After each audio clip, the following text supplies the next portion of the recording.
Chapter 1297. Translator. Endless Fantasy Translation Editor. Endless Fantasy Translation Xiaobei and the others had a good idea. They couldn't wait to serve the people. They had to take the initiative. Since they had just arrived in Kuan province and didn't have any contact with the locals, they set up camp next to Dianqi Lake. When the 9 of them walked out under the protection of the guards, they heard from the inner courtyard that if they walked southeast along Dianqi Lake, they would see people after walking for about 10 miles. When Xiaobei and the others heard that, they first observed the terrain. 10 miles didn't sound far and could be reached in an instant if they rode a horse. However, it depended on where they were. They were now next to Dianqi Lake and in the mountains. Was there a road?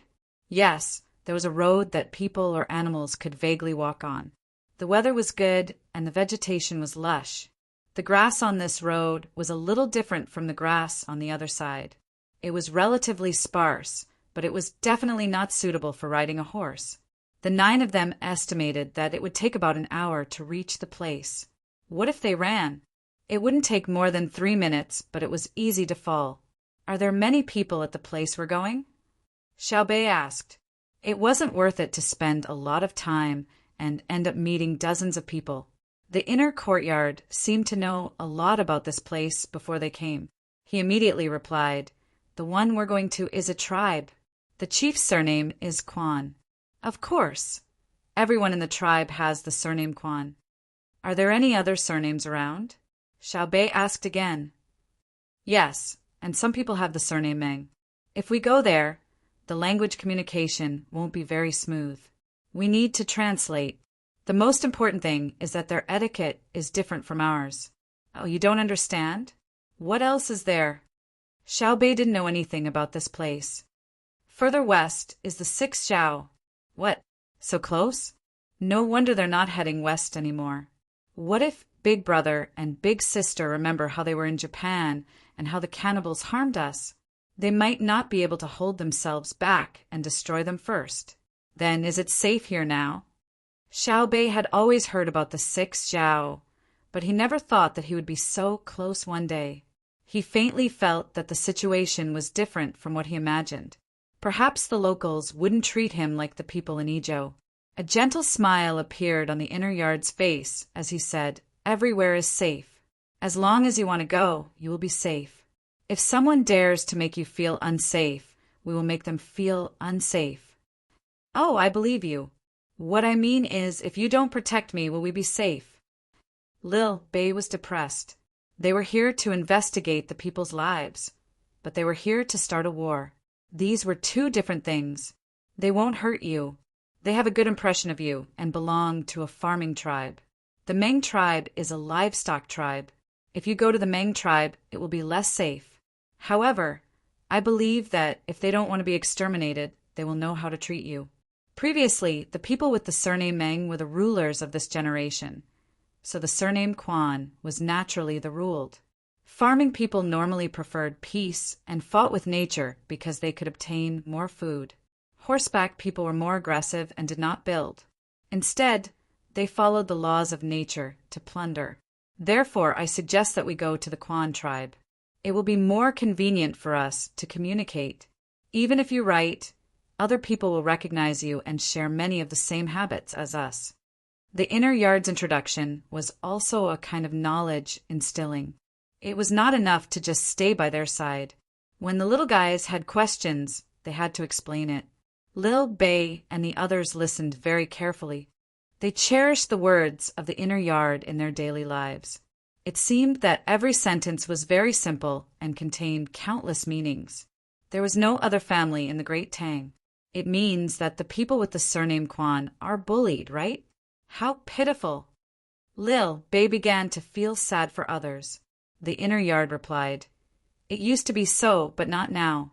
Since the Great Tang began to support the surname Quan many years ago and pushed King Quan Gui to the position of the vassal king, the people with the surname Quan were no longer bullied.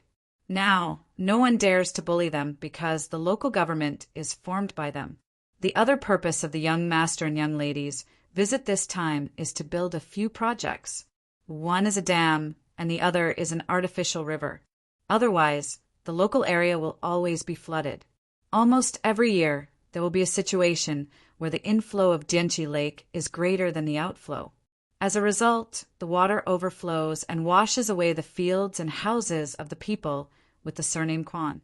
Another purpose is to leave 200 people behind to add to the local government and not let the people with the surname Quan continue to rule. Now, there is no need to control one with another. After hearing this, Lil Bei and the others began to walk in the direction of the inner yard. As they walked, they thought and discussed with each other. After a while, Lil Bei looked at the scenery of Dianchi Lake and said, "We understand. We really can't give them too much power. In the past, they were bullied. Now that they have power, they will definitely want to bully back. It's okay to bully them before, but they are a tribe that raises livestock and are good at fighting. If they can't beat them, they will be beaten by them. Then, the great Tang will send troops. After the war is over, the people who died can't come back to life. How sad will that be? Moreover, the people with the surname Meng are also part of the Great Tang and know how to raise livestock. Isn't it better for the two sides to unite? Each takes what he needs. Brother and sister arranged for people to stay behind to be officials.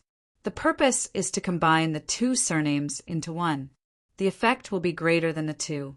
Also, we don't believe that King Quan Gui is better than our people in all aspects. The people we left behind will quickly figure out the situation of the local resources and use them to help the locals develop as quickly as possible. Because brother and sister will continue to send troops to the west, the local area will become the rear, very close to the front line, right? The inner yard squatted down and kissed Lil Bei on the face. He praised, "Our Lil Bei is so amazing. Hee, we all thought about it together. The little bit of achievement we have is also because of your constant tutoring, the love of our brothers and sisters, the expectations of our parents, and the protection of our guards. That's how we can learn and achieve it. Aya, what about the 6 Zhao? They are closer to the front line in the future." Lil Bei was modest and treated it as her diplomatic practice. Suddenly, she thought of the 6 Zhao. Back then, her brother and sister had left a lot of ways to retreat for the 6 Zhao. They said that they would first fight Duosher, then deal with Xinluo and Japan. Finally, they would target the 6 Zhao. Moreover, the early strategy was to help plunder. It could be said that they were being kind. The help plunder could be changed at any time. If the 6 Zhao saw the results of others and came to their senses, then the real follow-up method would be to cooperate with the early method to help. If they were still stubborn, the follow-up method would be another one that could immediately put the 6 Zhao into eternal damnation. It depends on Zhan La's actions. If they fight, they will be destroyed.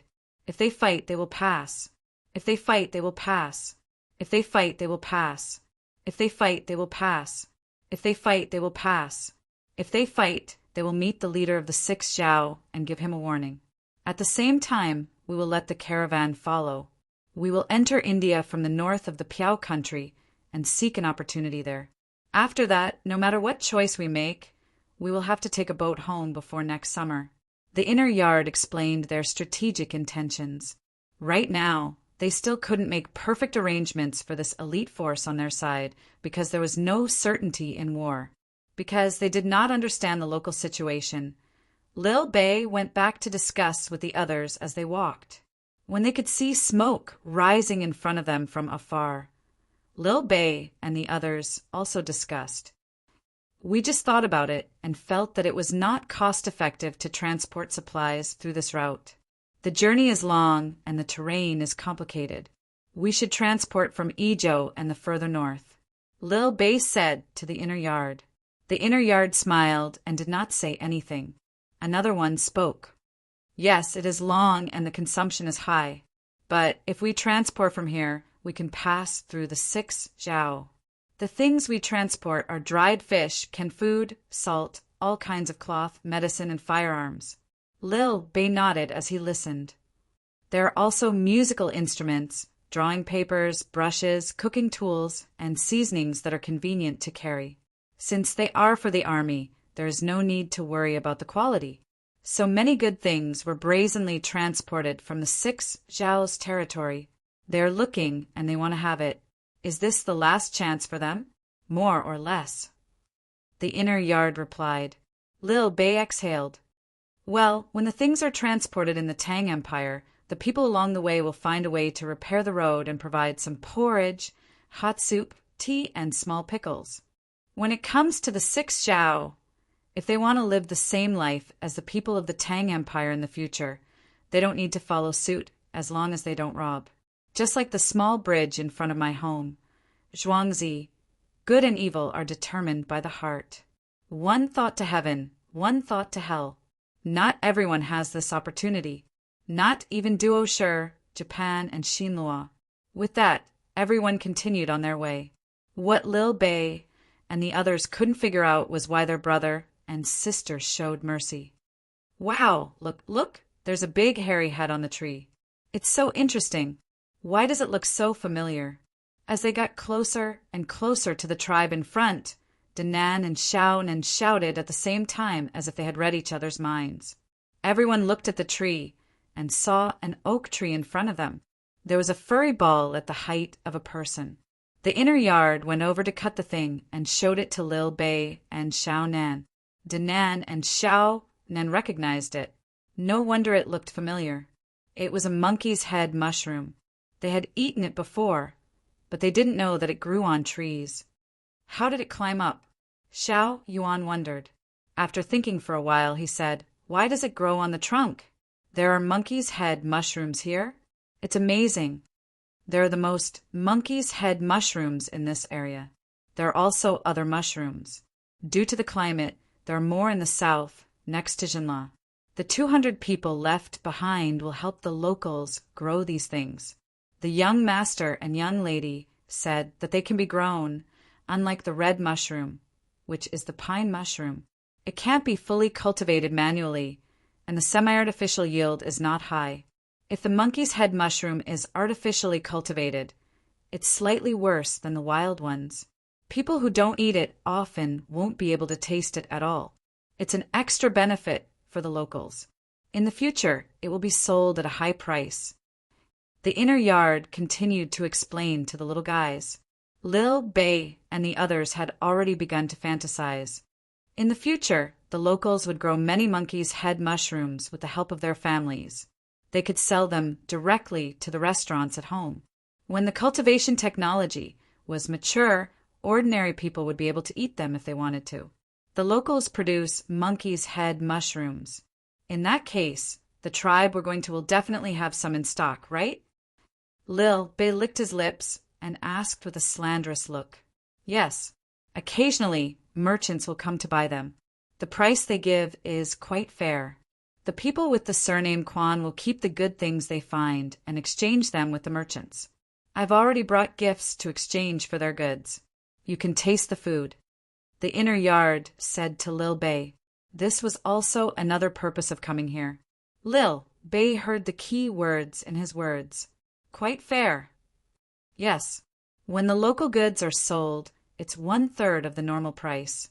When you exchange your goods with the local people, it's 3 times the normal price. When you exchange goods with the local people, it's 9 times the normal price. It's not considered bullying. In the past, it was even lower. You can't even imagine what a kilogram of salt can be exchanged for. It can be exchanged for all kinds of fungi. For example, 70 kilograms of dried mushrooms can be exchanged for 80 to 90 python gallbladders. It's 100-fold profit. 3 years ago, our caravan made a trip here. Since then, it's only 9 times the profit. Because the journey is long, this ratio is still acceptable. When we return, the profit is only about 3 times.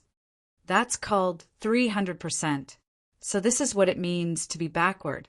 If our caravan doesn't come, the local people will be even more upset. I reckon that many merchants who take this route will hate our family. Haha, we set the price once we come. When the local people see, it turns out that we sold too cheaply in the past. Is there no salt here? Do we have to ship it from somewhere else? Lil Bei immediately understood. He had been the bad guy once. Fortunately, He had left a profit margin of 3 times for others. The inner yard replied, "There is. The young master and young lady said that there is, and there's a lot of it. It's enough for the local people to eat. But the local people can't find it, and they don't have the means to deal with the salt mines. The people we've left behind will help to explore and mine. In the future, the merchants who come here won't be able to exchange for anything with salt. They'll have to transport other goods that the local people don't have. This will improve the quality of life of the local people. This time, we've brought a lot of salt. It's a half trade, half gift. We don't expect to make much profit. No wonder you said that it's safer for us to come here. Our efforts 3 years ago have paid off at this moment." Lil Bei knew where the inner yard's confidence came from. When the team arrived in front of the tribe, there were many people in the tribe. They were holding ordinary knives, bows and arrows, and spears made of pure bamboo. There were no iron spearheads. Clearly, the people in the tribe had already seen a large group of people coming. Without knowing whether they were friend or foe, they gathered together to intimidate and alert. Lil Bei looked at the bows and bamboo spears and shrank back. She couldn't estimate the range of the other party's long-range weapons. The group stopped. Someone ran over to negotiate. After some discussion, the people in the tribe threw their weapons to the ground. It looked like they were surrendering. Then, the people in the tribe put on their small faces. Some people ran back and sprinkled water on the ground. Normally, they didn't have such etiquette. They probably wanted to learn the behavior of the officials of the Great Tang when they traveled. But they didn't learn it completely because they didn't have yellow sand to pave the way. Lil Bei and the others were very satisfied with this. It didn't matter if they didn't learn it well, as long as they had the heart. They all knew that it was very difficult to get the approval of a minority. It wasn't that they were purposely estranged, but that it was mainly because of the knowledge they came into contact with. Many merchants wanted to take advantage of them, but when they found out, they would naturally be on guard. Before they could confirm whether you were trustworthy, they wouldn't interact with you too much. Otherwise, they would be deceived again. Rather than calling it estrangement, it was better to call it self-protection. At this time, people stepped forward, one hand on the gun by their legs and the other on the firing mechanism of their revolvers. Don't be impulsive. Don't fire at 0, 0, 3, or 0. 5 seconds. You can judge the time. Lil Bei hurriedly gave the 4 people instructions. These 4 were the most formidable gunmen in the Great Tang, and they were specially assigned to protect them.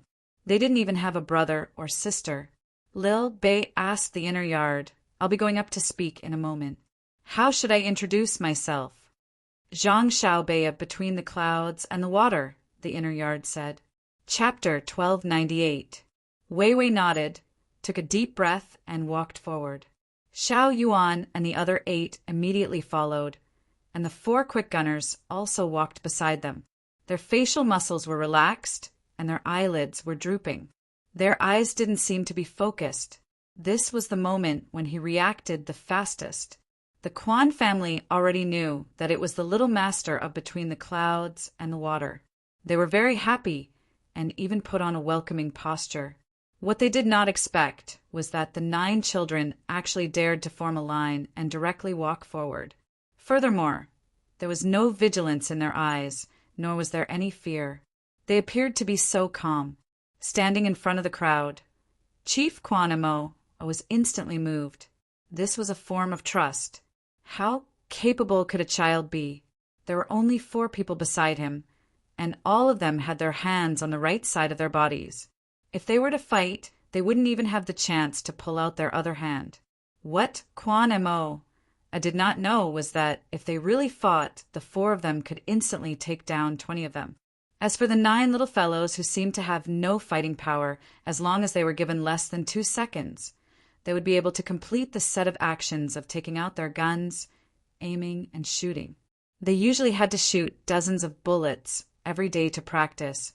Of course, Xiao Bei and the others didn't come here specifically to guard against people. They wanted to have a sincere conversation. After interacting with each other for a long time, they would naturally become closer to each other. It would be easier for them to come here in the future. I am Zhang Xiaobei from between the clouds and the water. This is Wang Xiaoyuan from between the clouds and the water. This is... Xiaobei stood 5 steps away from Quan Mo, and gave him a big smile. He blinked his long eyelashes and began to introduce the people on his side. Then he asked, "You're their leader, right? Oh, it's the chief, Quan Mo, right?" Xiao Bei's appearance and expression immediately conquered the people of this tribe. She was really too cute. She looked more exquisite than anything carved out of jade. For a moment, Quan Mo seemed very nervous. His tribe was also a large one with more than 800 people. Among them, there were nearly 200 children under the age of 10. The main reason was that they had a higher chance of survival. Generally, if they wanted to give birth, they would go to the nearest Tang medical center. It would take them less than half a month to get there, so the proportion of children was large. There were so many children, but Quan Mo found that none of the children in the tribe could compare to the little one in front of him, especially the one who spoke. Just listening to her movements made him feel comfortable. How should I treat it? Just like the children in the tribe? Obviously not. Treat him like an adult? But the child was too young, not even 10 years old. After many years of learning and training, Xiao Bei began to show his worth. He was still smiling like a flower. He said to Quan Mo, you can call me Xiao Bei. It's the same for them. There's no need to think about status. What status do I have? I'm just a little girl who's happy to see you guys. You have a lot of kids like me, and the 9 of us are very eager to be friends with them. Just treat us the same as you treat them. We came here to play and have no other purpose, but we are greedy. If you have something good to eat, you have to take it out. Xiao Bei's words made the people of the Quan family relax. They increasingly felt that this group of children was good. But as the chief, Quan Mo was frightened. He was more knowledgeable than the others in the tribe. How could a child smile so naturally in the face of a group of powerful strangers?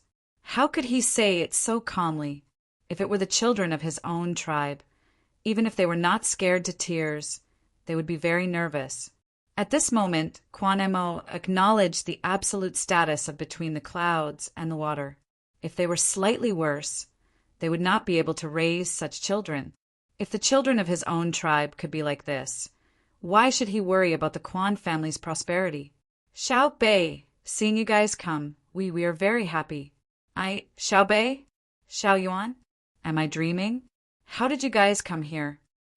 Just as Quan Mo was stammering, a group of people came from another side path. There were people pulling mules and people driving donkeys.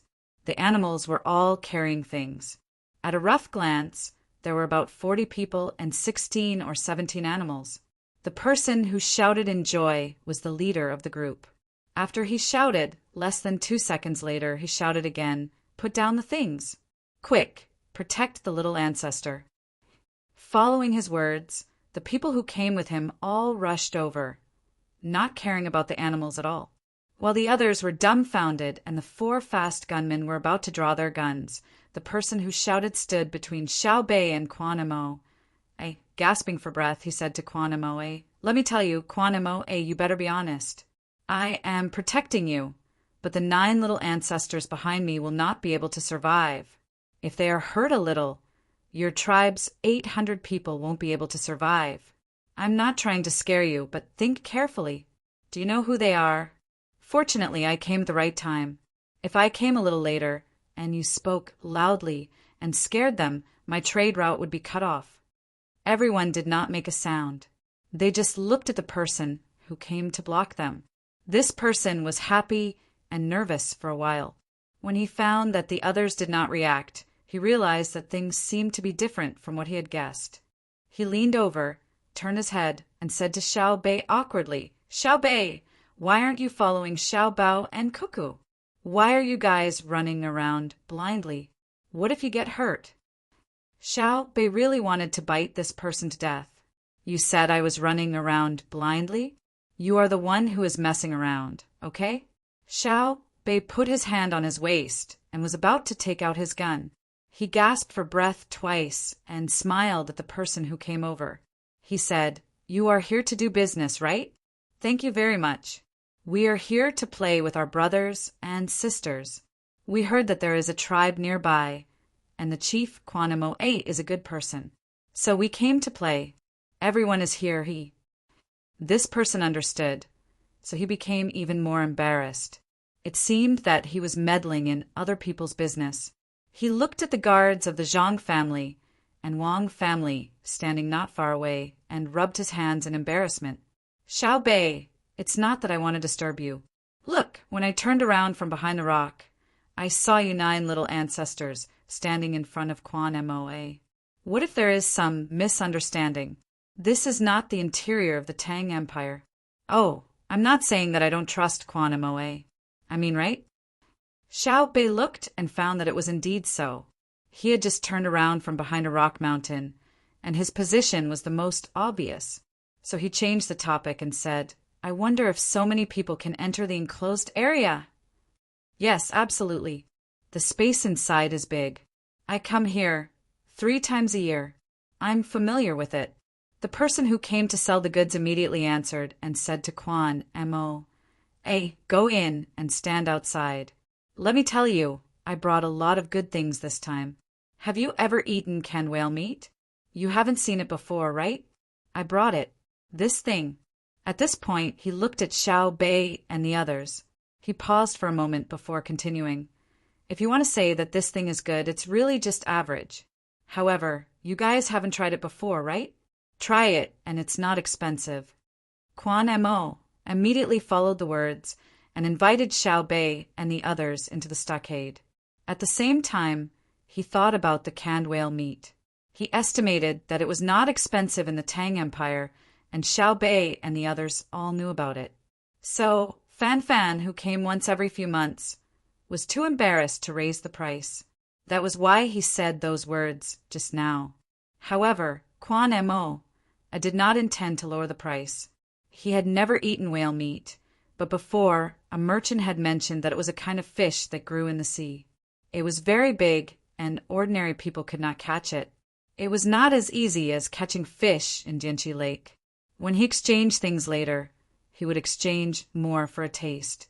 He did not care too much about such things, but there was one thing he had to ask first. Fan, did you bring salt this time?" Quan Mo asked expectantly. "No. Didn't I send you a lot of salt last time? Did you eat it all?" Fan was stunned and asked. Quan Mo regretted it and nodded with a worried expression. He said, "The cured meat is not ready yet, so it can't be eaten. It has to be stored for a year. There's still more than 8 months. Bring the salt, and we will put the raw meat in the jar the next day, add salt and seal it. The remaining salt is not enough for us to eat for half a month. Then what should we do? I can't make it in time. Can others come?" Fan was worried and complained. "Why didn't you tell me last time? If you had told me that you were going to salt the raw meat, I would have brought it for you this time." Xiao Bei listened from the side and felt sorry for the locals. Just salt was enough to make them so worried. No wonder her brother insisted on not letting the price of salt rise. She used to think nothing of it, but now she understood how much the people who really needed salt craved it. As for the cured meat, it was nothing. Her brother and sister had told her that the people here had a habit, especially those who raised pigs. After killing the pigs, they directly cut the meat and ate it with their hands. They did not go through any other heat processing. Then more people put it in jars, put salt, and sealed it. When there was no meat, they would take it out to eat. Generally, they would store it for about a year. When the meat was taken out, it would be very delicious. It was the same principle as making ham. It was just that she did not want to eat it when there was other food. Raw meat was too fishy, and it was not sashimi. Opening her mouth, Xiao Bei suppressed the thoughts in her heart and turned to discuss with the other 8 people. She did not want to make the same mistake as when she sold the dogs last time. Just as Fan and Quan Moa were talking about how to solve the problem of salt shortage, Xiao Bei and the others discussed the result and let Xiao Bei communicate. Chief Quan Moa, we have brought salt here. We can give it to you free of charge, but we have a condition. When Quan Moa heard that there was salt, she immediately became alert and asked nervously, "How much salt do you have?" "As much as you want. When we leave, we will leave some people behind to lead you to a better life. We are afraid that you will not agree, so it is very difficult. After all, you have salt here, and it is a good salt. Although Jianqi Lake is fresh water, my brother and sister said that there is salt." Xiao Bei told them the result of the discussion. Before Quan Moa could react, Fan Fan exclaimed, "There is salt? There is salt here? Impossible. It is impossible that there is no salt." "Yes, Xiao Bao and Cuckoo said there is. Then there must be. Quan Moa, you are lucky. Hurry up and say something." Fan Fan originally wanted to deny it, but when he thought about it, it was Cuckoo and Xiao Bao who said it. He immediately supported it. Quan Moa asked in surprise, "Just because they said there is, there is?" "Of course. Even if there is no salt, if they say there is, there will be immediately. Because they said that you don't understand the two of them. It seems that we don't have to come here to deliver salt in the future. We can only choose other things." Sigh. Fan Fan began to worry. Chapter 1299. Quan Mo looked at Fan Fan in a daze. He was not like the people of the Tang Empire. He knew Xiao Bao and Cuckoo very well. His impression of the two was from 3 years ago. To be precise, it was not his impression of the two people, but his impression of the trading company between the clouds and the water. 3 years ago, the trading company between the clouds and the water came, which made the local goods valuable and the foreign goods cheaper. Since then, the trading company between the clouds and the water never came again. Quan Mo was very grateful at that time, but he was more angry at the merchants in the past. After thinking about it, he gradually stopped being angry. This was because if it was the tribe that transported the goods and sold them, he didn't know anything. Not to mention the price, it would be good if he didn't take the wrong route. He once asked other merchants about the trading company between the clouds and the water, but they were all secretive. At that time, he played a little trick to provoke them, saying that the trading company between the clouds and the water was benevolent and righteous. As a result, the merchants were not only not angry, but also agreed with him. As the sun rose and set, Quan Mo gradually forgot about the trading company between the clouds and the water. Until today, when he heard about it again, it evoked the memories buried in his heart. He showed more kindness to the people who came. At this moment, when he heard the children said that there was salt in the local area, his mind began to work. In addition, he found that Fan Fan was not as reluctant to talk about the trading company between the clouds and the water as before. Instead, he became easier to talk to. He could not help but ask, "What are the surnames of Xiao Bao and Cuckoo that you mentioned?" "Zhang and Wang." "You don't know?" "Oh, yes, no one mentioned it to you before. They are from Sanshui County." "I guess you don't know where Sanshui County is. Your good luck is coming. In the future, it will be very convenient to eat salt, and you can also fish out of the pond, marinate it with salt, and sell it elsewhere." Fan Fan's eyes kept moving as he spoke. He was thinking about what goods to use to replace salt when he did business with the local people in the future. After all, the price of salt was relatively high here, and it was convenient to carry. Quan Mo was not assured. After thinking for a while, he asked again, "If there is really salt, where is it? Should we take the salt out, or should they? Are you selling it to us, or are we just using it as we please?" "It should be used casually." Fan Fan wasn't sure either. Who knew how Xiao Bao and Cuckoo brought Xiao Bei and the others here? Moreover, they didn't even want to meet Quan Moa personally. Rolling his eyes, Fan Fan said, "My guess is that there is no salt in the water in the pool. It must be buried somewhere and needs people to dig it up. Xiao Bao and Cuckoo can't have sent people to dig up the salt and process it. They must have needed local people to do the work, which is you people with the surname Quan. When the time comes, you just need to cooperate and dig out the salt. I don't think they will sell it to you. In that case, you will dig it out and use it yourself. Although it hasn't been processed, it might not taste good or it might be a little poisonous. Don't you agree? Quan Mo was slightly relieved. Thinking about it, it was true. If his own people dug up the salt and sold it to his own people, he could easily take the salt out while digging. There was no need to charge them. However, he still felt that it wasn't reliable. He thought that Xiao Bao and Cuckoo wouldn't be so stupid as to let his own people do the mining. He guessed that they would secretly find a place with salt, extract some, and sell it to his own people. The more Quan Mo thought about it, the more he felt that it was possible. He said to Fan Fan, "Let's ask clearly first. If they dare to ask us to pay for it, I will make it impossible for them to gain a foothold in the area. The blood of the warriors in our tribe is hot." Fan Fan was stunned and looked at Quan Mo in surprise. His face changed from its previous calm to a trace of coldness and ferocity. He chuckled and said to Quan Mo, "Don't let me hear the same thing in the future. Otherwise, I guarantee that your tribe won't be able to sell to us anymore. You won't be able to exchange for our things." As a chief, Quan Mo's IQ wasn't bad. When he heard Fan Fan's words, he immediately knew that the other party was unhappy and even threatened him. He smiled and asked tentatively, "Didn't you say that we are brothers? Why would you fall out with us for them?" "Of course. I'll treat it as if you don't understand. I'll forgive you this time. Next time, if I have a chance to cut you with a knife, I'll do it first. If I don't have a chance, I'll go back and spend money to hire people to cut you down. Moreover, when I send the news back, countless people will come to fight you. There's no need for Xiao, Bao, and Cuckoo to do it themselves." Fan Fan wasn't afraid that his words would offend the other party. This was a matter of principle, and he couldn't back down. When Quan Mo heard this, he began to reevaluate the status of Xiao Bao and Cuckoo. He laughed and said, "I really don't understand. Now that you mention it, I remember. Why are you so protective of them? Why would they give you money to spend? Before, they sent people to set the price. Don't you hate them?" "Huh. Hate?" "Xiao Bao sent the caravan to stabilize the price. It must be to help us, not harm us. I can't think of why, but I'm sure of this. If they earn money, of course they can give it to us to spend.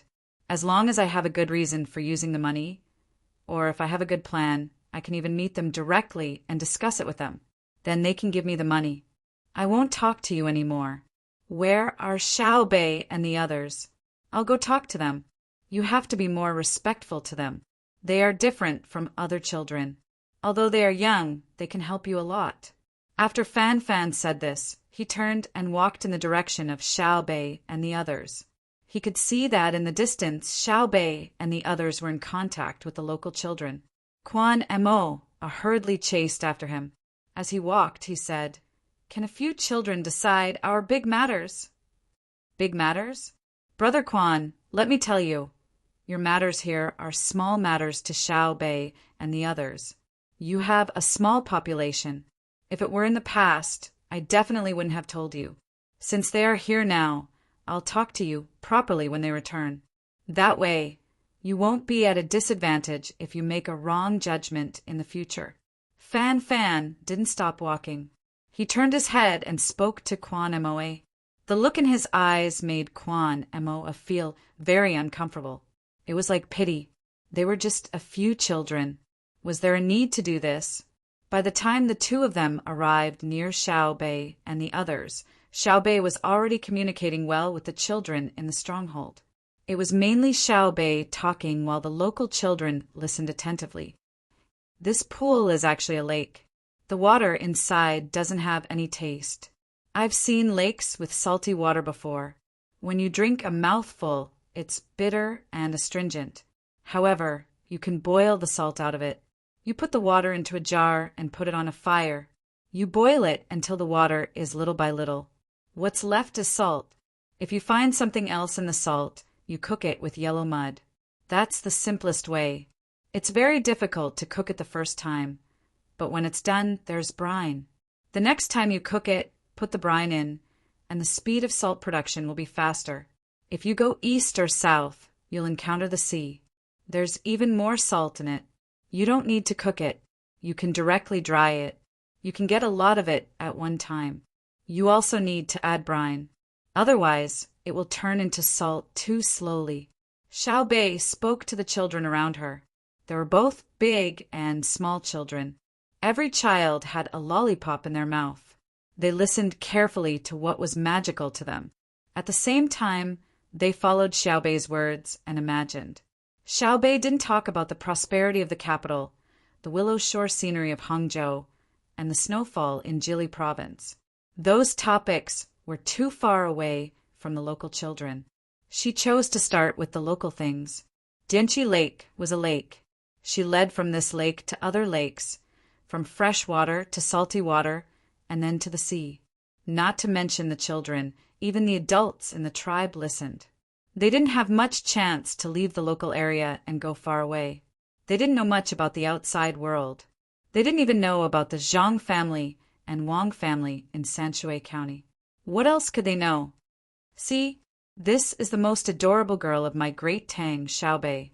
Each of the 9 little fellows has a different ability. When speaking with others, Xiao Bei is usually the one who takes the lead. Even when going to the morning court in the capital to interact with officials, Xiao Bei is always the one who speaks first. Fan Fan walked over and listened to Xiao Bei speak.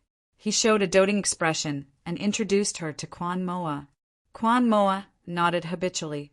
She suddenly reacted and asked Fan Fan in surprise, "You said they can enter the morning court of the Tang Emperor? Will they see the Emperor?" "Haha." Fan Fan laughed before speaking. After laughing, he said to Quan Moa, "It's very easy for them to see the Emperor. As long as they want to, they can see him every day. They can even live in the palace. I heard that Xiao Bei used to sit on the dragon chair with His Majesty and fight for food. Xiao Bei and the others call His Majesty Uncle Emperor. Don't look at them because they are young. They are all third-rank officials. When they came to see you today, they didn't wear formal clothes. Otherwise, you would have seen a different Xiao Bei." When Fan Fan talked about Xiao Bei and the others, the smile on his face could not stop. It was as if he was showing off to Quan Moa that his Tang Empire had cute Xiao Bei. Quan Moa listened and felt that she had become stupid. She could not understand why a group of children could not only see the emperor, but also be rude to him. They even had third-rank official positions. He knew that third-rank officials were very high officials. How did a group of children become officials? Because they were good-looking. With doubts, Quan Moa tried not to listen to Xiao Bei's story because he was attracted. Xiao Bei was talking about birds. There were birds in Dianqi Lake.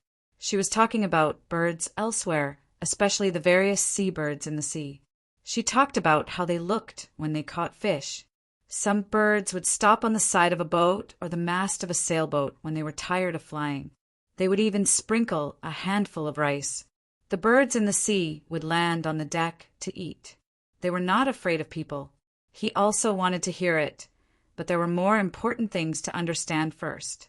Thus, he pulled Fan Fan back and asked, "You said that Xiao Bei and the others are high-ranking officials.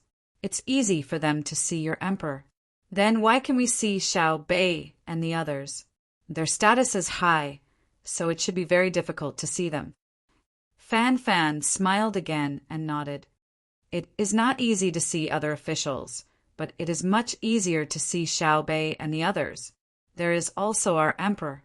If I want to see him, I only need to go to the capital and wait outside the imperial palace. His Majesty comes out almost every day to walk around and take a look. When the time comes, I will be able to see him. If I let someone search me, I can even walk beside him. If I have any good ideas in my heart, I can say it out loud. His Majesty will stop and ask me. His Majesty and the people of the Zhang Wang family have high status, not because they are not able to see him, but because they are high in our hearts." Quan Moa listened and somewhat understood, but he still could not understand. It was difficult for him to send people to see the emperor of the Tang Empire. His own king had to listen to other people's arrangements. Why was it so easy for his people to see him? What if there is an assassination attempt? Quan Moa asked the doubt in his heart. Impossible. Would the people of the Tang Empire assassinate the emperor of the Tang Empire? If others want to assassinate him, he must be able to get close to him. It is not difficult for me to see him. But if you go to the capital, it will be very difficult for you to see him. I have never seen him before. I can't go to the capital just to see him. It is too far away. I heard that every time His Majesty comes out of the palace, the Jinwu guards will first control the surrounding Wenli and only allow people of the Tang Empire to go over. Outsiders are all kept far away.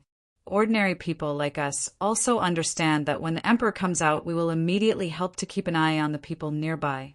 If we find someone we have not seen before, we will go and ask. Just like your small tribe, it is easy for your people to see you, the leader, but it is difficult for outsiders to see you. Fan Fan said, his tone full of pride. Although he had not seen the emperor with his own eyes, he could see that the emperor was very close to him in his heart. Quan Moa chuckled. How can it be the same? How big is the Tang Empire? How old am I? Your emperor's courage is indeed extraordinary. That is because our emperor does not feel guilty about what we have done. According to our words, if you do not do anything wrong, you're not afraid of ghosts knocking on the door. Let's go and see what else Xiao Bei and the others want to do. Fan Fan said as he moved forward again. Quan Moa also followed. He wanted to hear all kinds of interesting things from Xiao Bei. However, when he heard it again, he was dumbfounded because we want to make our Jianqi Lake more beautiful. We want to build many corridors and pavilions on it. We want to make our Jianqi Lake safer so that we don't have to worry about flooding our homes in the future. We also want to go to more fun places in our Tang Empire to play. As long as we get registered, we can eat our own candies and wear more beautiful clothes. What do you think? Do you want to be registered? Xiao Bei said until here. The children in the tribe shouted almost at the same time, yes. Okay, it is very simple to be registered. We will send people to stay here with you. When the time comes, we will build the beautiful manor of our Tang Empire with you. They will lead you to live a happy life, okay? Xiao Bei asked again. Okay, the children shouted in unison. Xiao Bei, will our Tang Empire give us a lot of candy to eat after we return to the Tang Empire? A little boy asked. There are also books to read. Our family has precious candy houses in various places in our Tang Empire. There are good children's books and fun things in them. You can go and play. Why don't we have them here? Didn't you just say that we are also considered people of the Tang Empire? The little boy felt very angry. They had said that they were all people of the Tang Empire. What other places had, but they did not? Why? There will be soon because I didn't come here before, so I didn't know. Now I know. Let's build a precious candy house in the Jianqi Lake area of the Tang Empire first. What do you think? Okay. Quan Moa was speechless. The child who asked was his son. After a while, he heard Xiao Bei continue to instigate. He turned to Fan Fan and said, Now I believe what you said just now. Xiao Bei and the others can indeed squeeze on the dragon throne with your emperor and snatch food to eat. They also admit that you approve of them. We haven't talked about other things yet. First, we came to win people's hearts and directly asked for the place. Moreover, the children of my tribe support it. Even if I agree, can Xiao Bei and the others decide? Fan Fan was also full of smiles. When he heard Quan Moa's question, he immediately became serious and said, They can decide. They can mobilize the army of any place in the Tang Empire. They can ask the highest official of any place to do as they say. Anyone who is asked by them must do as they say. Otherwise, they will be beheaded and punished for rebellion. Quan Moa was dumbfounded again. He felt that Fan Fan was lying. If others heard this, who would believe that a group of children could mobilize the local army? If the local army generals did not listen, they would be punished for rebellion? They should be treating Xiao Bei and the others as rebels, okay? Quan Moa was skeptical and asked, What if Xiao Bei and the others mobilize the army outside to attack the capital? It means that someone in the capital is rebelling or being attacked. The army in the capital can no longer protect the emperor's safety. Therefore, Xiao Bei and the others will mobilize the army to help His Majesty. There will not be a situation of Xiao Bei and the others rebelling. Fan Fan said in a firm tone. I don't believe it. With this kind of power and opportunity, who would not rebel? Quan Moa said with a look of don't treat me like a fool. That's because you don't understand.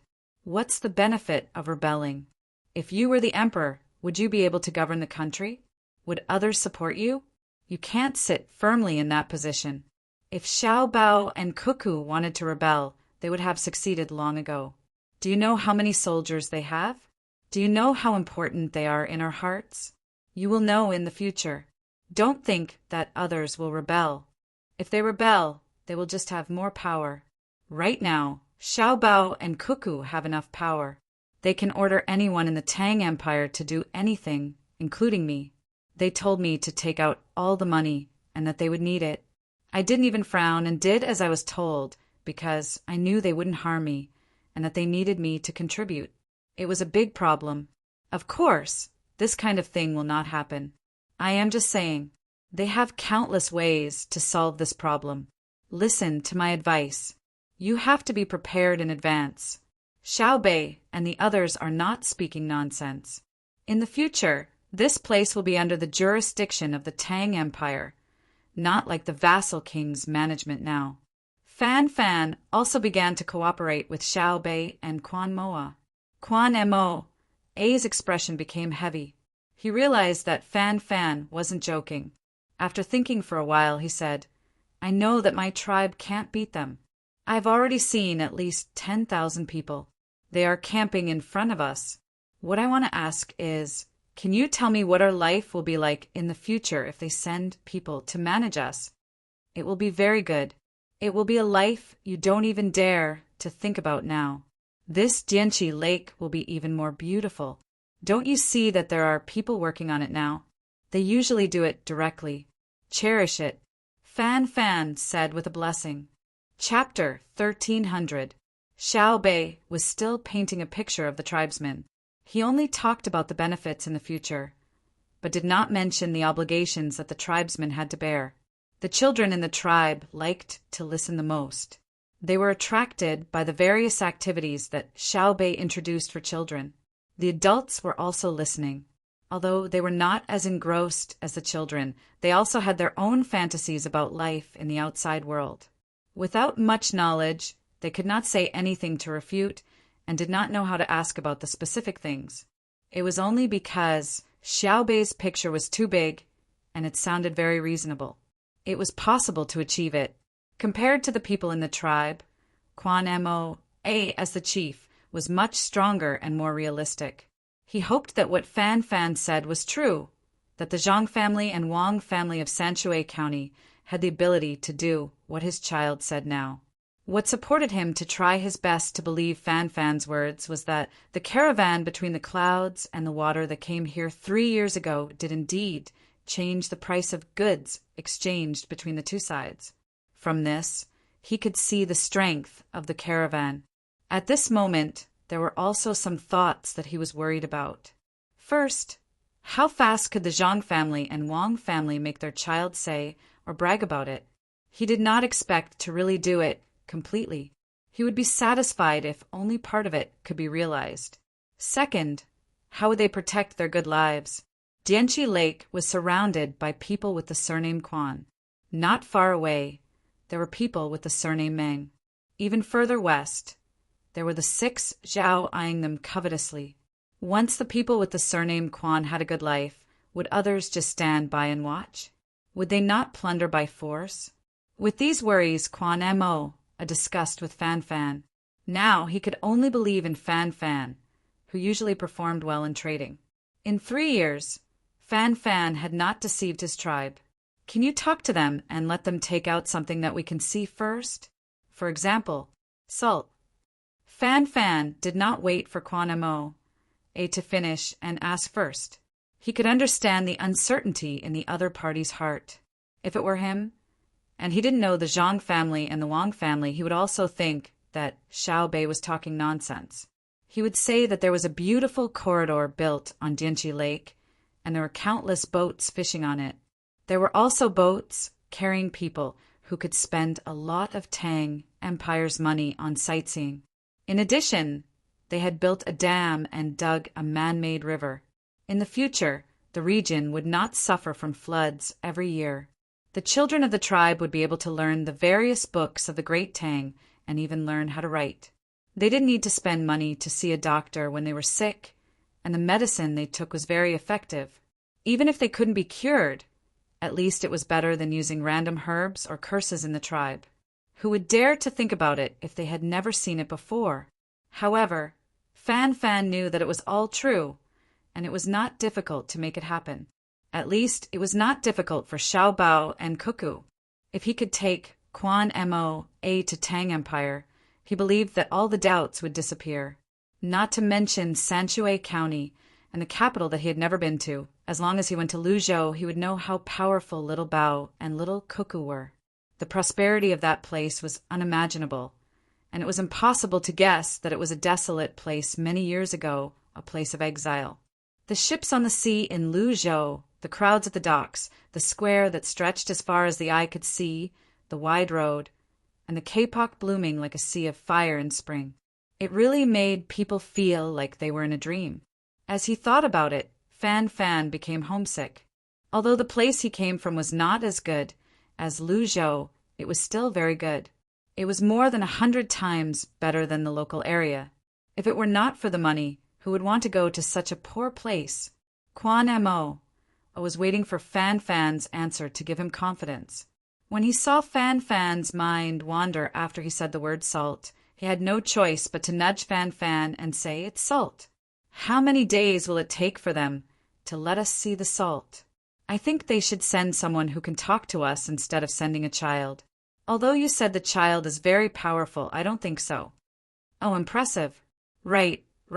I don't think it will take more than a few days. At least before they leave, I will let you see some hope. Don't worry, listen to me. If you want to see Xiao Bao and Cuckoo, you have to wait for them to find time. Otherwise, they won't have time to see you. Fan Fan helped Zhang Xiao Bao and Wang Wan say something. What are they busy with? Quan Mo felt that Fan Fan was deliberately saying this to deceive him. If the person in charge did not come, it meant that they looked down on his small tribe. The other party had more than 10,000 people. Fan Fan glanced at Quan Mo and said, "War. Now, Tang is at war with the Duo people. You should know this. They are the ones who command the army and dispatch the logistics. Also, Xiao Bao is in charge of the economic development of Tang. All the merchants of Tang have to listen to him. They only dare to raise the price of anything when he says so." Quan Mo did not believe Fan Fan. He suspected that Fan Fan and the group of children were colluding to deceive his tribe. A faint look of displeasure appeared on his face. After pondering for a while, he said to Fan Fan, "I want to have a hunting competition with their people. I want to give them what I get and let them taste the delicacies of our tribe. Can you help me persuade them?" When Fan Fan heard this, he understood. Quan Mo still felt that he was not telling the truth. The other party wanted to show off their strength so that Xiao Bao and Cuckoo would care about their tribe. It was ridiculous that they dared to have a martial arts competition with their team. Crazy, this was truly crazy. A team of more than 10,000 people could easily destroy any tribe. Even if the 6 Xiao were to join forces, as long as Xiao Bao and Huan Huan were willing, they could end the battle in a month at most. No matter how deep into the mountains they hid in, it would be useless. You are so stubborn. Fine, you are too embarrassed to say it. I will tell you. It's just hunting together. It's simple. Xiao Bei and the others are probably bored. There is no one waiting for them to clean up here. Fan Fan shook his head and agreed. He did not go directly to Xiao Bei. Instead, he randomly picked one of the 9 people who accompanied Xiao Bei and whispered to him. The person listened while looking at Quan Mo. When Fan Fan finished, he nodded to show that he understood. He squeezed to the front and whispered to Xiao Hai, who was standing behind Xiao Bei. Xiaohai looked up at the position of the sun and felt that today was not the day. If they wanted to hunt together, they would have to start tomorrow. They would gather early in the morning and enter the mountains. They would eat something at noon and arrive at the agreed place before dinner. Then, they would compete to see who could hunt more prey. So, after giving a few instructions to the person who came, he went to Xiaobei, who was still happily inciting others, and discussed with him. When Xiaobei heard that his brother wanted to compete with the locals, his eyes widened. He was very excited and nodded repeatedly. He began to speak loudly to the people around him. Just now, the leader of your tribe, Quan Mo, has already discussed with us. Tomorrow morning, we will gather here and go into the mountains to hunt animals together. At night, we will hold a barbecue party, the kind that you have always liked to do. Everyone will gather around the campfire and eat, drink, sing, and dance. Now, why don't we go to the pond to catch a few fish and finish our meal first? What do you think? Okay. The children in the tribe were led by Xiaobei to form a tacit understanding in terms of cooperation. The adults were stunned. They could not understand why the leader wanted to hunt with others. What about the salt? When were they going to dig for the salt? With these questions in mind, the group walked toward Dianchi Lake together. It was not far away. The locals also fished. They used hemp ropes to weave nets or forked fish on the shore or small boats. It was also a kind of daily food. The news quickly spread to Zhang Xiaobao and Wang Wan's tent. When the two of them heard the report from their subordinates, they looked at each other and said at the same time, "It's all right. It's all right. It's much easier than I thought." When interacting with them, the scariest thing isn't a competition. It's that they don't give you a chance to communicate. For example, when we were in Luzhou, the local mountain people were always vigilant of you. When you went to interact with them, the first thing they would think of was how to guard against you. At that time, it was a good time to spread the water. Let's call it a good time. Many of the villagers were threatened. With our help, we had the opportunity to communicate with them. After that, we even had to let father adopt a local child. It wasn't easy. Zhang Xiaobao was in a good mood as he reminisced about the past. Wang Wan said empathetically, "It's really difficult. There's good news as soon as we come into contact with this place. This shows that business can provide a lot of help to political exchanges. The price adjustment 3 years ago has yielded results, and the locals have more trust in Tang. We have to make good use of it. The hunting tools they use are knives, guns, bows, and simple traps. Before we compete with them tomorrow, we'll let them see how we use guns. Then, we'll tell them that we don't use guns. We'll use cold weapons like them. Yes, we'll convince them when they feel that they're the strongest. That way, we can communicate with them in other aspects.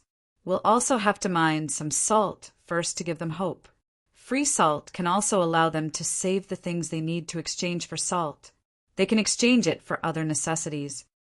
Zhang Xiaobao began to think about what kind of development model he should develop before he left. Right now, he was helping the people with the surname Quan, who were the white barbarians.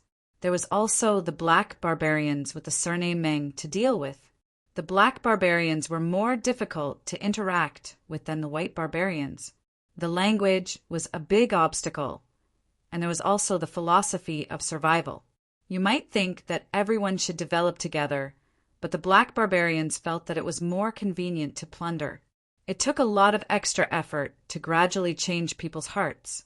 One also thought about the issue of ethnic integration, peaceful integration, not military force.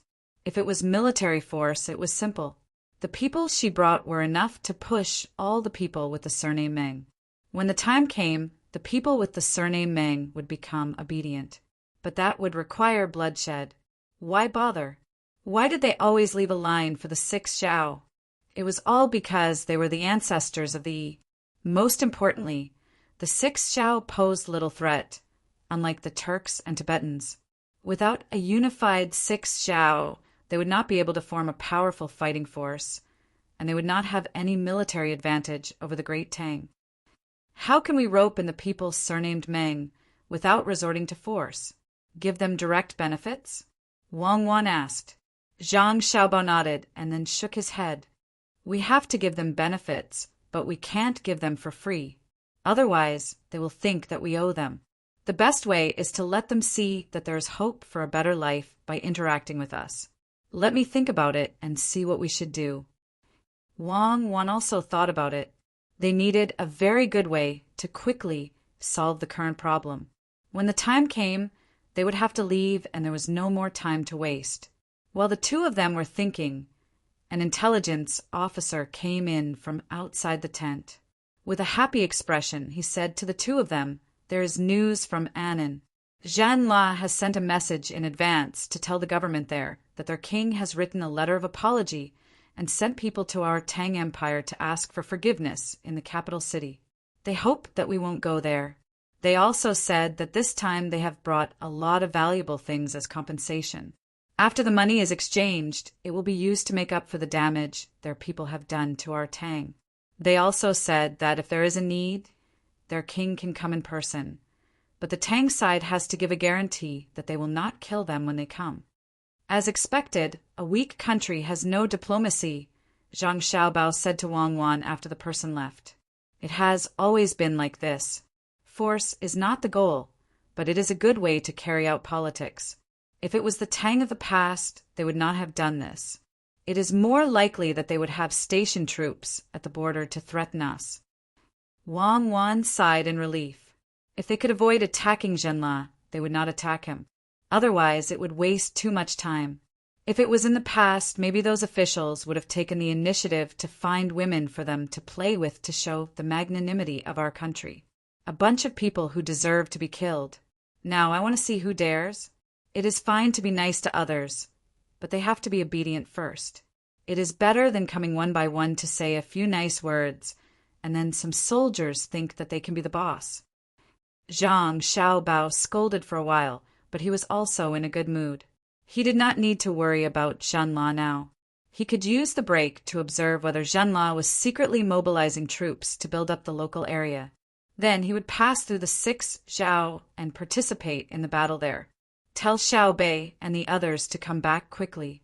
There is a new mission, Zhang Xiaobao shouted outside. Wang Wan smiled and asked, "Do you have to find something for them to do?" "I have to. Do you think they can stay idle? Moreover, by doing more things, they can develop experience. I don't want to raise a bunch of obedient children. If I don't train them now, they will still grow up with losses when they grow up. That is not my way of teaching." When Zhang Xiaobao talked about his younger brothers and sisters, he showed a doting expression. Wang Wan's smile did not change. The people who came back just now said about their situation there. It seems that they are already doing well. They actually started to instigate people. They even tricked one of the chief's sons in front of the chief. It is really a good method to start with the children. Let's go and take a look at Dianqi Lake. This Dianqi Lake that still retains its original flavor. Zhang Xiaobao took the binoculars and pulled Wang Wan out of the tent. If you don't have the ability, don't swim to the deeper parts. Look, drink water, right? Don't be afraid. Relax. We will bring you to the shore. In the future, when you practice swimming, it is best to do it in places where you can't reach. Let your body train, have endurance, and be closer to the water before you go to the deeper parts. In the water of Dianqi Lake, Xiao Bei and Xiao Yuan were swimming towards the shore together with a child. Quan Moa's son had received a pair of swimming trunks. When he saw Xiao Bei and the other 9 people catching fish with their bare hands, he was very envious. Therefore, he felt that he could also swim normally, so he followed them into the deeper parts to catch fish. In the end, he who usually only swam and played could not bear the physical exhaustion of catching fish. Naturally, he had no strength and struggled in the water. He was supported by Xiao Bei and Xiao Yuan. As they swam back, Xiao Bei talked about him. Xiao Bei and Xiao Yuan looked very relaxed. They could even laugh a few times. They did not have the difficult situation when they were swimming after saving someone in the water. Quan Moa, who was on the shore, was also very worried. His son had swam too far away. At that time, there were only children around. He was worried that the children would not be able to save his son, and it would be too late by the time the adults came to rescue him. He did not expect Xiao Bei to be so fast. She was dozens of steps away, but she was like a fish. She reached the shore in a few strokes. Even when his son grabbed her arm, she did not sink. She still waited for another child, Xiao Yuan, to come over and support his son together. Quan Mo was very helpless. He knew why his son had gone down to learn how to catch fish with his bare hands. It was because the 5 little girls were wearing beautiful swimsuits and skirts. His son wanted to show off, but in the end he made a fool of himself. The more Quan Mo thought about it, the more embarrassed he felt. He raised his leg to go over, but was stopped by Fan Fan. He advised, "Children love beauty. Everyone has that. Xiao Bei and the others are so cute. Don't adults always show off in front of beautiful women?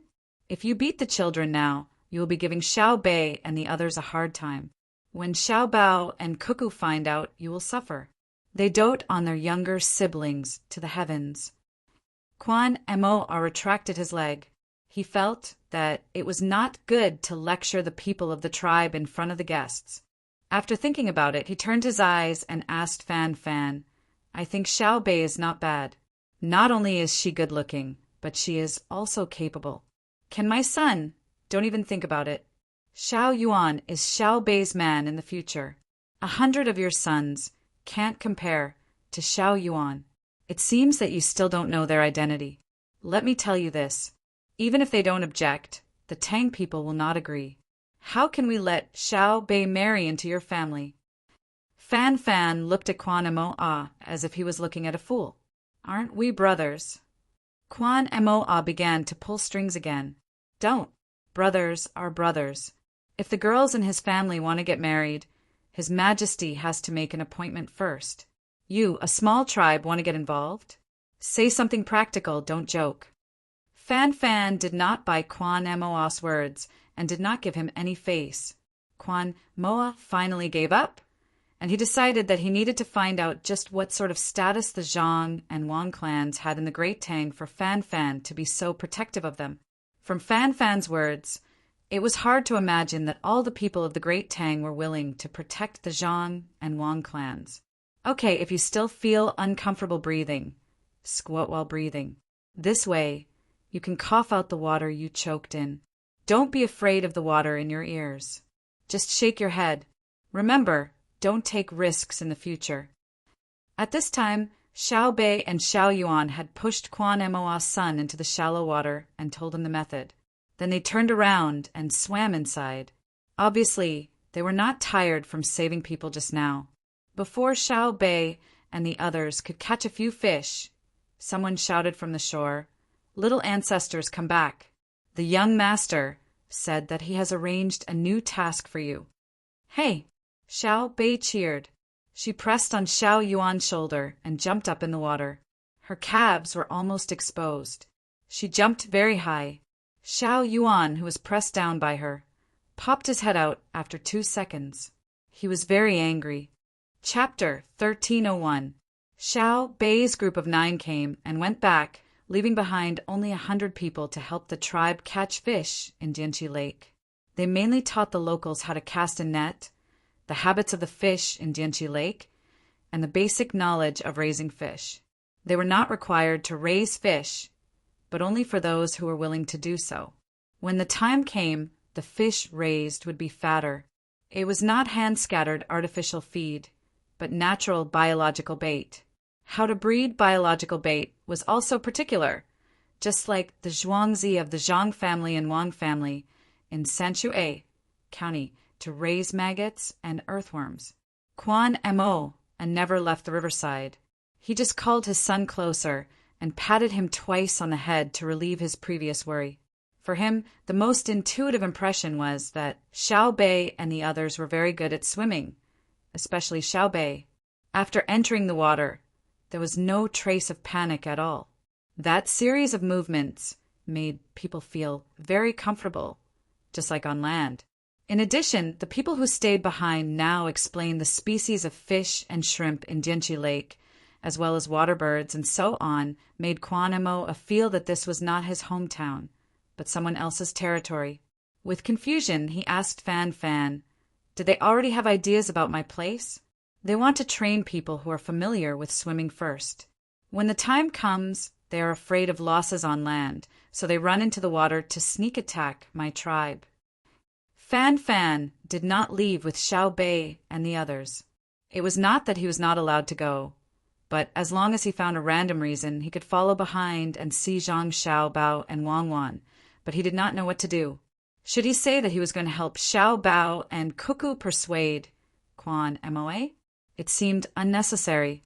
Should he say that he had not been able to meet them? Then what? Come back again? It was very far, and it was tiring to walk. Fan Fan was hesitating whether to go or not. When he heard Quan Moa's words, he showed an impatient expression and said, "How many times have I told you? Zhang Xiaobao and Wang family are very powerful. If they want to attack your small tribe, do they need to sneak in from the water? Look, they left behind the salt for you. Actually, they wanted to exchange something with you, but your children were too enthusiastic, so Lil Bei was embarrassed. Didn't you hear what Lil Bei said when she left, that she would bring something else to exchange for the Hericium, mushroom, and snake gall next time?" Hearing Fan Fan's words, Quan Mo blushed with embarrassment. He had heard it, but did not respond. He did not know what he was thinking at that moment.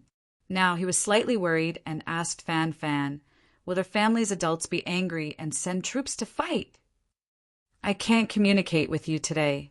I've emphasized again and again that they are treating you with a soft policy. Why would they hit you? It's just a little bit of salt. I don't care about it. I care about people. People, you know? Other than being a little harsh to the original Tubo and Tujiwa, they were very tolerant of the people in the surrounding areas who had not established their own countries. If you don't believe me, take a look tomorrow. You'll understand when you see their martial prowess. They can kill hundreds of you as easily as crushing an ant. With their team, they can fight from here to the capital in one breath. No one can stop them." After Fan Fan finished speaking, he no longer paid attention to Quan Moa. He kept asking the same questions and was tired of answering. He glared at Quan Moa and walked into the tribe. He had to stay there tonight. Quan Moa was not angry. He liked the people of the Great Tang who were honest. He was very disgusted by those who did not speak the truth. If it were not for the things in daily life, he would not be willing to interact with those people. Of course, he also had a good impression of Lil Bei and the others. Lil Bei's words were too obvious. She wanted them to submit to the Great Tang and listen to the Great Tang's imperial court. It was much better to say one thing in front of them and another behind their backs. However, Quan Mo did not understand that Lil Bei spoke according to the person. If she saw that you were an honest person, she would tell you the truth. If you tried to spin in circles with her, she would draw countless circles for you and let you see what diplomatic language was. Because she did not speak more diplomatic language with others, Lil Bei did not feel satisfied. Thus, when she saw her brother and sister, she opened her mouth and said, "When interacting with the locals today, I found that they look forward to peace, have kind hearts, and are full of yearning for a better life in the future. They are such a group. Therefore, we have decided to follow the principle of people-oriented, concern first, and sincere communication with them. We will further communicate with them. However, you called us back and made us lose this opportunity. What should we do? Your sister is asking you." Wang Wan very naturally shifted Lil Bei's question to Zhang Xiaobao. Zhang Xiaobao sized up his sister. Seeing that Lil Bei seemed to be waiting for an explanation, he withdrew his smile and said to Lil Bei, "We already know about the problem you raised. Your exchange with the other side was a successful one. It was a meeting that carried forward the past and opened the way for the future. It promoted the integration and development of the people, and it also laid the initial foundation for the unification of the motherland. Your contributions cannot go unnoticed. You are worth learning from. For this reason, I respectfully commend your selfless contributions on behalf of our Zhang Xiaobao and Wang clans. I hope that you can carry forward the past and open the way for the future and make even greater contributions to the diplomatic cause. Hee hee, brother, you're too funny. Others don't even know how to cooperate. It's you who's the best. I gave them the salt for free this time. The main reason is that I found that the tribal chief called Quan Mo really doesn't understand us. He's always on guard.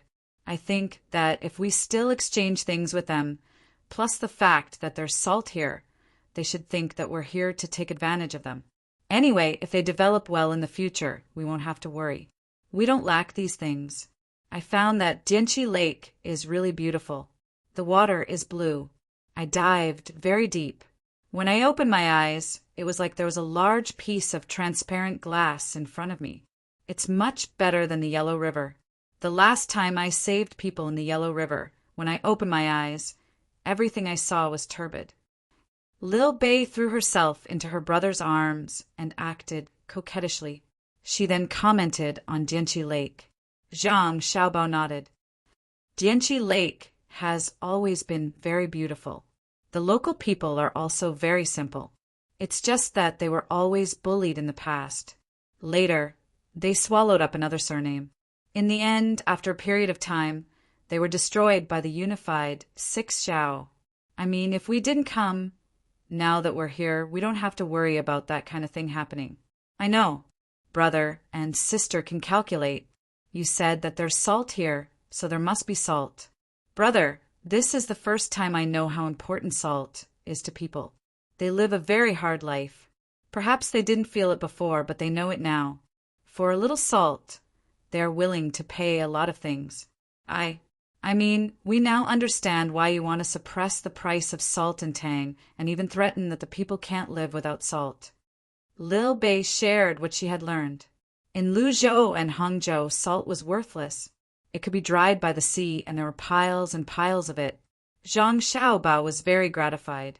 He wanted to nurture his younger brothers and sisters to be more exposed to the affairs of the people and not be high and mighty.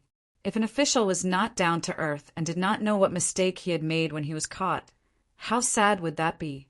Of course, what was even sadder was that he knew that he had made a mistake, but he refused to admit it. He knew that he had made a mistake. And you knew that he had made a mistake. He knew that you knew that he had made a mistake. But he still forced you to admit that he did not know that he had made a mistake. To use a word to describe it, it was rape. When a man raped a woman, he would blaspheme the body. When an official raped the people, he would blaspheme the soul. Zhang Xiaobao was not worried that his younger brothers and sisters would become like that. That kind of official was an incompetent official. However, he still had to say what he should say. Since you know the importance of the people's livelihood, you have to control the scale. When you sell grain to the people, you can't increase the price.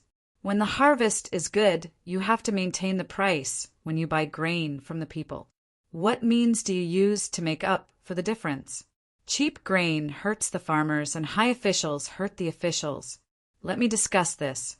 One person is short. Lil Bei could not answer, but she was not depressed.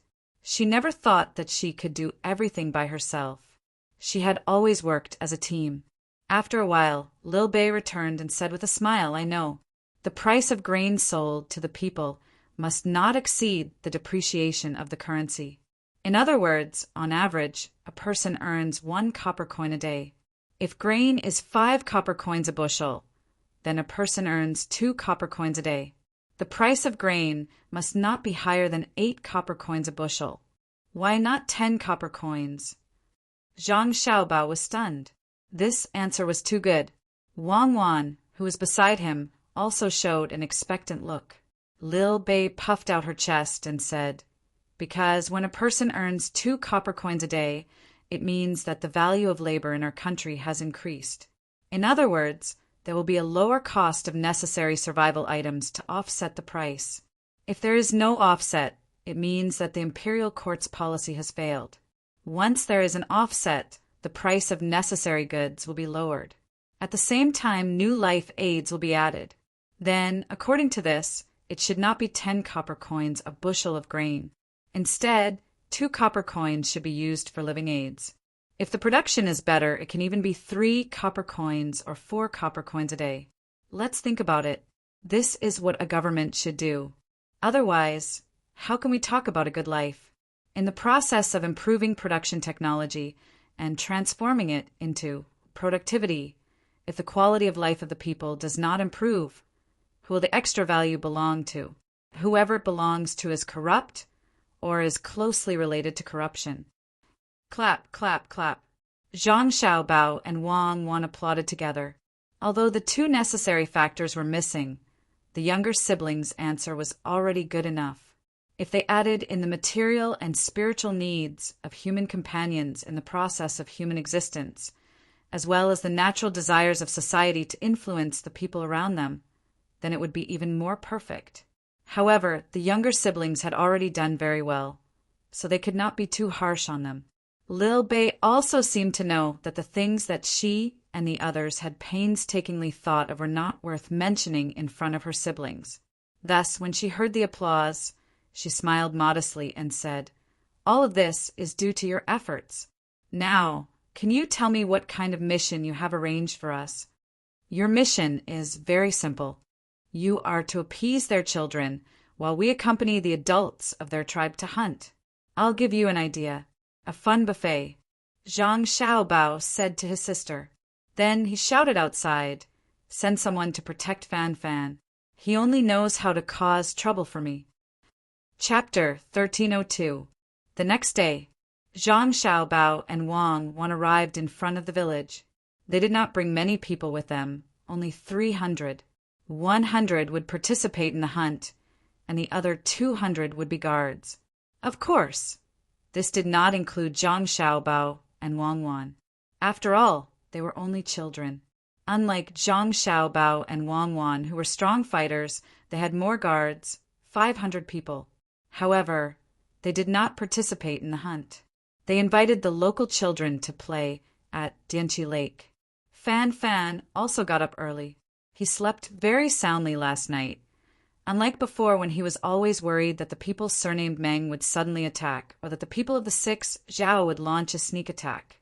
Fan Fan was not worried at all when he slept with the Tang Empire's strongest protection team nearby. He did not believe that Xiao Bao and Cuckoo would be able to breach the defense in this area. Therefore, he made an exception and drank a little more local wine.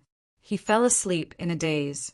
Even the men he brought drank with him and lay down to rest comfortably. He did not even ask them to be on guard. Xiao Bao and Cuckoo's camp were not far away. What was there to be afraid of? As soon as they met today, Zhang Xiaobao said to Fan Fan with a smile, "It looks like you had a good rest last night. Your eyes are bright. Hey, with you guys here, when Xiao Bei and the others went back yesterday, they would definitely mention me. Not to mention in my brother's tribe. Even if I was in the enemy's camp, you would not let me be in any danger. You took advantage of me, haha." Fan Fan was not reserved and laughed and talked with Zhang Xiaobao. Quan Moa next to them finally understood why Fan Fan, who had never drunk before, drank so much last night. It was because the Zhang Xiaobao and Wang family between the clouds and the water were camping not far away. How confident was he? This only explained one thing. The Zhang Xiaobao and Wang family were so arrogant that wherever they were, they represented stability. Otherwise, how could Fan Fan dare not to let people be on guard? Quan Mo subconsciously lowered his head. He didn't have the confidence to let the people of his tribe go out and bring some people to camp nearby. When the time came, the people of his tribe would feel relieved. Quan Mo asked Fan Fan in disbelief, "What if I had attacked you last night? I'll hear a series of bangs, and when I wake up in the morning, I won't see you alive anymore. Actually, I regret it very much. I shouldn't have stayed here with you. The best place for me to stay is next to their tent. That way, they won't have to worry about me." Fan Fan said to Quan Moa with a smile. He knew that Quan Moa was joking. Moreover, he was not on guard against Quan Moa. He was on guard against other people. "What do you mean?" Quan Mo was confused. Nothing. Last night, when Xiao Bao and Cuckoo found out that I was staying in your village, they sent people to hide in the dark to protect us. They worked hard all night, so I regret it very much. I shouldn't have done that. When I go back, I will donate the profit this time. Otherwise, I will feel uneasy. Fan Fan said with certainty. His eyes began to look around. Suddenly, he stopped and pointed to a place. He said to Quan Mo, look over there. Xiao Bao and Cuckoo's snipers have been watching for more than 2 hours. Quan Mo looked in the direction Fan Fan pointed. Sure enough, a group of people came out of his village yawning. He didn't know when they came in. Where are they hiding? Do you know them? They sent people to protect you? Quan Mo asked in surprise. Fan Fan shook his head. I don't know them, but I am from the Tang Empire. Yesterday, I was a little selfish and implicated Xiao Bao and Cuckoo's people. My purpose was to tell you why I was so protective of them. Now you know, right? With them by my side, I am absolutely safe. Quan Mo felt an inexplicable envy in his heart. If he were Fan Fan, perhaps he would also protect Xiao Bao and Cuckoo. In order to protect someone who belonged to them, they hid them in the village. The sticks they are holding, spears, you will know in a moment. As a brother, I advise you not to always think that your tribe's martial arts are powerful. You still don't believe it, Fan Fan said helplessly. When Zhang Xiaobao heard them talk, he stepped forward and directly gave Quan Mo a hug. Then he took 2 steps back and said with a smile, I have heard of Chief Quan Mo's wisdom. Today, I see that hearing about you is not as good as meeting you in person. Quan Mo was not stupid. He knew that this was just a formality. He was unhappy and asked, You don't believe in my ability to protect Boss Fan? Yes. Zhang Xiaobao's one-word answer was even more straightforward. He continued, I am indeed worried about you. Fan Fan is a citizen of the Great Tang.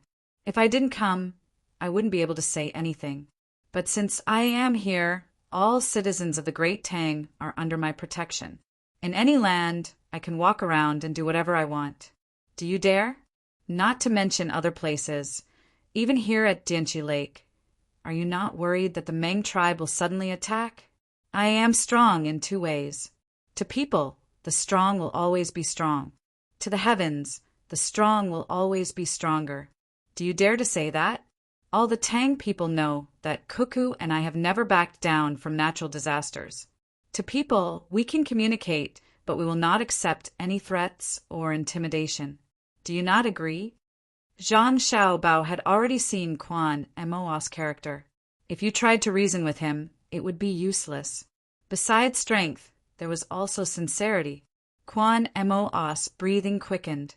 He was indeed stimulated by Zhang Xiaobao's words.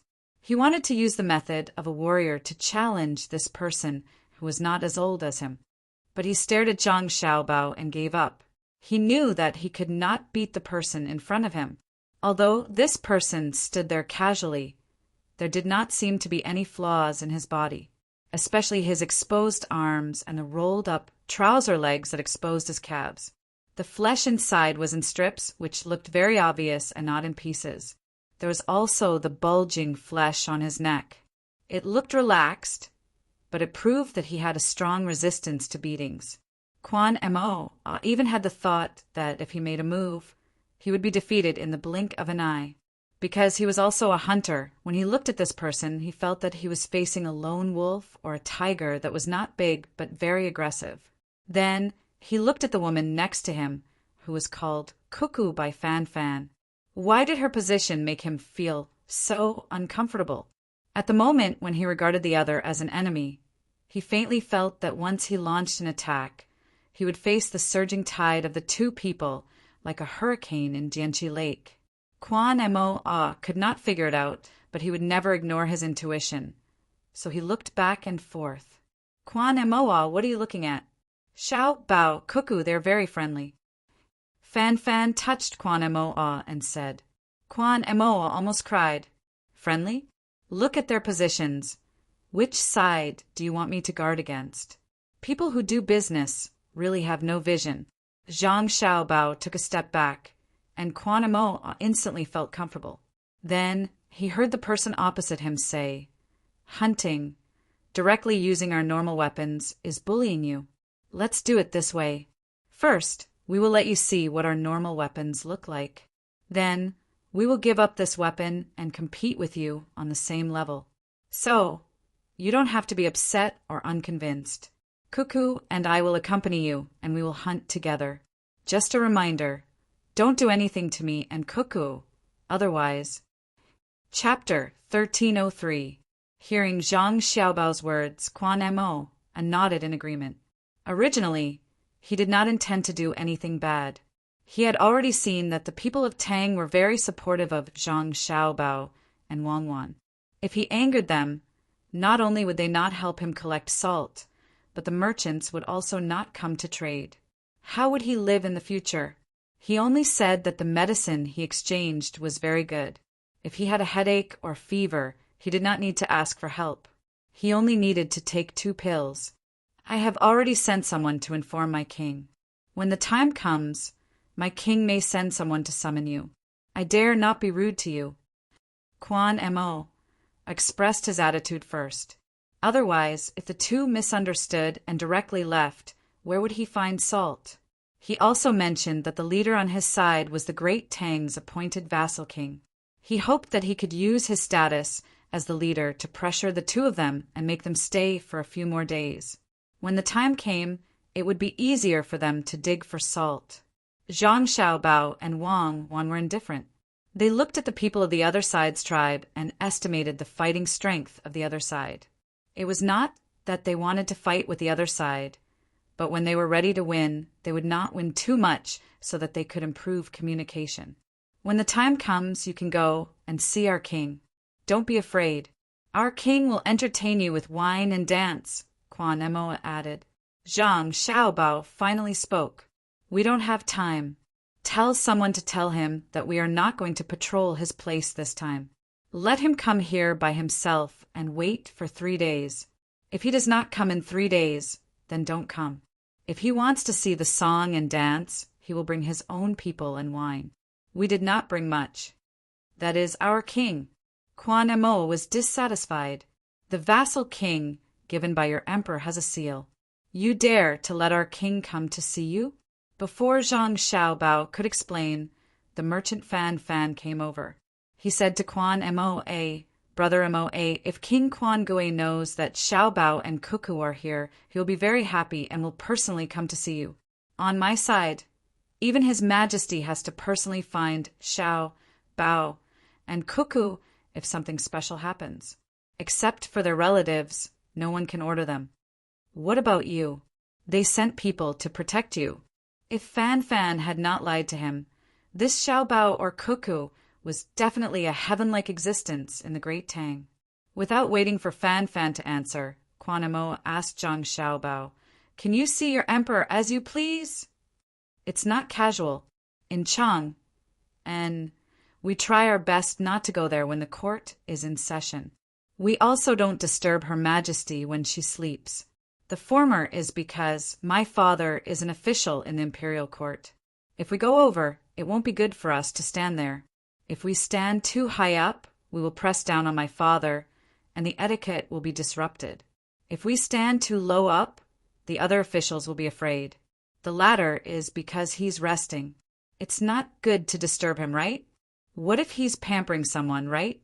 Zhang Xiaobao explained, winking at Quan Mo at the end.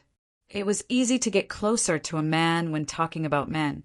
Quan Mo did not feel that their relationship was close at all. Instead, it felt even more distant. He felt that the 2 of them should not be standing in front of him and talking casually. Normally, he should be kneeling at their feet, an envoy from the Celestial Empire with such great authority. What if there's an emergency that requires the emperor to deal with? Is pampering a woman more important? Or are national affairs more important? Quan Mo asked carefully. Fan continued, "If there's no emergency that requires your majesty to deal with, as long as Xiaobao and Cuckoo stay in the capital, they will make the decision for themselves." There's no need for your majesty to worry about them. Your majesty can pamper them as you wish. Also, as for what you asked me just now, I didn't order them. They sent troops to protect me because I'm a Tang citizen. However, I can actually ask them to do something, and they usually won't refuse. Isn't that right, Xiao Bao? Yes, but there's a prerequisite, Zhang Xiaobao admitted frankly. I know. I can't do anything that will harm the great Tang. Fan Fan was satisfied. He knew that Xiao Bao only needed to say a few words today. If he asked again, Xiao Bao would not refuse. There was no need for witnesses or a contract. Xiao Bao's words were more reliable than any guarantee. Brother Fan, didn't you say that no one can order them around? Quan Mo was confused. I said that if they have nothing to do, officials can't order them around. I didn't say anything about ordinary people. For example, when they pass by a village in the Great Tang, a villager comes up and says, Xiao Bao, help me repair my house. Xiao Bao will send people to help repair the house, and at the same time, repair the houses of the other villagers as well. Fan Fan said in a proud tone. Quan Mo finally understood what was going on. Although he had never experienced it, he felt the same way. It turned out that the two people in front of him were such existences in the Great Tang.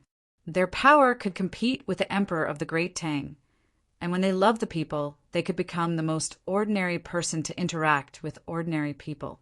They were existences that the officials feared, but were also loved and respected by the people. No wonder Fan Fan said that if he offended these two people, the people of the Great Tang would fight to the death with him. How could such people exist in this world? Should he first express his position and agree to join the Great Tang and then persuade the leader? It seemed that with such people guarding, it would be very safe. Quan Mo hesitated for a moment. He wanted to express his opinion, but he was embarrassed. However, when he looked at Zhang Xiaobao and Wang Wan, his eyes were full of expectation and desire. Zhang Xiaobao saw Quan Mo's expression and knew what he was thinking. However, it seemed that it was not the right time. He needed to wait, so he said, Let's take a look at our weapons first. Quan Mo immediately put away his thoughts and nodded. Okay. Do you see the small branch sticking out of the tree 20 steps away? Zhang Xiaobao asked. Quan Mo narrowed his eyes and looked. I see it. With a bang, the branch broke. Zhang Xiaobao's revolver was smoking. Quan Mo trembled in fear and looked at the broken branch in shock. He then glanced at the thing in Zhang Xiaobao's hand and subconsciously took 2 steps back. He swallowed hard and said, Again, let me see. Zhang Xiaobao put his left hand on the hammer behind the revolver and said to Quan Mo, Do you see the 2 big leaves 15 steps away and an arm's length apart? They were bitten by insects and are a little yellow. Wait a minute. Quan Mo took a deep breath and rubbed his eyes. After he was ready, he nodded. I see it. With a bang, the 2 leaves floated down. Quan Mo's eyes widened. He raised his arm and wiped the sweat on his forehead with his sleeve. He looked at the smoking thing again and asked in disbelief, 2 at once. 2 at once. It was very fast. What you heard was the sound of 2 together, Zhang Xiaobao kindly explained to him. How are they so fast? Quan Mo was scared. If there were people attacking him, there would be 2 in the blink of an eye. Fan Fan was also surprised. He had never seen Xiao Bao and Cuckoo in action. He had only heard that they were very powerful. Today he had learned something new. He clapped excitedly and asked, Xiao Bao, is this the fastest gun in the Tang dynasty? Zhang Xiaobao shook his head. No, 2 of the 4 people around Xiaobei are faster than me. Of course, you can ignore them. Stand 30 meters away and act at the same time. As long as you don't miss, both sides will die. What if it's further? Fan Fan was curious. If it's 500 meters away, I'll stand and wait for him to shoot. When he runs out of bullets, I'll chase after him and beat him to the ground. Then I'll step on him and spit on him. Zhang Xiaobao joked. The revolver can't shoot that far. I know. Fan Fan laughed. At the same time, he was thinking about how to brag to the other merchants when he got back. He wanted to make them regret it when they refused his invitation. Fan Fan could already imagine the other merchants who didn't come when he invited them this time. After hearing about his opportunity, they beat their chests and stamped their feet. Quan Moa, on the other hand, had a lingering fear. It turned out that the 4 guys who didn't have any combat power beside the 9 guys yesterday were so powerful. If he really had bad intentions at that time, he would probably be lying there being guarded and buried in a few days. Someone bring a long gun. Zhang Xiaobao shouted behind him. Chapter 1304. A long gun was handed over. Zhang Xiaobao took it and looked at the aiming line. He casually found a tree trunk about 100 steps away and fired. Then he looked through the binoculars and nodded. He said to Quan Moa, "Choose a target." "I saw you hit the tree trunk." "Amazing." Quan Moa's eyes were good. He found that there was a mark on the tree trunk where Zhang Xiaobao had fired at. Zhang Xiaobao smiled and said, "Not counted." "Choose another one." "Madam?"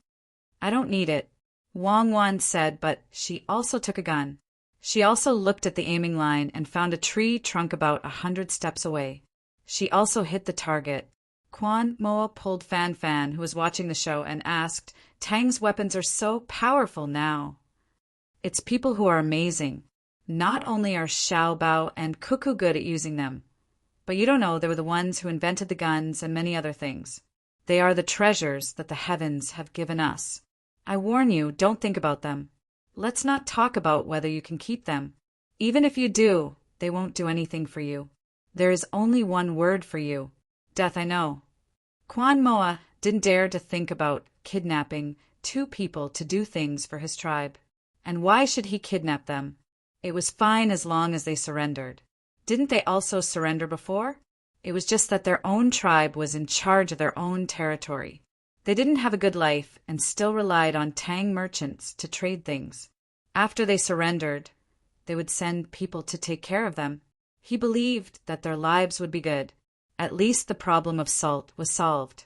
Moreover, it seemed that they didn't intend to bully his people after his tribe surrendered.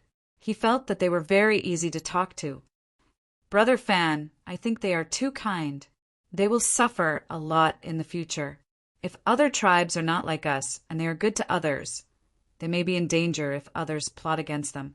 Quan Moa kindly reminded Fan Fan. Fan Fan was stunned and looked at Quan Moa in surprise. After a while he whispered, "Kind? Suffer losses?" "That's right. Look at Xiaobao. He's always so gentle. When he threatens people, he's not aggressive. Although he looks like he can fight, he can't beat a group of people by himself.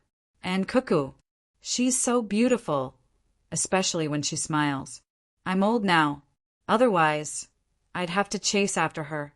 Quan Mo began to change his identity psychologically. He now regarded himself as a Tang citizen, so he kindly advised him. Fan Fan pointed at Quan Moa. "Brother Moa, if you think so, then you are wrong, very wrong. My mother, how can it be like this? Previously, when I said that they were kind, that expression of yours, that's not the same thing. You're saying that they're kind because they can't fight. I think they're very good at fighting, so they're not kind. The kindness I speak of is from the heart. They can fight, but they're not willing to fight. You're from the great Tang. How could you not understand?" Quan Mo followed Zhang Xiaobao and Wang Wan to the depths of the mountain while whispering to Fan Fan. As for Zhang Xiaobao's words just now about letting him choose a target, he automatically ignored it. He was not familiar with this kind of weapon at all. How could he choose? Zhang Xiaobao and Wang Wan did not urge him. They were checking the guns to see how the inner courtyard usually maintained and how the practice was. The inner courtyard was for the servants, not for the protection of the seedlings. But they also had to be familiar with the weapons. Fan Fan was in distress and patiently explained to Quan Mo. "Do you know what happened to Tubo in the past? Do you know why the Tuju had disappeared? It's not that they disappeared, but they scattered. Do you know the situation of the tribes in the north of Hebei province of the Tang?" "I don't know about Hebei province, but I've heard about Tubo and Tujue. Quan Mo waited for Fan Fan to continue. It's good that you've heard about it. It's all thanks to Xiao Bao and Cuckoo. Cuckoo led the army there and directly killed. Corpses piled up like mountains and blood flowed like rivers. Tubo was scared in an instant. Xiao Bao followed and made the Tubo people hungry. Is he kind? Fan Fan said and asked. Quan Mo shook his head hard and guiltily looked at Xiao Bao and Cuckoo, who were studying the guns. He showed a frightened expression and asked Fan Fan, Is it that scary? Devil Cuckoo, with a smile, people will be destroyed. Ruthless Xiao Bao, killing without spilling blood. Don't you think it's scary? Do you know that the officials of the Tang Empire are most afraid of Cuckoo smiling at them? There's a saying that one would rather hear 100 ghosts howling than see Cuckoo smile. At that time, Cuckoo killed the Tubo people until they didn't have the slightest bit of courage. During the negotiation, Cuckoo went out and the Tubo cavalry retreated. That was really a general suppressing 1,000 cavalry. Do you still think they're kind? Fan Fan said while shivering. He didn't see it personally, but he could imagine how fierce the war was at that time. After shivering, he laughed again and said, But the Tang Empire is not afraid. We call Cuckoo a little fairy.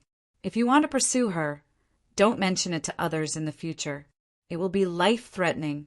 You're too far away. Only our Xiao Bao can do it. Xiao Bao belongs to Cuckoo, and Cuckoo belongs to Xiao Bao. My family has set up a longevity tablet. When I'm at home, I personally burn incense and pray.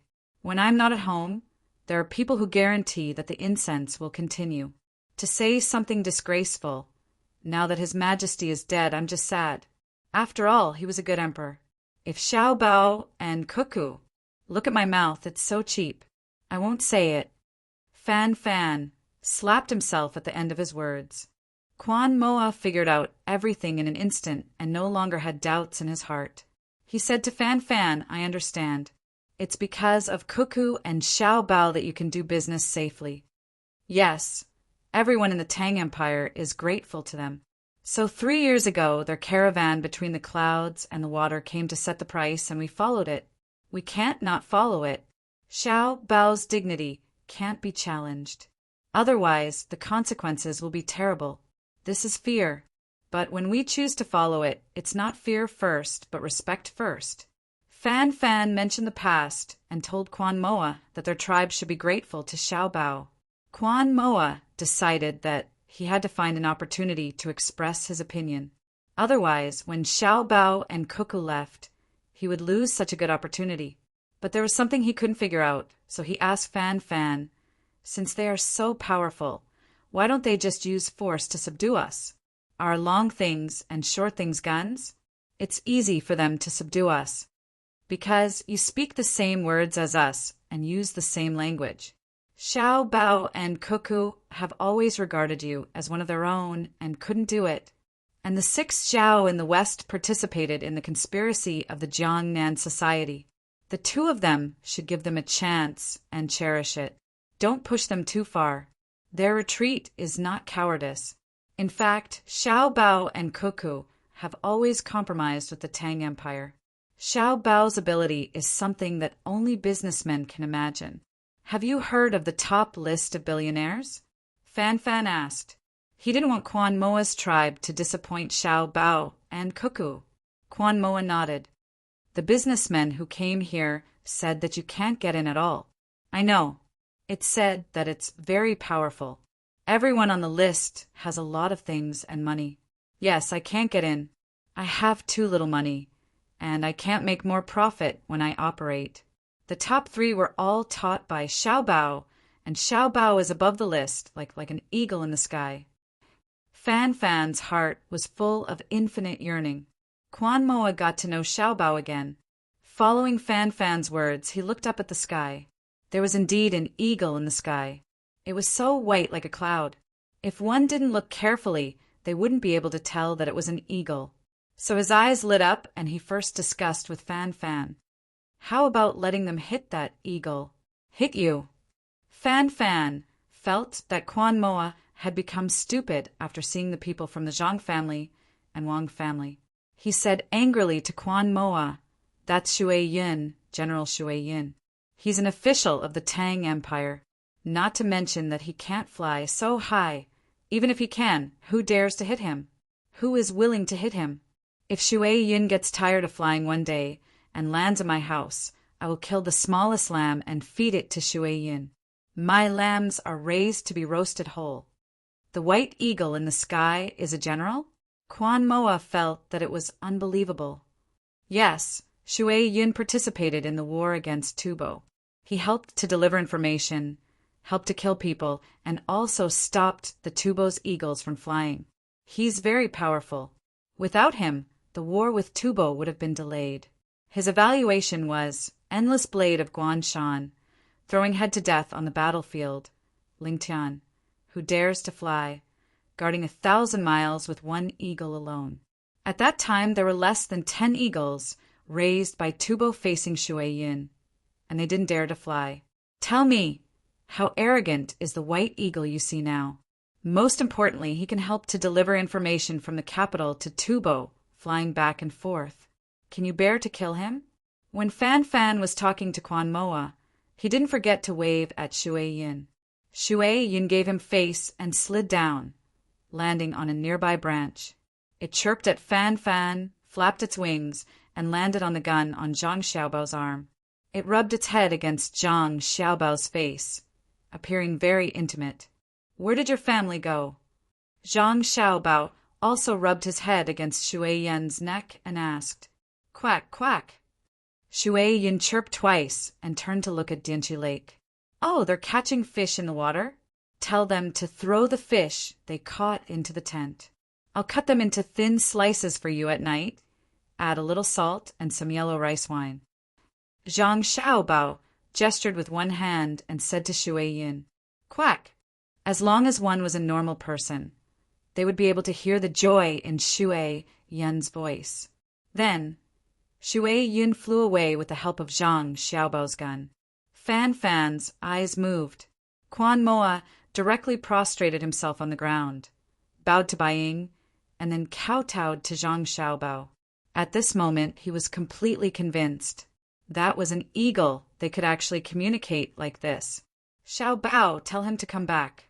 I want to take a look again." Fan Fan pleaded. Quan Moa was also looking forward to it. "After today's hunting, come back with me. I'll let you take a look at Shui Yun and show me your hometown. If I can believe you, you can also guarantee that every time you meet Shui Yun, you will personally slaughter the cows and sheep. If there's no problem, I can give you a horizontal map of Shui Yun's family supply point. In the future, Shui Yun's family can go to your place if they want to eat. After all, their family's mission is very important. They don't have time to hunt by themselves. If there's a stable supply point, it's still good for them.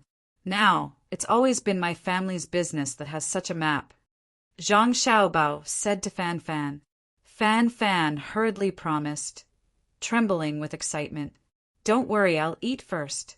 If there's poison in it, I'll be poisoned to death first. If I don't die, I'll feed them. In the future, no matter where I go, I'll bring a sheep with me and raise it myself. I won't let anyone else touch it. When I see Shui Yun's family, I'll kill them and feed them raw meat. I'll test them." Fan Fan was serious. This was glory. Not everyone was qualified to feed Shui Yun's family, but he also understood that he had to prove that he wouldn't poison them.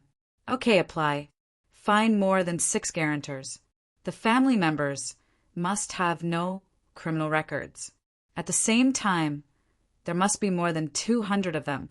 If there's no if, I understand. I'll find them," Fan Fan promised. He knew what would happen after that. It would be the annihilation of his family and 9 generations. Zhang Xiaobao nodded. "It's not that I don't want to believe you. After all, Shui Yun can't compare to us. If we go to your house to eat, cuckoo, and I don't need anyone to test the poison. A powerful eagle is very fragile when it falls." Quan Moa watched and listened from the side. He felt very warm. Xiao, Bao, Cuckoo, and their family's eagle were working for the Tang Empire. The Tang Empire's people were trying their best to help them. The more Quan Moa thought about it, the more comfortable he felt. He felt that as long as he belonged to the Tang Empire, he wouldn't have to worry about being bullied in the future. So he found a reason to ask, "Can Shui Yun catch birds?" Zhang Xiaobao thought about it and replied, "Shui Yun's family can catch birds, but not for eating, but for practicing. Their normal source of food is raw meat provided by us with a little salt and yellow wine. They like to drink a little wine, and then they'll be very happy. Pick a bird. I'll shoot it. I'll show you the power of a spear." Quan Moa began to look for birds. The gunshots and Shui Yun's appearance had caused many birds to run away. Now, some of them had returned. He pointed to a bird on the treetop and said, "Shoot it." "A sparrow, right?" "Oh, yes." Bang, bang, 2 gunshots sounded. A sparrow was missing from the treetop, and another one fell from the sky. Zhang Xiaobao and Wang Wan put away their spears at the same time. Chapter 1305. Quan Moa felt that the beating in his chest was about to stop. He felt that he was not facing a human, but a god. From Fan Fan's words, he knew that Xiao Bao was very good at making money, and he could use this method to attack a group of people. Cuckoo, on the other hand, could command a battle and participate in it personally. These 2 people could obtain absolute power in Tang, which meant that they were also very good at political struggles. Then why was his martial power so strong? From the way they stood before, it could be seen that they were used to attacking the enemy together. They looked less than 20 years old. How could this be? Fan Fan did not think much about it. In his opinion, what he saw was too normal. Xiao Bao and Cuckoo were very powerful. The barking of dogs came from the other side. 2 of the hunting dogs that Xiao Bao and Wang Wan brought back the sparrows. Both of their heads were smashed. The dogs put the sparrows down and squatted aside, very obedient. However, Quan Moa could see that these 2 dogs were not honest, but a kind of calmness. The dogs' eyes were narrowed, but it did not mean that they had no spirit, so he enviously asked, "Do the dogs you brought dare to fight with the tigers here?" It's not about whether they dare or not. Just like the soldiers of Tang, when they are needed, they will go. They never consider how strong the enemy is. Wang Wan smiled and said, "If there is a need, I can also sacrifice myself," Fan Fan said. Quan Moa did not doubt Fan Fan's words. He already knew that the strength of Tang was in the bones, and all of this was brought about by Xiao Bao and Cuckoo. "Bring the grenade launcher." Zhang Xiaobao ordered the people behind him. The grenade launcher was a grenade launcher with primer. It made it easier for soldiers to throw grenades, and it could be thrown further than a person. Quan Moa saw that a new weapon was brought forward, and his expression became serious. Zhang Xiaobao took the grenade launcher and looked at the hill in front of them. He pointed to a small tree about 150 or 160 paces away and said to Quan Moa, "How about we hit that tree?" "All right." Quan Moa wasn't in the mood to think too much. Zhang Xiaobao placed the grenade launcher on the ground. He squinted his eyes and looked at it. After adjusting the angle slightly, he took a grenade and put it in. He pulled the lever, and with a bang, the grenade flew out. The moment the grenade flew out, Zhang Xiaobao put in another grenade and pulled the lever again. Quan Moa watched as the small tree disappeared in a curtain of fire and smoke. About a breath of time later, the fire reappeared in its original position and a sound was heard. Zhang Xiaobao clapped his hands and stood up.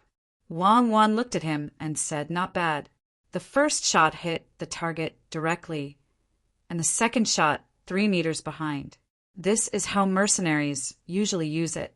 The purpose is to eliminate the enemy's second fireman. It seems that you received good training. It's just SOO. It's mainly because the veteran mercenaries can judge the trajectory when they hear it. I had to use the sound of the first shot to cover the second shot. In fact, against a powerful enemy, 2 shots won't kill one. At most, it can delay the enemy's continuous attack. Zhang Xiaobao humbly replied. Anyway, the 2 people in front of him did not understand.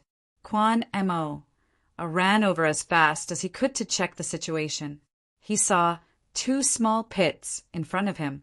Some of the surrounding branches were cut, and some of the leaves were pierced. For a moment he was silent. When Zhang Xiaobao and the others strolled over, he still had not recovered. Zhang Xiaobao said to him again, "There are a few more powerful weapons, but we won't take them out. The most powerful field artillery is too heavy, so we didn't bring it. We only brought 20 infantry cannons. This time, we won't use such weapons. Like you, we will use knives and bows. We don't have bows, but we have crossbows." Quan Mo did not say anything.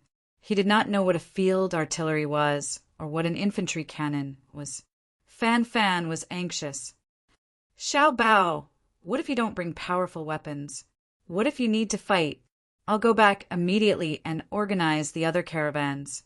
Even if I have to carry it on my shoulders, I'll carry the cannons for you." Zhang Xiaobao waved his hand. "No need. The other 3 fronts are equipped with field artillery to train the soldiers. Do you think we need to use artillery to attack the enemy without any fortifications? My artillery has always been trained with live ammunition. The other field armies of the Tang Empire don't have so much money to spend, so they can only use it on the battlefield." Fan Fan was relieved. He looked around and said, I'd better go back and wait. I don't know how to hunt. I'll go to the place where we'll gather and prepare the charcoal. I'll wait for you to come back and eat." Fan Fan turned and left. Zhang Xiaobao looked at Quan Mo and invited him. "Let's go together. We'll form a group of 3. As he spoke, Zhang Xiaobao picked up a crossbow and a single-edged serrated knife. Wang Wan looked at them and asked someone to bring over 10 triangular thorns. She handed them to Zhang Xiaobao and said, "Use these to run to the nearest prey. In fact, the javelin is more lethal." Zhang Xiaobao took the weapons and asked someone to bring an iron javelin and carry it on his back. He was worried that he would encounter a bear or tiger. The javelin was not for attacking, but for setting up camp better. The adults went hunting, and Xiao Bei also had his own mission. They had to lead the local children to play. It was not a step of the invasion, but a way to find something to earn money for the local children. The local people did not need to be brainwashed. The language and writing they used was the same as the Tang Empire. At the same time, there was no need to start a war with them. As long as they were willing to provide them with a better life, they would naturally make a choice. Unlike Xinlua in Japan, where there were many people and they still lived on their own islands and peninsulas, Xiao Bei and the others first asked someone to measure the children in the tribe and make 2 sets of clothes as quickly as possible as a greeting gift. Make them bigger. Children grow very quickly. Add a layer of clothes on their elbows, knees, and buttocks. Don't make them look like patches. They have to be wear-resistant and beautiful. Also, leave some leftovers and needles for them. If they wear them, they can mend them themselves. The big man instructed the person who measured the children's figures. The children in the tribe did not know so much. They were happy to have new clothes to wear and were closer to Xiao Bei and the others. It did not take long for the children's figures to be measured. The inner courtyard immediately rushed to make the clothes. Xiao Bei brought the children to the side of Jinchi Lake and did not go into the water. She asked someone to net a few carps and said to the local children, "Do you usually eat carps?" "Yes."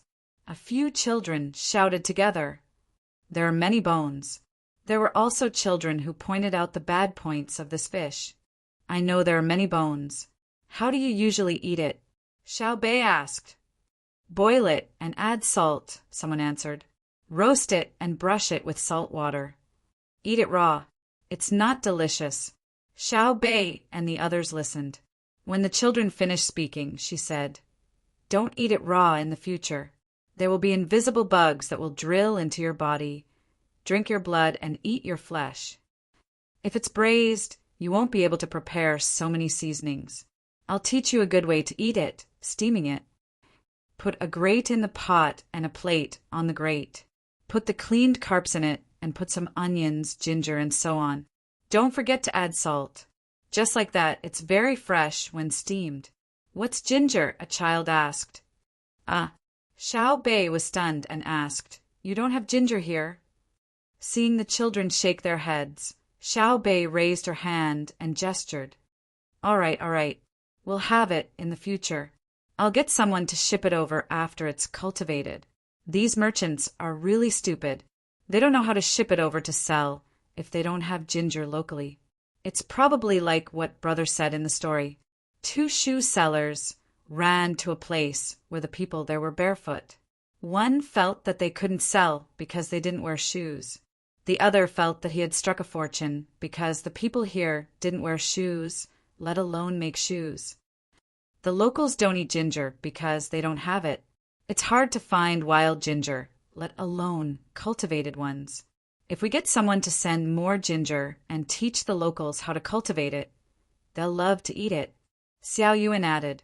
Xiao Bei thought that they didn't have ginger, so she asked, Where are the onions? A child pointed to the mountain. There are some there. There aren't many of them, but they grow in patches. Wild? I know. After a while, we'll get someone to send over a large amount of onion seeds and teach you how to grow them. They're sweet. Xiao Bei decided to ask around to see what they were lacking. As long as they could be planted and raised, they would make up for it. It's spicy. A child reminded Xiao Bei that the onions weren't sweet. Xiao Bei smiled at the child who spoke. The wild ones are spicy. If they're cultivated, according to the season and species, they're sweet ones. There are many people who eat green onions in Hunan province. That kind of green onions isn't very spicy. Of course, before you get used to it, you can't eat too much. Otherwise, you'll get sick and have a bad stomach. Can we eat it now? The child asked. Yes, we brought some. We'll steam some and braise some for you. Xiao Bei agreed. He instructed someone to prepare the carp so that the locals could get used to eating it. Otherwise, if it was just mutton, many people in other parts of Great Tang couldn't eat it. They should bring it over to exchange.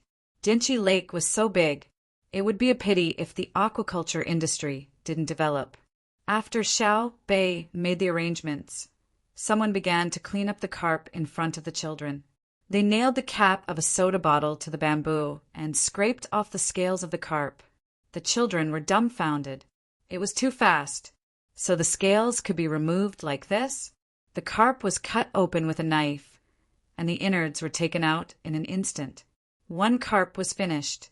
Xiao Bei explained, Actually, you can take out the intestines from the gills. It's a little slower, and if you're not familiar with it, you can easily cut your hands. I won't show you. Don't try to learn it yourself. If you get infected, it'll be very troublesome and you'll die. The children looked scared. They didn't want to die. A child boldly pointed at the person who was cleaning up the fish and asked, Xiao Bei, is he not familiar with it? Xiao Bei laughed.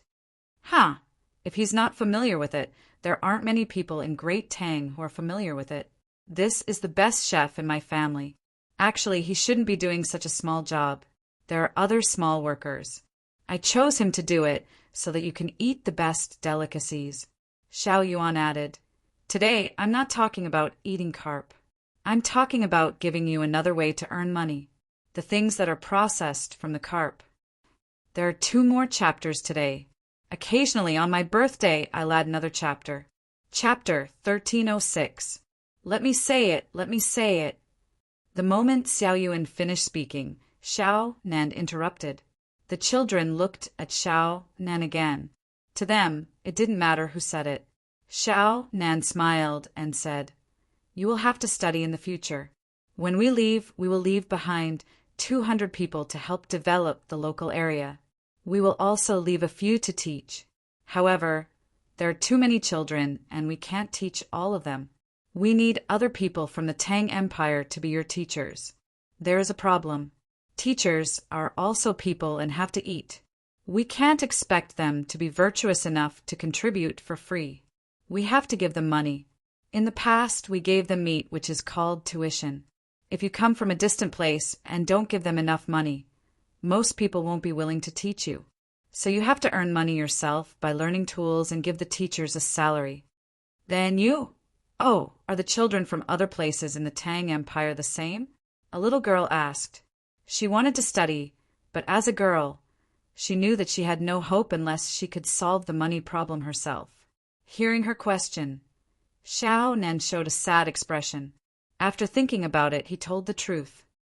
Children in most places don't need to spend money, let alone earn money. They even get money when they study well. Who gives them money? The little girl asked again. Merchants. The merchants of the Tang Empire. They take out money to build schools, hire teachers, give rewards, and take care of the food and clothes for the children, Xiao Nan explained. What about us? Another child asked. Nan continued. You don't have to earn money yourself. We will pay for all the expenses. Although we are 9, we have our own money, a lot of it. Part of the money is used for this. Not all merchants in the Tang Empire are willing to spend money on the children. If they don't pay, we will take care of it. I know you want to ask why we don't give you money, right? The children nodded.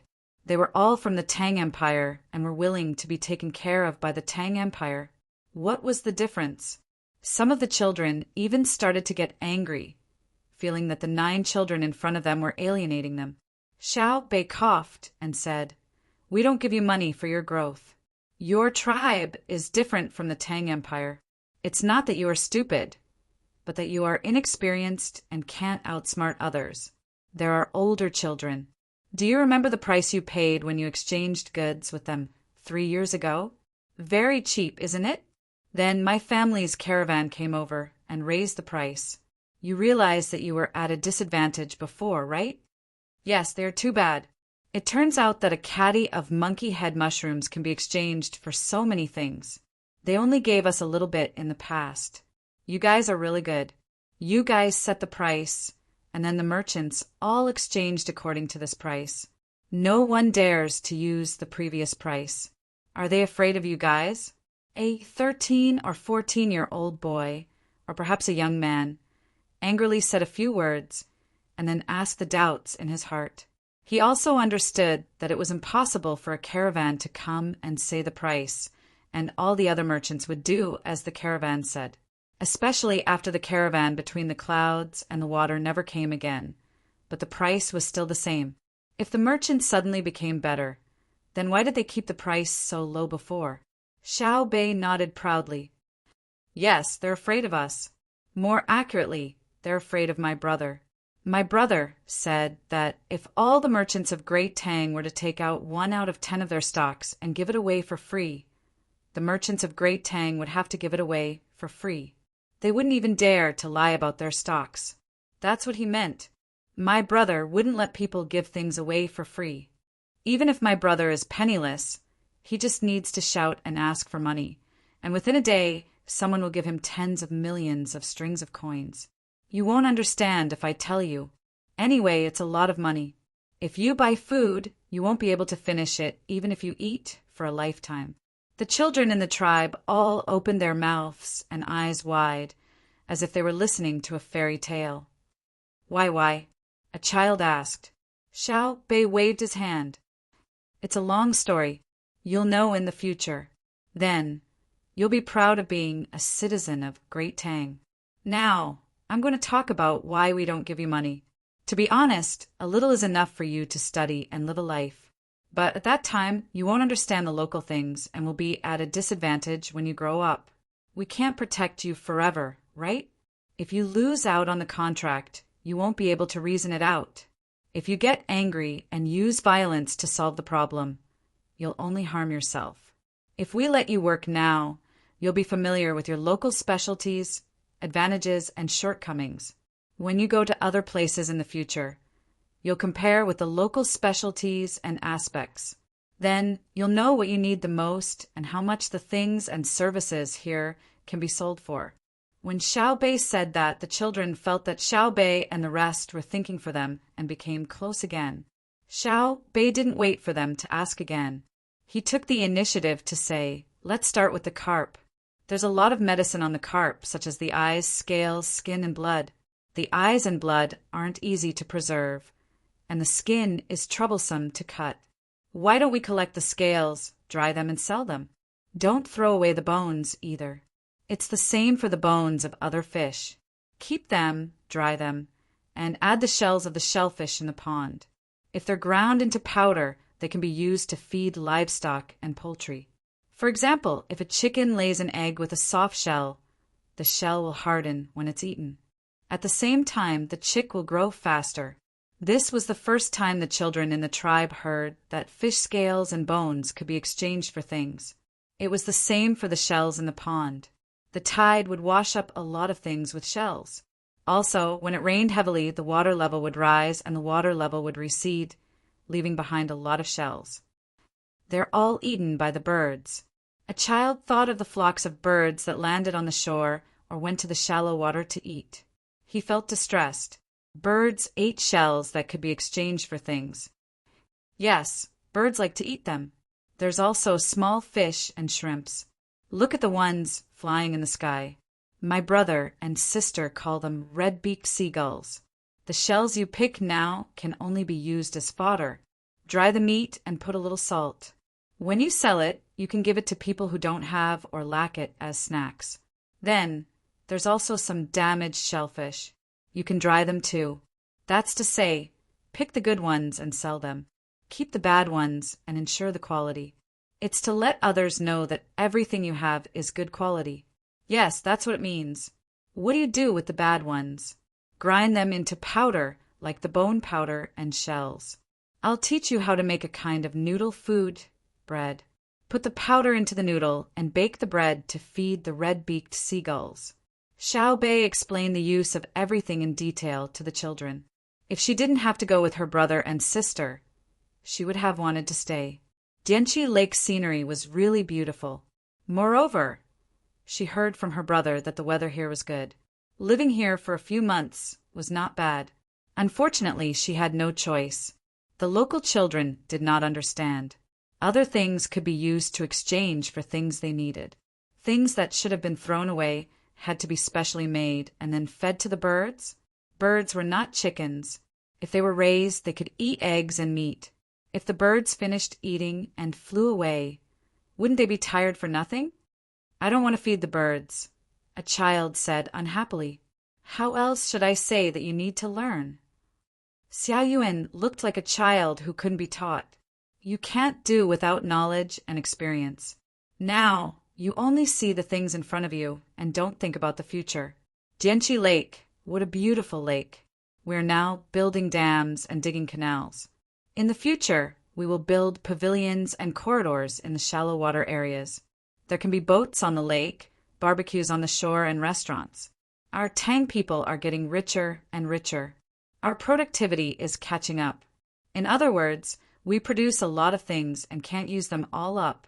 The technology of road construction is improving. In the future, there will be many slaves. Everyone doesn't need to do things every day. The rich people can come out to see the scenery and customs of various places and taste the delicacies of every place. In the future, there will be many people coming to Dianqi Lake. We just need to advertise. What does that have to do with feeding the birds? A child directly asked the key point. Xiao Bei and the others were helpless. In the future, when people come to play, can you feed the birds? You sell them the things to feed the birds and make money, right? Now, you have to feed the birds until they're not afraid of people and like to eat your food. Only then will people buy it. After Xiao Bei finished speaking, she felt that she had no energy. This bunch of stupid children. The children were very sensitive. When they saw Xiao Bei's expression, one of them asked, "Are we stupid?" That's not it. It's just that my expectations are too high. I always compare the children with us. Not only you, but even the adults in your tribe can't figure it out. If you can immediately understand any of our ideas and think of other advantages, then all of you can enter the top ranking of the richest people. So you have to learn as you do. Other than the things in the water, there are also all kinds of mushrooms and mountain vegetables in the mountains. When you have time, go and pick them. Dry them in the sun or in the shade. They can all be sold for money. When you pick them, you have to be careful not to be bitten by snakes and insects. You are not allowed to enter the mountains that are too deep. Xiao Bei first comforted the other party. She admitted that the content of what she was saying now was not something the children could understand. Many adults were confused when they heard it. At the same time, Xiao Bei warned them not to let the children go deep into the mountains and forests and be eaten by wild beasts just to earn some money. The children did not know what the top ranking was.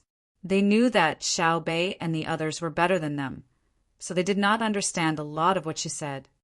Xiao Bei, teach us again. Let's see what else we can do, a child requested. Okay, you have to pick mushrooms and mountain vegetables in the mountains. You also have to make powder from fish scales, fish bones, and shells. You also have to sell shellfish jerky. There is no fixed price for these things between the clouds and the water. The merchants will pay according to their own ideas. I'll teach you a way so that you won't lose too much. Yes, don't lose. Not take advantage of others.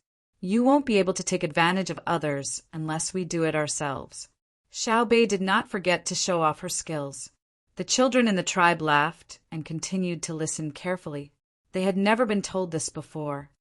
The way is to pretend to be children. Oh, you are children. Yes, you. Stand up. You look cuter. Brother always says that we are cute. Xiao Bei pointed at a girl in the crowd. She looked to be around 6 or 7 years old. Like Xiao Bei, she had long eyelashes and a small face. Xiao Bei had observed her before. Her habitual expression was Wei. She pouted her lips a little and stared at him curiously. It made people want to kiss her when they saw her. You're calling me? The little girl who was pointed at by Xiao Bei bit her lip and looked left and right. She lowered her head slightly, but her eyes were looking up. She was indeed cute. Chapter 1307. Take a step forward and learn from me. I'll teach you how to say it. Little Bei was very satisfied with the girl's behavior. The girl timidly took a step forward. Little Bei took out a mirror from her bag and looked at herself. Then she said, "It's like this. I take a bamboo tube of fishbone powder and go to a merchant who comes to my tribe to trade. I say, 'Uncle, do you want powder that can be fed to fish?' I grab a handful and sprinkle it into the water. Fish eat it. Also, my chicks love to eat it more than fish. Uncle, do you have fish and chicks at home? I'm willing to give you some. You can feed them at home. They like to eat it. Can you come and buy my powder? I'll exchange it for sugar candy. See? Learn from me. Remember, you have to look up and blink your eyes when you talk to them. Don't laugh or cry. Look a little dazed. You're naturally dazed. When he gives you a price, you write it down. When other caravans come to your side, you can ask them. You can sell to whoever offers the highest price. That way you won't lose as much." The boys in the tribe stared at Little Bei, their eyes shining. They did not know if the deal would work, but they knew that Little Bei was very cute. "Little Bei, you're acting cute," Little Yuan said. "I'm selling powder, okay? This is the only advantage a child has. If I don't take advantage of it, I'll be letting myself down," Little Bei retorted. Quan Mo's son looked at Little Bei and wanted to invite her to stay in the village, but he recalled his father's words and did not dare to say it. Instead, he asked, "Little Bei, do you usually do business like this?" "I don't. Do I need to act cute?" Little Bei curled her lips. "If I were to sell local specialties, I would directly tell the merchant that you give me a price and come up with a detailed sales plan. What will you use to ensure sales volume? How will you stabilize the loyalty of the buyer group? Also, how much profit do you pursue? What percentage of advertising investment are you willing to provide?" "How is it different?" Quan Mo's son asked. "Because I'm Zhang Xiaobei. With the 9 of us combined, our marketing wisdom is stronger than the merchants who come. At the same time, we have more resources to use. Do you understand?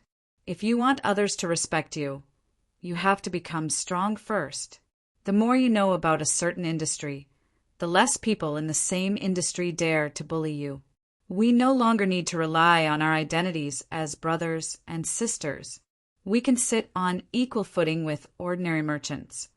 And if we add on our status as great Tang patrol emissaries, we can mobilize many resources. For example, in the war between the Tang Empire and Duoshire this time, through the Candy House chain of partners, it is convenient for us to support the war indirectly. Our words determine the direction of millions of strings of money. This was why they were allowed to earn their own money. The children in the capital enjoyed the funds provided by the merchants to study. Not only did they not accept the charity of others, but they also formed a kind of charity to the merchants who took the money. Everyone fought to give them money. It's because of where they are as well as their knowledge and status. If you need merchants to invest here, you're purely accepting charity. I hope that you can be more self-reliant. Of course, I will also give you help, not charity. Xiao Bei explained. It could be said that his words were heartfelt and earnest.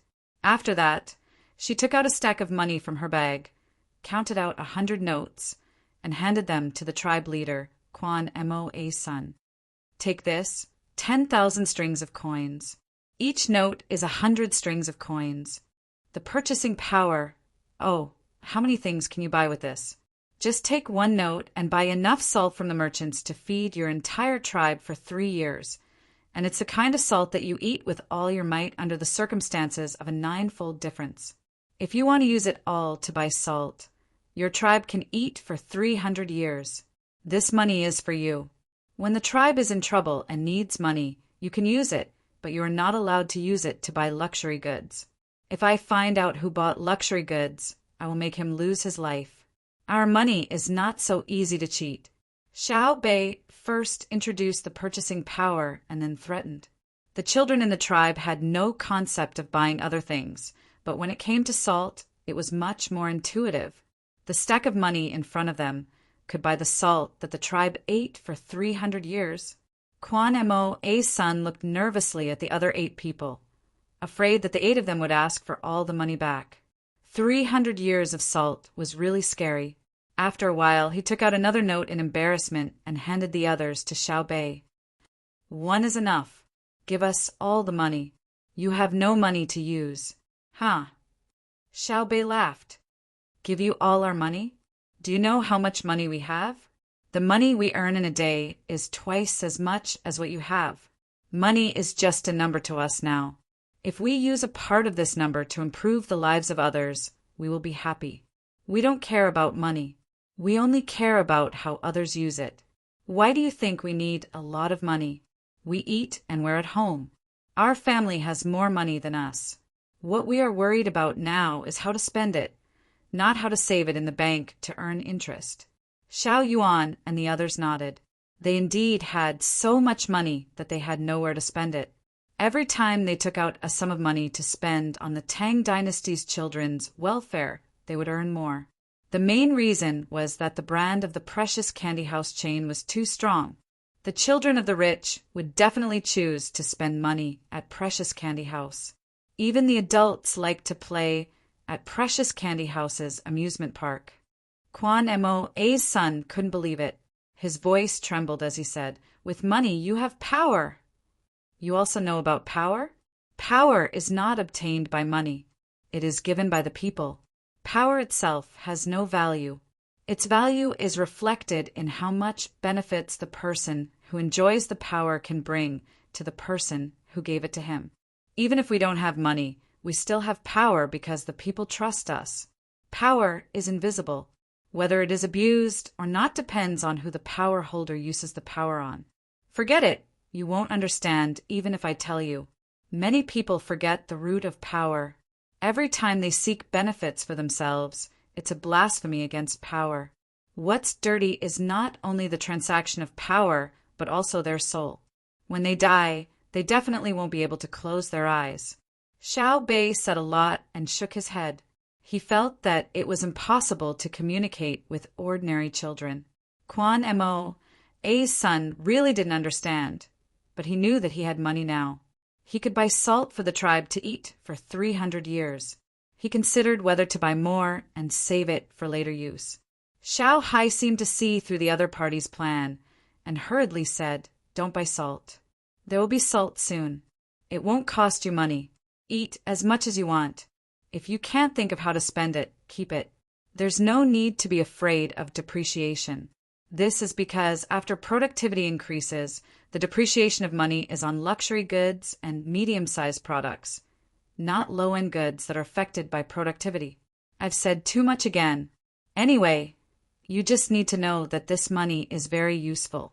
If you don't make money from selling things, use it to pay for your learning equipment and the cost of hiring teachers. Kwan Mo's son clenched the money tightly. His eyes reddened as he asked, "Why are you so good to us?"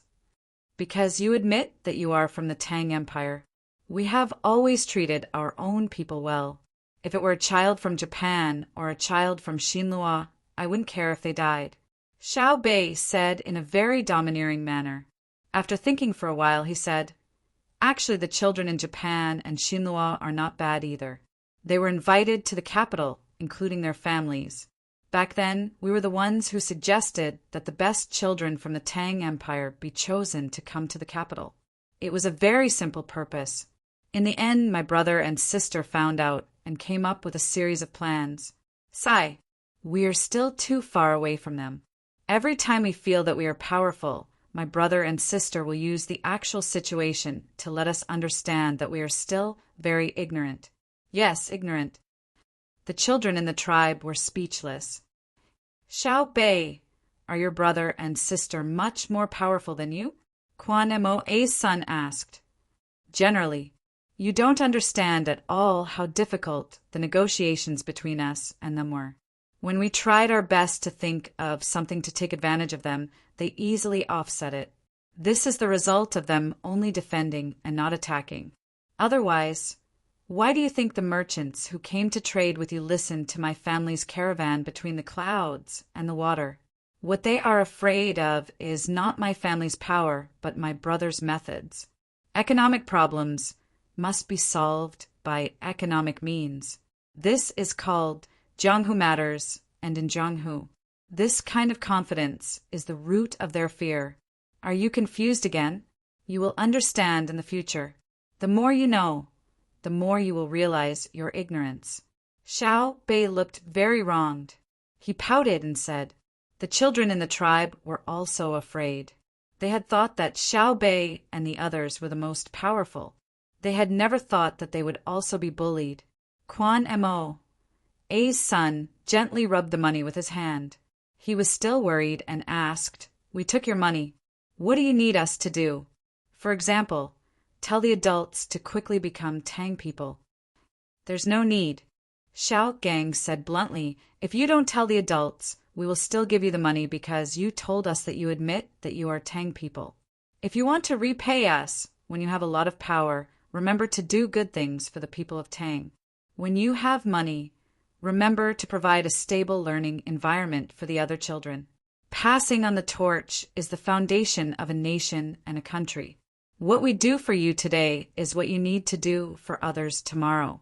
When we leave, there will be a local contact station that sends telegrams to us if anything happens. Now we will teach you how to turn shells into powder. You need a mill, a fine grain mill. I will give you one and have someone make it immediately." In the mountains, Kwan Mo was hunting with Zhang Xiaobao and Wang Wan. He thought that the two of them were powerful in martial arts and knowledge, but they were not familiar with the local situation and would not be very successful in hunting. What he did not expect was that the two of them seemed to have lived near Jianqi Lake since they were young. Their footsteps and vigilance were just right. He saw with his own eyes that when Zhang Xiaobao was tracking the tracks left by the prey, he casually killed 2 hidden poisonous snakes and handed them to Wang Wan. Then, Wang Wan took care of them and put them in her backpack. They were now chasing a tiger, so there were only 3 of them. Kwan Mo was very nervous. He did not expect Zhang Xiaobao and Wang Wan to be so bold. It was a tiger. With only 3 people, they dared to track it and even planned to hunt it. After moving forward for a while, Kwan Mo could not help but say, "Xiaobao, why don't we change it? Tigers are not easy to fight." "It's okay, Xiaohu. I am going to catch it alive. There is a male tiger missing in the zoo. You just happened to encounter it. I will use other weapons in a while, so it is not considered a part of the competition, Zhang Xiaobao replied. Chapter 1308. The little tiger that Zhang Xiaobao was talking about was indeed a little tiger, but it didn't mean that this kind of tiger couldn't grow up. It was just that the tiger itself was small. He also knew that there were many tigers of the same species in this area, but he didn't plan to kill them. This was a national first-class protected animal at his time. He also didn't think that killing a tiger would show his heroism. The number of tigers had always been small, but because tigers were active in a wide area, it caused people to be afraid of them. When Zhang Xiaobao and Wang Wan came over, they brought anesthetic bullets. Wang also carried an anesthetic gun on her back. When they encountered a strong animal, they would directly use the anesthetic gun to kill it. It was just hunting, not risking their lives. Quan Moa was still worried. He didn't know the function of the gun on Wang Wan's back, and it looked different from the gun she used before, so he worriedly reminded, "What if the little tiger is meeting up with its family?" "That's impossible. We didn't hear the cries of the little tiger." At the same time, there weren't any large tiger footprints on the ground. This means that this is a lonely little male tiger. I want to find a companion for it. Isn't it cruel to lock it up in the zoo in Beijing? When Zhang Xiaobao thought about how the tiger was still alive and well, yet you had to catch it and lock it up for others to see, he felt that someone would stand up and say something about animal protection. However, Zhang Xiaobao chose the wrong person. When Quan Moa heard Zhang Xiaobao's words, he was puzzled. Cruel. Are we going to feed it directly when we put it in a zoo? Yes, it's not good to let it come out and find its own food. What if it eats people? As long as we catch it, it won't be able to come out of the cage. Zhang Xiaobao squatted down and carefully observed the grass under his feet. Isn't that good? It doesn't have to work hard to catch prey. It can eat and sleep when it wants. It's already good that we didn't kill it, but we still feed it meat. Life is really good. Quan Moa suddenly felt that if he became a tiger and was caught, he would have food and drink. His life would be very good. Zhang Xiaobao felt that he couldn't communicate with Quan Moa. Freedom. No one would want to be locked up in a cage. He would rather live a poor life than be unable to leave the cage and be surrounded by people at the same time. Wang Wan chuckled and said, "Don't worry about what the tiger thinks. Let's catch it first, catch it, and then go back." The children who often go to the zoo say that one less tiger is not extinct. Only those who have nothing to do will consider the feelings of the tiger. People are tired of living. Why should we care about the tiger if we don't care about the people? That makes sense. Maybe it's because they want to flaunt their kindness and find a bunch of excuses to overthrow the nature of the world's law of the jungle. If everyone was really so kind, the world would be at peace long ago, and no one in Africa would starve to death. Anyway, I'll eat whatever I want, even if it's a panda, as long as I have the money. As for what other people think, I don't care. I always feel that this so-called kindness to animals is hypocritical. This kind of person is only using animals to show their kindness. In fact, they don't even think about their own kind from the perspective of kindness. Is that so? Zhang Xiaobao lowered his head and carefully sniffed the smell of a pile of feces. He nodded and changed direction to chase. Quan Moa felt disgusted. He didn't expect that this person, who had absolute status in the Tang Empire, would actually do something like sniffing other people's feces. He resisted the urge to vomit and followed Zhang Xiaobao. When Wang Wan passed by the feces, she also bent down to smell it and got up to chase. She didn't care about being disgusted. She was a tyrant flower. In some ways, she was the same kind of person as Xiaobao. In her eyes, there were only tasks and goals, and there was no sense of self. So what if she smelled tiger feces? If there was a need, so what if she tasted human feces? At least she could make a simple judgment whether the other party had diabetes or not. At that moment, she was just a tool. It wasn't like she hadn't practiced sneaking in feces before. What was wrong with that?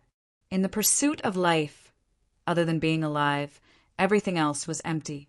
This little tiger is quite cautious, changing directions back and forth. Where is its home? We have to reach it before the animal activists find it, catch it successfully, and move it immediately. Zhang Xiaobao was tired of chasing and said funny things to relax. Wang Wan also wiped the sweat on her forehead. As long as there is an attribution in front of the activists, then it is hypocritical. Animals are protected, so why can't plants be protected? This is a very interesting situation. For plants, animal activists feel that they can eat as much as they want, but they don't protect the animals that need protection the most, humans, because they feel that humans are at the top of the food chain. According to this, are carnivores at the top of vegetarian animals?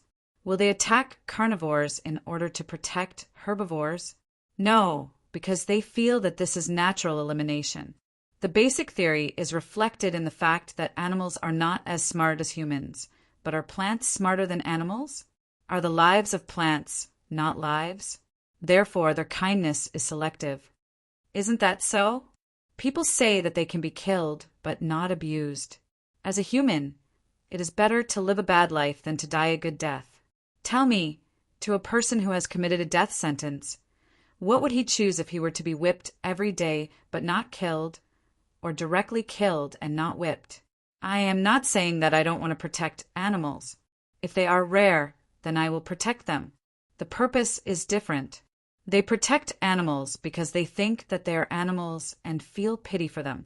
I protect animals because I want to let these animals live so that the people of Tang Empire can recognize them and see them with their own eyes.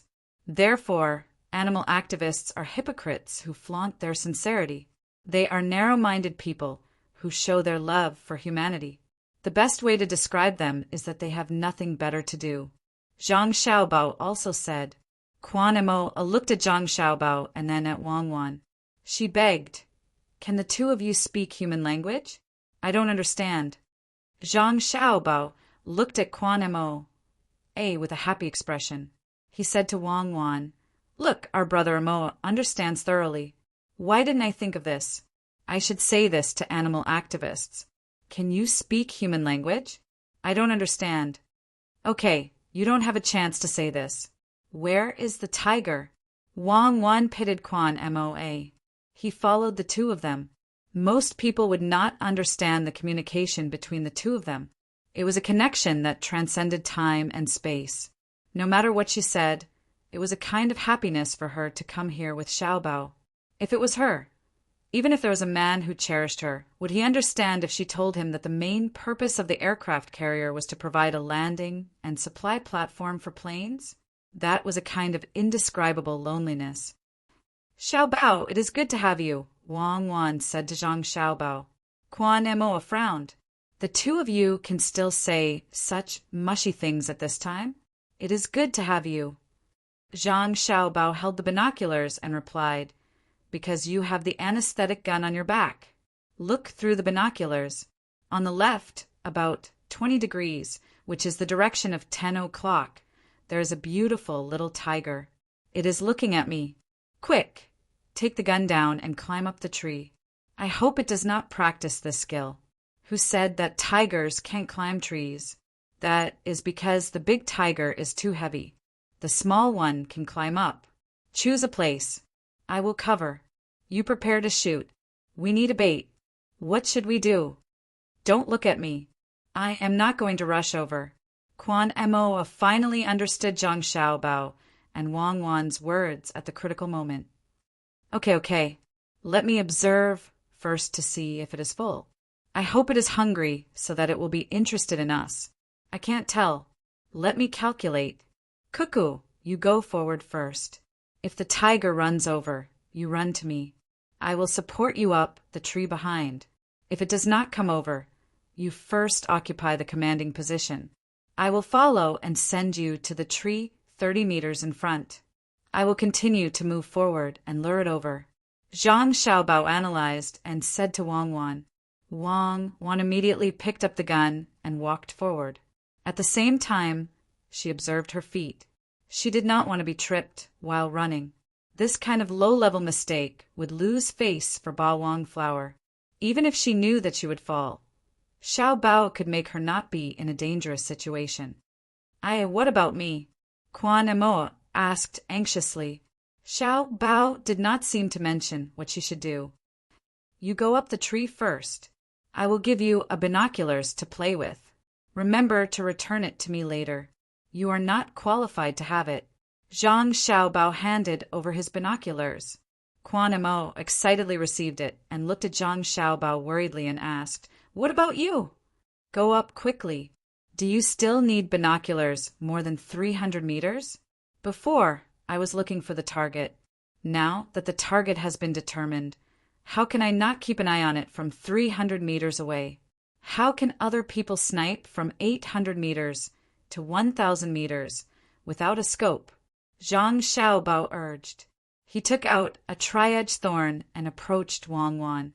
Wang Wan had already climbed up and squatted at a height of more than 4 meters. She used a tree branch to block herself and held the tranquilizer gun horizontally. Zhang Xiaobao came to the tree where Wang Wan was and threw away all the tri-edged thorns except for the one in his hand. Then he began to tidy up his clothes and shoes. After thinking for a while, he took off his shirt and exposed his upper body. He moved his arms and made 2 small jumping movements. Then he observed the position below Wang Wan and walked towards the little tiger that had been staring at him. Every step was almost the same distance. Wang Wan, who was on the tree, licked her lips and took a deep breath. Then she no longer paid attention to Zhang Xiaobao. She instantly entered the best sniping state. Zhang Xiaobao continued to move forward. He swung his wrist and shouted at the little tiger, "Come, baby, come to brother." When the tiger heard the call, or rather the provocation, it got up and ran towards Zhang Xiaobao. Zhang Xiaobao turned around and narrowed his eyes. He stared at the little tiger and estimated the distance between the tiger's speed and the tree that Wang Wan was at. He also estimated the distance between his speed and the tree that Wang Wan was at. When the tiger was 150 meters away from Zhang Xiaobao turned around and ran. He took 20 steps and jumped, flying below Wang Wan. He grabbed the tree branch beside him with one hand and played with the tri-edged thorn with the other hand. Then, bang, Wang Wan fired. Over. That's a tranquilizer gun, not an anti-material sniper rifle. It's still running. Fuck, it's really pouncing. Go down, go down. Yes, brother, you can't. If you come up from this height, I'll stab you. Just as Zhang Xiaobao said a few words, the little tiger had already come over. It jumped and wanted to bite him. Zhang Xiaobao gently poked its nose with the tri-edged thorn. It howled and tilted its head and fell down. Chapter 1309. In the end, the little tiger didn't manage to eat the people on the tree. It was numb in its heart. Zhang Xiaobao waited for a while before breaking off a tree branch and throwing it at the little tiger. Seeing that it still didn't move, he jumped down and took out a rope to tie the little tiger's limbs. The effect of the medicine is not bad. I've tested it on pigs and monkeys before. This is the first time I've used it on a tiger. There are still tigers here. We have to cherish them in the future. We can't kill them all. Wang Wan's last words were directed at Quan Moa. Quan Moa didn't think much of it and explained, "Tigers eat sheep and also people. Rhinoceroses are also very destructive. No matter how powerful they are, how can they be compared to people? There will be people to protect you. Only when the number of tigers and rhinoceroses reaches a certain level can you apply to kill them. Otherwise, you will be violating the laws of the Tang Empire. Carry them." Naturally, Wang Wan did not carry the prey. Zhang Xiaobao and Quan Mo cut down a branch and threaded it through the rope. The two of them, one in front and one at the back, lifted the tiger and walked back. Today, they did not hunt other prey. Wang Wan looked back at the dense forest and the sound of birds chirping. She muttered, "In the future, our children can't only see the tigers and rhinoceroses that appeared in Yunnan on TV. Jianqi Lake isn't the only beautiful place here. India is not bad.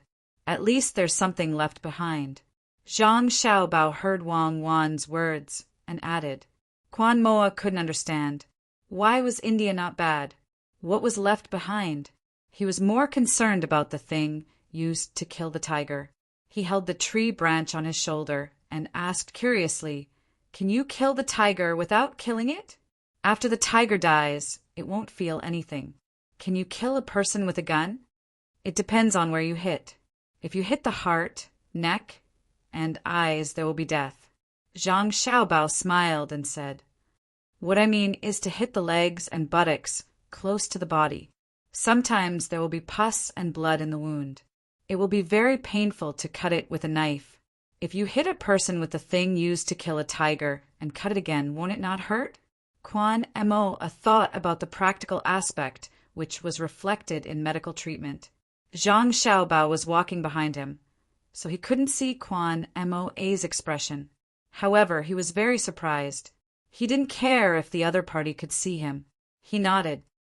"It's already in use. There's no need to shoot with a gun.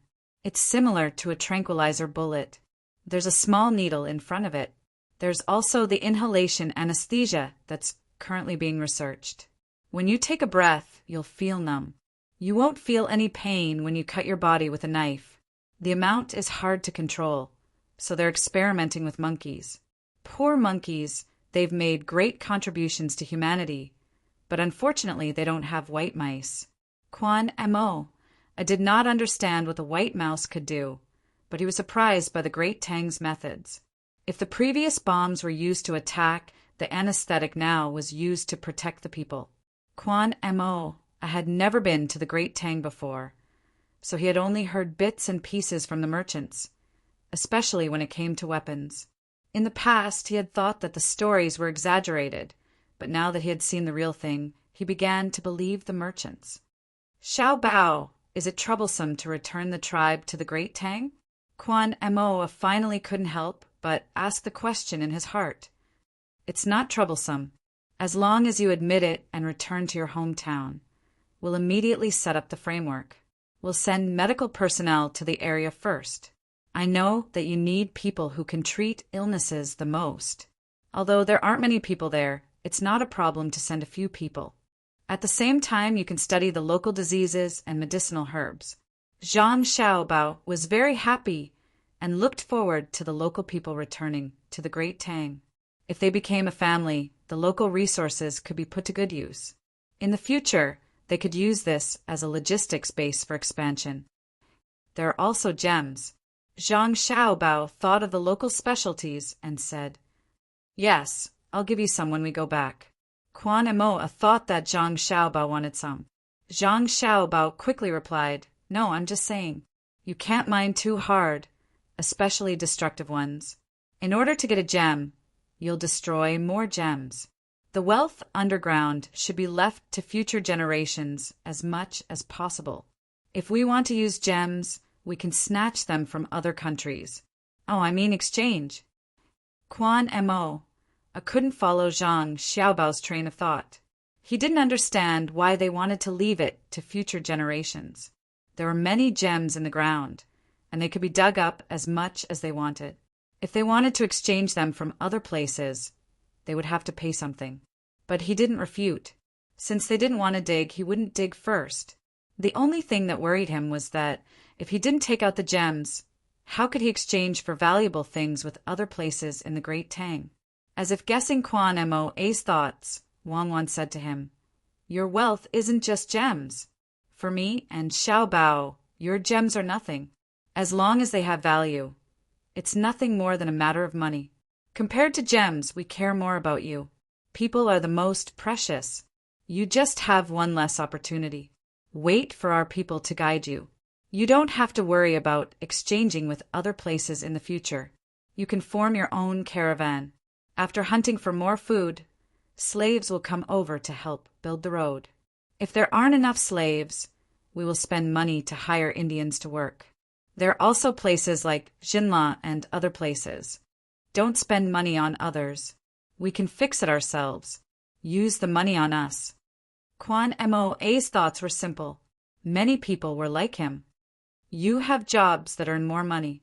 For example, you can be a supervisor and see if other people are lazy when they are working. The money you get will be much more than the people who are working, Zhang Xiaobao explained. If we work and supervise, won't we get more money? Quan Mo said to Zhang Xiaobao, "Do you have so many people? I need the road to be paved as soon as possible. It will be smooth and suitable for large groups of people to pass through quickly. I won't wait for you to fix it bit by bit. Your lives are not as good as those in the prosperous places of the great Tang. It's not because you were born poor, but because of the inconvenience of transportation. Many resources can't be transported out, many resources can't be used, and the outside world needs your resources very much. A road is a hope. Those who haven't experienced it will never know." Zhang Xiaobao was trying to influence Quan Mo, hoping that he would change his mind as soon as possible. There was a wider world outside. Quan Mo acknowledged again. Although he didn't understand, he believed that Xiaobao wouldn't lie to him. Previously, he thought that Xiaobao and Cuckoo had more than 10,000 people, and that it would be easy for them to attack his tribe. There were no old or weak people in the group, and they would have more people who could fight if they attacked his tribe. Now he understood that they didn't need to send too many people to attack his tribe. A few dozen people could kill his tribe. With such ability, why would they need to lie to him? Thinking about military force, Quan Mo recalled what the merchants had said. As long as the people of the Great Tang were bullied, the Great Tang would send troops to help them take revenge. Thinking that he would be a great Tang person in the future, he wanted to ask clearly, so he said, "What if the people of my tribe are bullied by the people of other tribes? Will you help?" "It depends on what tribe it is. The one with the surname Meng? That's an internal problem. In the future, you will need to cooperate with them and have the protection of the law. It won't be like the people of India. If they kill one of your people, we will immediately kill hundreds of people in India and even drag down the king of some small country." "What about the 6 Xiao?" Quan Mo asked again. "This even now, I still don't understand what the 6 Xiao are planning. In truth, you should have noticed that there are many habits that don't differ much between the two of you. What Huan Huan and I are thinking about is bringing the 6 Xiao into the Great Tang. They have more people, and after they are incorporated, a large part of them will need to be scattered all over the Great Tang, including you and the people with the surname Meng. To put it bluntly, we want to assimilate you. Otherwise, we will need more time to slowly influence you. We can't wait. Otherwise, it will be easy for us to rely on the local area as a place for logistics, and you will cause a fire in our backyard. How miserable would my life be?" Zhang Xiaobao didn't hide his purpose in the slightest, and directly stated it for Quan Mo to hear. Sometimes, one could be a little more sincere in communication. It was better to speak openly than to play dirty tricks behind one's back. Although Quan Mo didn't understand some of the words, he could guess the meaning. He nodded and said, "I'm also very afraid that when I lead the warriors on the front lines to fight, there will be betrayals behind me. When the time comes and you migrate people, will they still be able to come back? It's not a migration. It's a recruitment method to call people over to work and give them more money. They have to bring their families and, at the same time, let them see the outside world. If they have time, they can come back if they want to. It's not forcing them. You can rest assured that Cuckoo and I will never do anything to harm you. You won't understand even if I tell you. In any case, we are family." Zhang Xiaobao gave his promise to Quan Mo. Quan Mo truly couldn't understand. They clearly had powerful martial strength, but they were still negotiating with him. He had the same weapon, and he had long ago conquered the people with the surname Meng and the 6 Xiao. And it seemed that Xiaobao and Cuckoo weren't stupid. Why did they treat him like this? Unable to figure it out, Quan Mo decided not to think about it anymore and promised. "Okay, when my king comes, I'll persuade him." "Okay, this time I'll give you 5 spears and a handgun, 1,000 bullets for the spear and 30 bullets for the handgun. We'll train you for a few days, and the bullets will be on us. As for the small cannon, I won't give it to you. It's not easy to use it, and it'll be bad if it explodes. Consider it a benefit for you." Zhang Xiaobao mentioned the matter of weapons. This was something that Quan Mo really wanted, but he didn't mention it before. If it were him, he felt that he wouldn't have agreed. He didn't expect Xiao Bao to be so easy to talk to. He didn't even ask for it and already gave it to him, considering that he would have weapons to protect his tribe in the future. Quan Mo was happy at first, but then he asked Zhang Xiaobao suspiciously, "Aren't you afraid that we'll shoot you with weapons?" "We're a family. If you really shoot at us, don't blame me and Cuckoo for being ruthless," Zhang Xiaobao said frankly. "I'm just asking. We're a family." Quan Mo was relieved. He believed that he would get the weapons, not Xiaobao's casual words. Wang Wan suggested, "Xiaobao, let's give them some money. Give them a few thousand strings of coins, enough for them to buy things with merchants, such as advanced farming tools. I see that their plows are all made of wood." "No, Xiao Bei and the others will definitely give it to us. I know the little guys too well. They never run out of money. They always find a reason to give it to others and use it on their children. Fortunately, our education didn't fail. They only care about the children of the Tang Empire. They don't care about the children of other countries." When Zhang Xiaobao talked about his younger siblings, the smile on his face became brighter. The corners of Wang Wan's mouth also curled up. Every time she thought of her younger siblings, she felt very happy. Quan Mo also liked Xiao Bei and the others very much. At a glance, he felt that they were better than other children. Moreover, they were also good-looking. He hoped that when he had children in the future, they would be like Xiao Bei and the others. So he asked, "Xiao Bao, are the children taught in the Tang Empire the same as Xiao Bei and the others? Do they have money?" "Ah, same? Haha. Do you know how much effort Cuckoo and I put into their education? If I used this energy to make money, I could sell half of the land in the Tang Empire. Speaking of which, others can also teach well, but it's too difficult. If they're not their own children, who would be willing to teach them like this? As for money, they have their own businesses. In fact, it's all managed by the inner courtyard of the family. They just came up with ideas, but Cuckoo and I support them. They get less than 6 million strings of coins a year, and more in the future. They use about 2 million strings of coins, of which more than 700,000 strings of coins are used in children's medical research. This is really expensive, so they have to invest in it themselves. But in the future, the money spent will increase. We can't always let businessmen pay for all the school fees. In the past, there was no way, but now we have free hands." When it came to education, Zhang Xiaobao was still very conceited. He and Wang Wan taught their younger siblings with knowledge that was beyond this era, and the results were quite good. Quan Mo was not most concerned about education, but money. He was not like his son, who did not know much about the Tang Empire's money.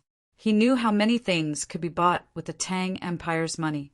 When he found out that the 9 children could earn millions of strings of coins a year, he even had the thought of robbing them. Even if he only robbed half of the money they earned every year, it was enough for the people in the tribe to enjoy for several lifetimes. "You don't want their money?" Quan Moa did not understand. It wasn't easy for them to find a way to make money. How can we take it and use it? In fact, they put the money in the bank and I use it. Besides, the family doesn't lack their money. Zhang Xiaobao said with a smile. "That money? How much money do you have?" Quan Mo was even more surprised. "Not much. It's a little less than the Tang Empire's national treasury, and we spend a lot of it. We put it into disaster relief and research, and we have to pay for the dam and artificial canal in Dianchi Lake. When His Majesty sees where we go, he will never give us a penny for construction costs. It's sad to say," Zhang Xiaobao said casually, not forgetting to complain. "I'm sad too." Quan Moa followed. He finally knew what the words "rich enough to rival a country" meant. According to this, the little guys really did not have much money. He had the idea of kidnapping Xiao Bao and Cuckoo again. The 3 of them talked as they walked. Time passed quickly. When they arrived at the place they had discussed, the others had not returned yet. Instead, King Tsuangue was waiting there. Quan Mo was surprised again. He put down the tiger that had opened its eyes and ran to King Tsuangue. He asked, "King, you came so quickly?" "I received the news as soon as Xiao Bao and Cuckoo arrived here. I only met the people you sent when I was almost there." "The world is changing," King Tsuangue said weakly. He was different from the locals. He had lived in the capital for a while and knew the strength of Zhang Xiaobao and Wang Wan too well. How could he not come in person? When Zhang Xiaobao heard King Tsuangue's words, he knew that the other party did not want to surrender to the Tang Empire. He was the king here. If he really surrendered, his status would decline. But Zhang Xiaobao would not make any concessions or compromises for the other party alone. Zhang Xiaobao cupped his hands and bowed. "Bohai Provincial Governor greets King Tsuangue." Wang Wan followed. "Bohai Deputy Provincial Governor greets King Tsuangue." Both of them were one rank lower than King Tsuangue. King Tsuangue was a prince, rank 1. Zhang Xiaobao and Wang Wan were rank 3 as provincial governors. But the Bohai Commander-in-Chief's mansion was too big. If they were promoted by 1 rank, they would be rank 2. King Tsuangue nervously returned the greeting. "Xiaobao Cuckoo." "Greetings." King Tsuangue did not dare to be arrogant. The 2 people in front of him were not sheep. When he was in the capital, he knew that they did not greet the emperor of the Tang Empire. Who dared to be presumptuous in front of them? Other than the Minister of Works, Zhang Zhong. The great General Gao Lisher was the only one who was qualified to receive their bow. Now that he was greeted by them, King Tsuangue sighed and said, "What should come will come. It's not that I want to criticize you. How is your life compared to the people in the capital? You should be a good king. Now, I want you to be independent. Are you willing? Do you want me to talk to you in the capacity of a king?" Zhang Xiaobao was not polite at all and went straight to the point. He did not have time to beat around the bush. King Tsuangue suddenly smiled. "I've already thought about it on the way here. Living near a powerful country, even if the powerful country doesn't attack, is like living in a crevice. It's uncomfortable, but I have a request. You want me to send people to govern the place. I will discuss with you first to ensure your interests. At the same time, I will teach you more and provide you with full support, especially in terms of military power. I will not oppress you. Is that right?" Zhang Xiaobao did not wait for King Tsuangue to finish and continued. "Xiao Bao is indeed Xiao Bao. I have learned a lot. Everyone says that you are good at scheming. Now that I hear you, I am relieved." King Tsuangue looked at Zhang Xiaobao and bowed again. Zhang Xiaobao accepted it calmly. Wang Wan also stepped forward and accepted it. King Tsuangue smiled. Quan Moa was confused. What were they talking about? "King," Quan Moa asked. "Since Xiao Bao can speak for me, it means that his plan is better and better than mine. When it comes to building a place, I am far behind Xiao Bao. They have accepted my bow, so naturally they will sincerely work for the Tsuangue clan. They can seize the power of the great Tang, but not seize it. Why should I care about the power in name? Have you seen their weapons? You have not been to the great Tang and have not seen how they live.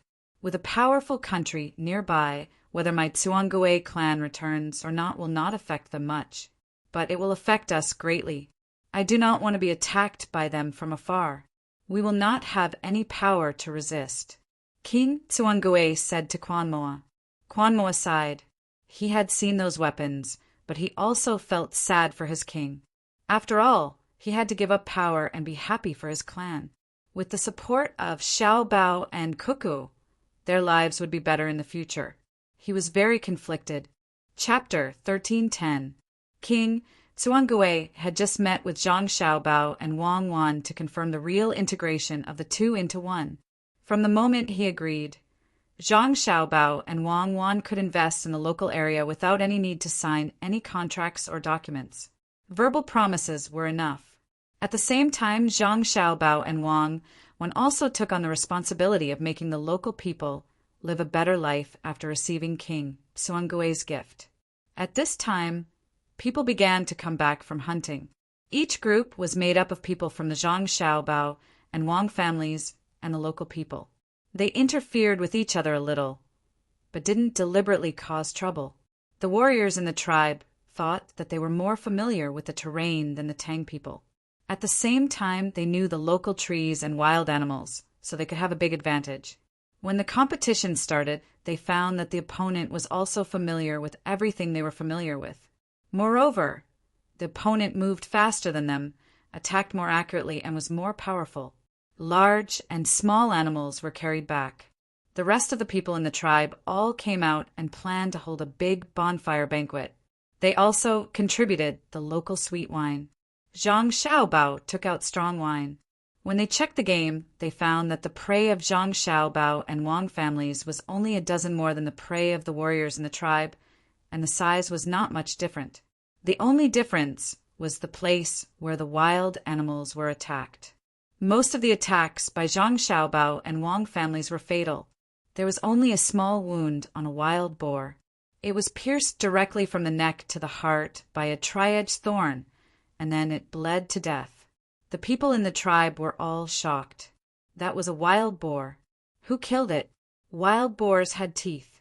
Zhang Xiaobao looked at the wound and also had a lingering fear. He scolded Zhang Dufeng of the No. 1 protection team. Who asked you to take the risk? It's just a hunt, not a hand-to-hand fight with the enemy. Is it worth risking your life? Zhang Dufeng, who was scolded, lowered his head and didn't say anything. He just rubbed one arm. Obviously, he was injured. No one knew what he did when facing the wild boar, but he was able to stab the tri-edged thorn into the wild boar's heart. The people in the tribe looked at Zhang Dufeng as if he was a hero, which made the warriors in the tribe who participated in the competition feel very sad. They already knew that if they were to fight with the other party, the chances of winning were very low.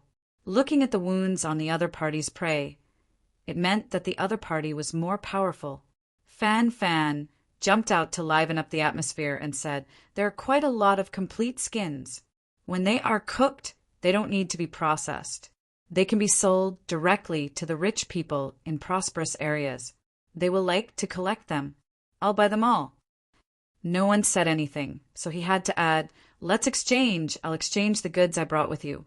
It's all on Brother Moas tribe. After all, I hunted in your place, and you even provided a place to barbecue. I think it's fine." Zhang Xiaobao agreed. "We don't need leather, and we don't lack the goods that Boss Fan brought. Just give us a few pieces of meat that we can't eat." Quan Mo was not pretentious. His tribe really needed things, especially now that the autumn harvest season had not yet arrived. The previous stock of food was almost used up, and it was a time shortage. There was a great demand for goods brought by merchants. It was better than eating wild vegetables every day. Fan was very happy, as if he had won the lottery. He had already thought about it. He would give a very high price in exchange for the leather and wild boar teeth. After leaving, he would go directly to the capital and hold an auction there. He would reveal the source of the leather, which represented the honor of Zhang Xiaobao and Wang family. He believed that many rich people would rush to raise the price. When the prey was put on the grill, the children of the tribe, Xiaobei, and the other 9 people also came back from the river. The children burped one by one. Obviously, they were full from eating fish.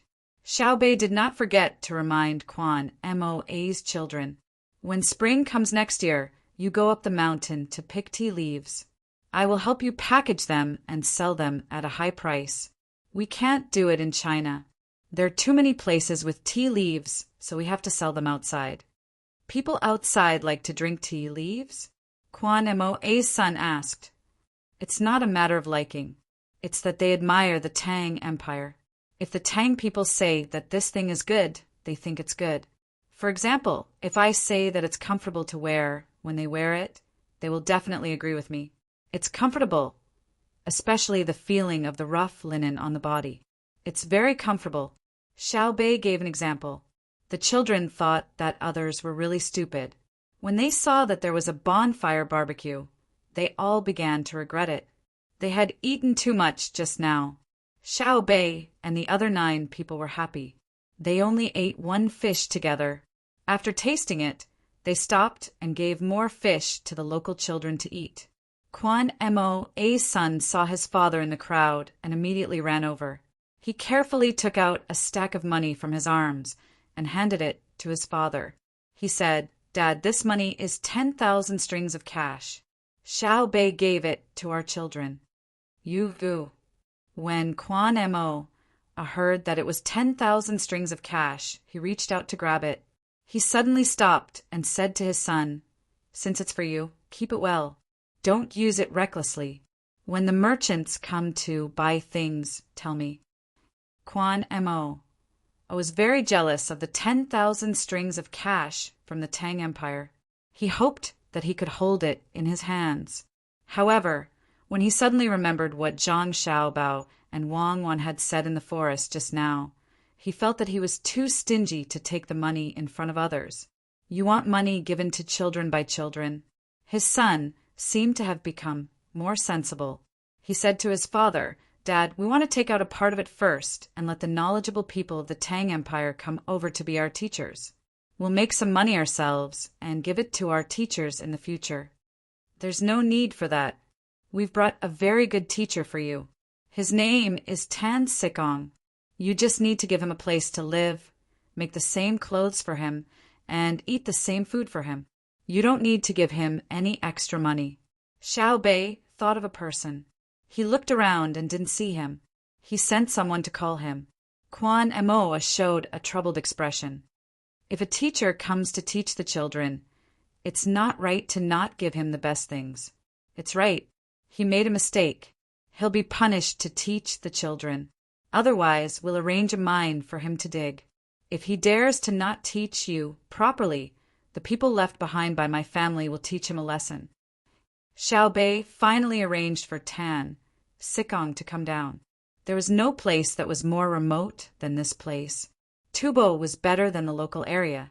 It was just right to punish Tan Sikong.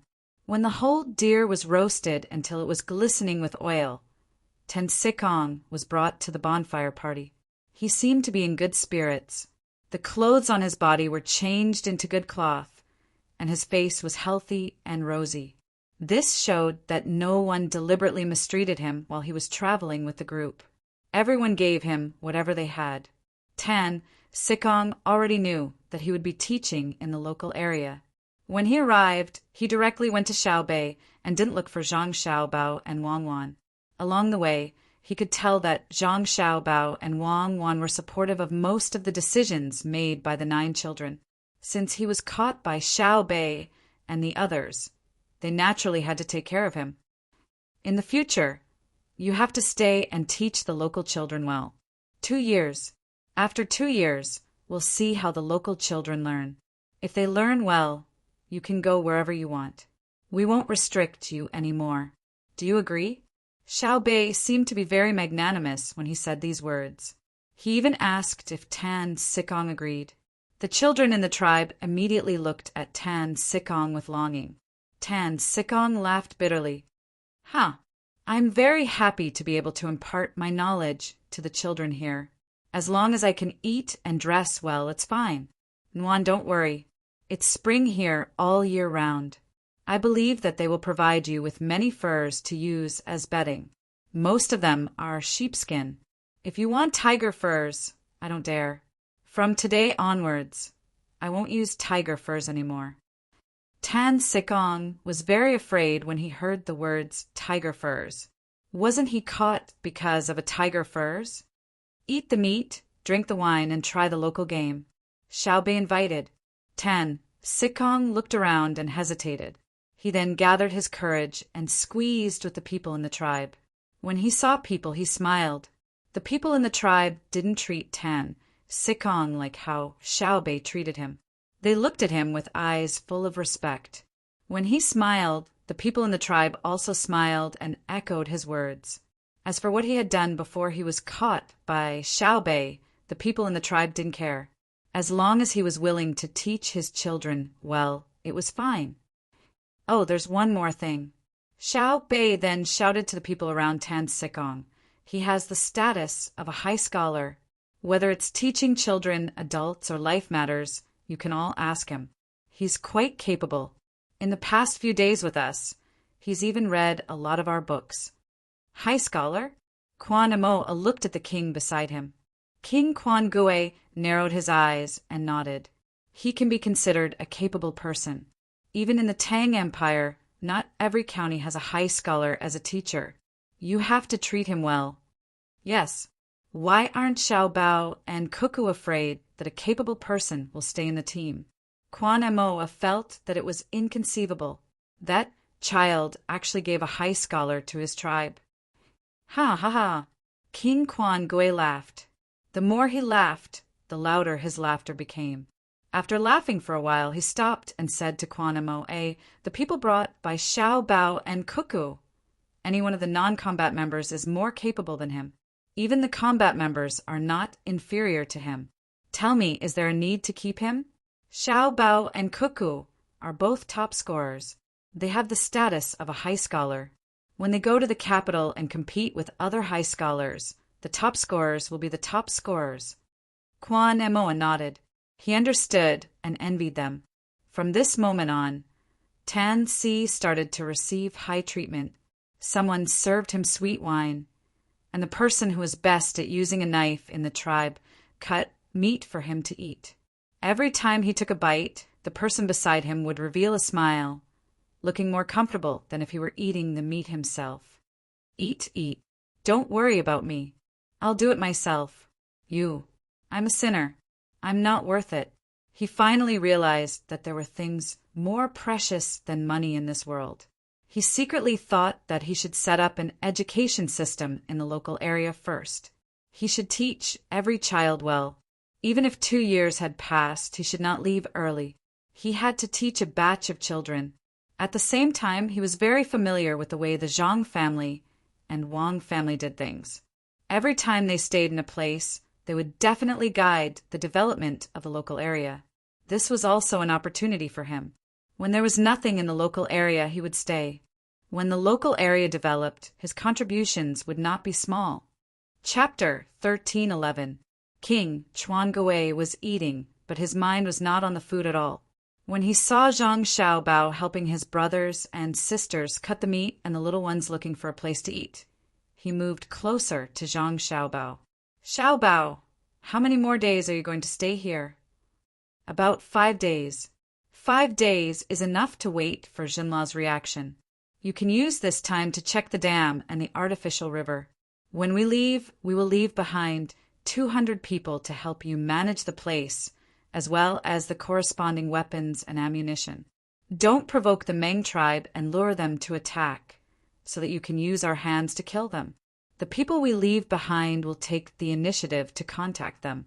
If you send people to help translate their words and try to sow discord, you know the consequences." Zhang Xiaobao gave a rough time and warned King Chuangue. King Chuangue agreed repeatedly in a good mood. He knew that even if they made contact, the Meng tribe would not be as cooperative as his side. It would take time. During this time, he could speed up the development of the Chuancher tribe. By the time the Meng tribe truly cooperated, his side would have already developed. He did not need to attack them. He just needed to see how their lives were not as good as his.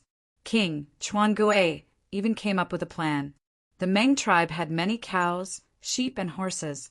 He would first sell the grains to them at a low price in exchange for their livestock. Then he would work hard to reproduce. After a few years, the Meng tribe would no longer have any advantage. Learning from Xiaobao, he would use economic means to attack. This would also vent his anger. As he thought about it, King Chuangue could not help but laugh. Zhang Xiaobao glanced at him and did not ask what he was thinking.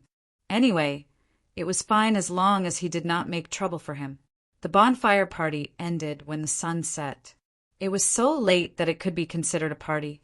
Zhang Xiaobao and the others left with a lot of smoked meat. Many of the locals were drunk. The wine was too strong and they were too relaxed. Many of the women were helped back to the village. The bonfire was extinguished, but the tribesmen's hearts were filled with hope. They sang and danced, unwilling to stop. 5 days passed quickly. News came from the border between Zhan and Laos that the people had arrived, and there weren't too many guards following them. Zhang Xiaobao and Wang Wan left 200 people behind and told them the general idea of how to do things in the future. They also pointed out the location of the salt mine. After that, they packed up and set off to the west. The locals escorted them for more than 20 li before they reluctantly watched the large group of people disappear into the distance. They then turned around and returned to the stronghold. Over the past few days, they had learned a lot of practical knowledge from the teams of the Zhang family and Wang family. They had personally seen the people of the Zhang family and Wang family use the local bamboo, grass, and leather to make various tools that were more convenient to use. After learning them, they would participate in the production process so that they could use them in the future. Therefore, they trusted the Zhang family and the Wang family very much. They were absolutely sure that the other party was a good person. Quan Mo complained to Fan Fan, saying that when the caravan came, they should have a lot of tools, but they didn't teach him. Fan Fan admitted that they had an agreement with the other caravans that they couldn't help the tribesmen too much. They didn't want others to learn from them, and they would lose their means of making money. While apologizing to Quan Mo, he also explained the fundamental reason, which was that the Zhang family and Wang family were generous enough. Moreover, the more skills they had, the more they would know how difficult the path of skills was. At the same time, they would be more generous to those who didn't understand skills. Fan Fan apologized, but he didn't regret it. He told Quan Mo, when we came, you didn't belong to the Tang Empire, so why should we teach you skills? Xiao Bao and Cuckoo taught you skills, but they wouldn't teach Hinduism and Duoshur. The Tang Empire was very strict about blocking skills. If one day Xiao Bao and Cuckoo taught the enemy skills before they surrendered, it would definitely be a trap. So, don't think that they are kind and amiable. It depends on who they are with. When Xiao Bao left, he promised me to develop here. He even gave me a loan. We should be closer. Fan Fan talked about cooperation again. He planned to raise fish and ornamental fish. He wanted to buy them at a high price and transport them to Jianqi Lake. He wanted to see if the fish would mutate in a special environment and get more beautiful fish, but he couldn't always keep an eye on them. He needed the help of trusted locals. How do we split the money? Quan Mo could understand why Fan Fan and the other caravans blocked their skills in the past, but now they were talking about the problem of money. Before Xiao Bao left, he told him that human resources were precious. Even if the people who worked couldn't give anything in exchange, as long as they did things, they would get a lot of money. It's scary when people change their minds. 10-9. In the future, when the money is sold, I get 9 and you get 1. I have to transport the ornamental fish here first. Those fish are very precious, and I can guarantee that some of them will die. Although the interest of the loan is not good, I still have to hold down the funds. My savings bank has to generate profits. Then I have to bear the losses of the fish that die in accidents while I'm raising them here. If the mutated fish are uglier, I will continue to lose. Even if it succeeds, I will have to transport them back and let some of them die. There will be advertising costs. Anyway, I'm spending a lot of money, and you're just helping to look after them. A 10-9 ratio is not low. If I do business with you normally, I'll get 9 times the profit. Fan Fan gestured a 1 and then a 9 as he spoke to Quan Mo. When Quan Mo heard the 10-9 ratio, he wanted to raise the price, but after listening to Fan Fan's analysis, he felt that what he said made sense. He could only agree. Okay, 10-9. There's another plan. Put the sea fish in fresh water. You know the Yangtze River, right?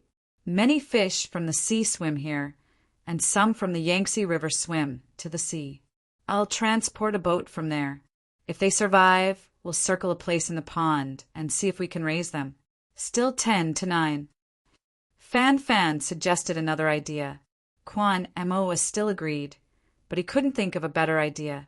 Suddenly, he thought of a problem and asked, "How would I know how much you're selling them for? Also, I'm not sure how much you're spending. If you say 10 to 9, just name a number when the time comes. What should I do? Brother Mo, don't you trust me? Fan Fan looked at Kwan Mo sadly. Kwan Mo smiled embarrassedly. I trust you. I'll do as you say. When the time comes, I'll send someone to find Xiao Bao. Didn't he say that any of their businesses can be used as a contact point? I'll get Xiao Bao to give you another guarantee. Fan Fan was stunned. He blinked his eyes and nodded. All right, go ahead. Wait for other merchants to come over. When you talk about various kinds of cooperation with them, remember to tell them at the end that you are looking for Xiao Bao. I can't be the only one who suffers losses. Kwan Mo smiled slyly. Indeed, the mention of finding Xiao Bao was very useful. When Kwan Mo and Fan Fan mentioned the places where there were fish, many fishermen were puzzled. They came out of Fuzhou and then went fishing around a few small islands nearby. There were lighthouses on the islands. Their boats were not big, so they didn't dare to go too far. If they had a big boat, they could go to the distant sea to catch rare fish near the coast and sell them for more money. They could even go to Luqiao Island and bring goods to trade with the locals. The locals also fished. If they went there with empty boats, they could bring back some goods that didn't exist on the island. When they came back, they could fill the boat with fish. If they were lucky, they might even be able to obtain leather from other islands. Moreover, they didn't have to worry about being robbed by the people on the island. A large number of merchants had already negotiated with the tribes on the island. First, they would let the Tang Empire's gunboats show their power. Then they would give them benefits. There were even merchants from the Tang Empire who arranged for people to be stationed on the island to act as a communication bridge. There were also rich people who specially chose a good place to build houses on the island. When they were bored, they would stay there for 10 days to half a month. The people on the island liked silk, vegetable oil, canned food, smoked chicken, roast duck, and so on.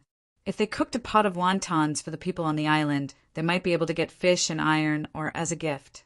More interestingly, there were merchants who brought seeds to the island and asked the people on the island to help them plant them. After the harvest, the people on the island could choose a part of the seeds as a reward. They could also exchange other things. The people on the small fishing boat didn't have a good idea. If they risked it, they could get there, but it was not worth it.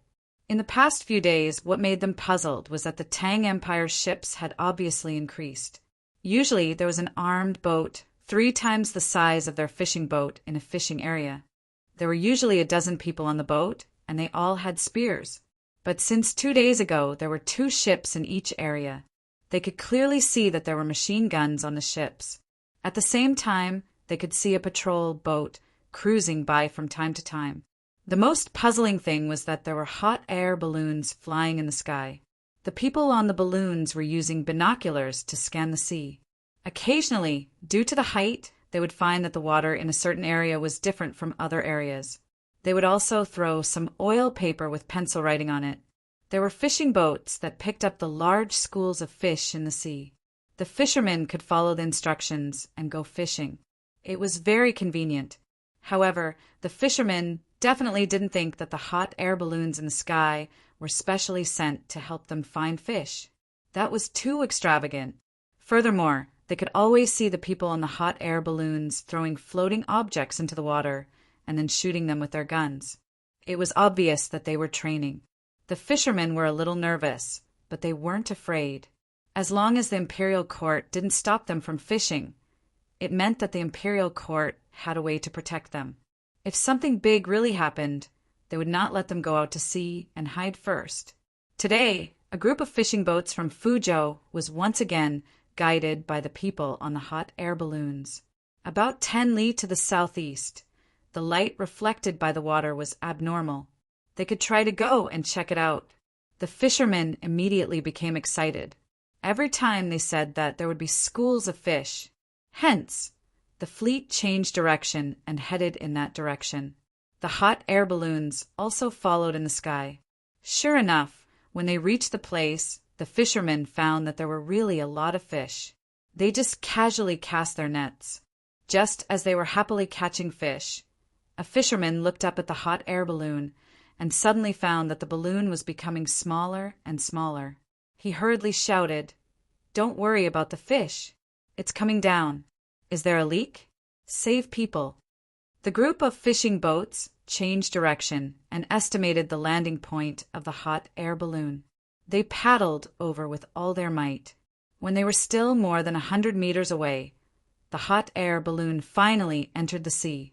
After a while, for people's heads popped out and swam towards the fishing boats.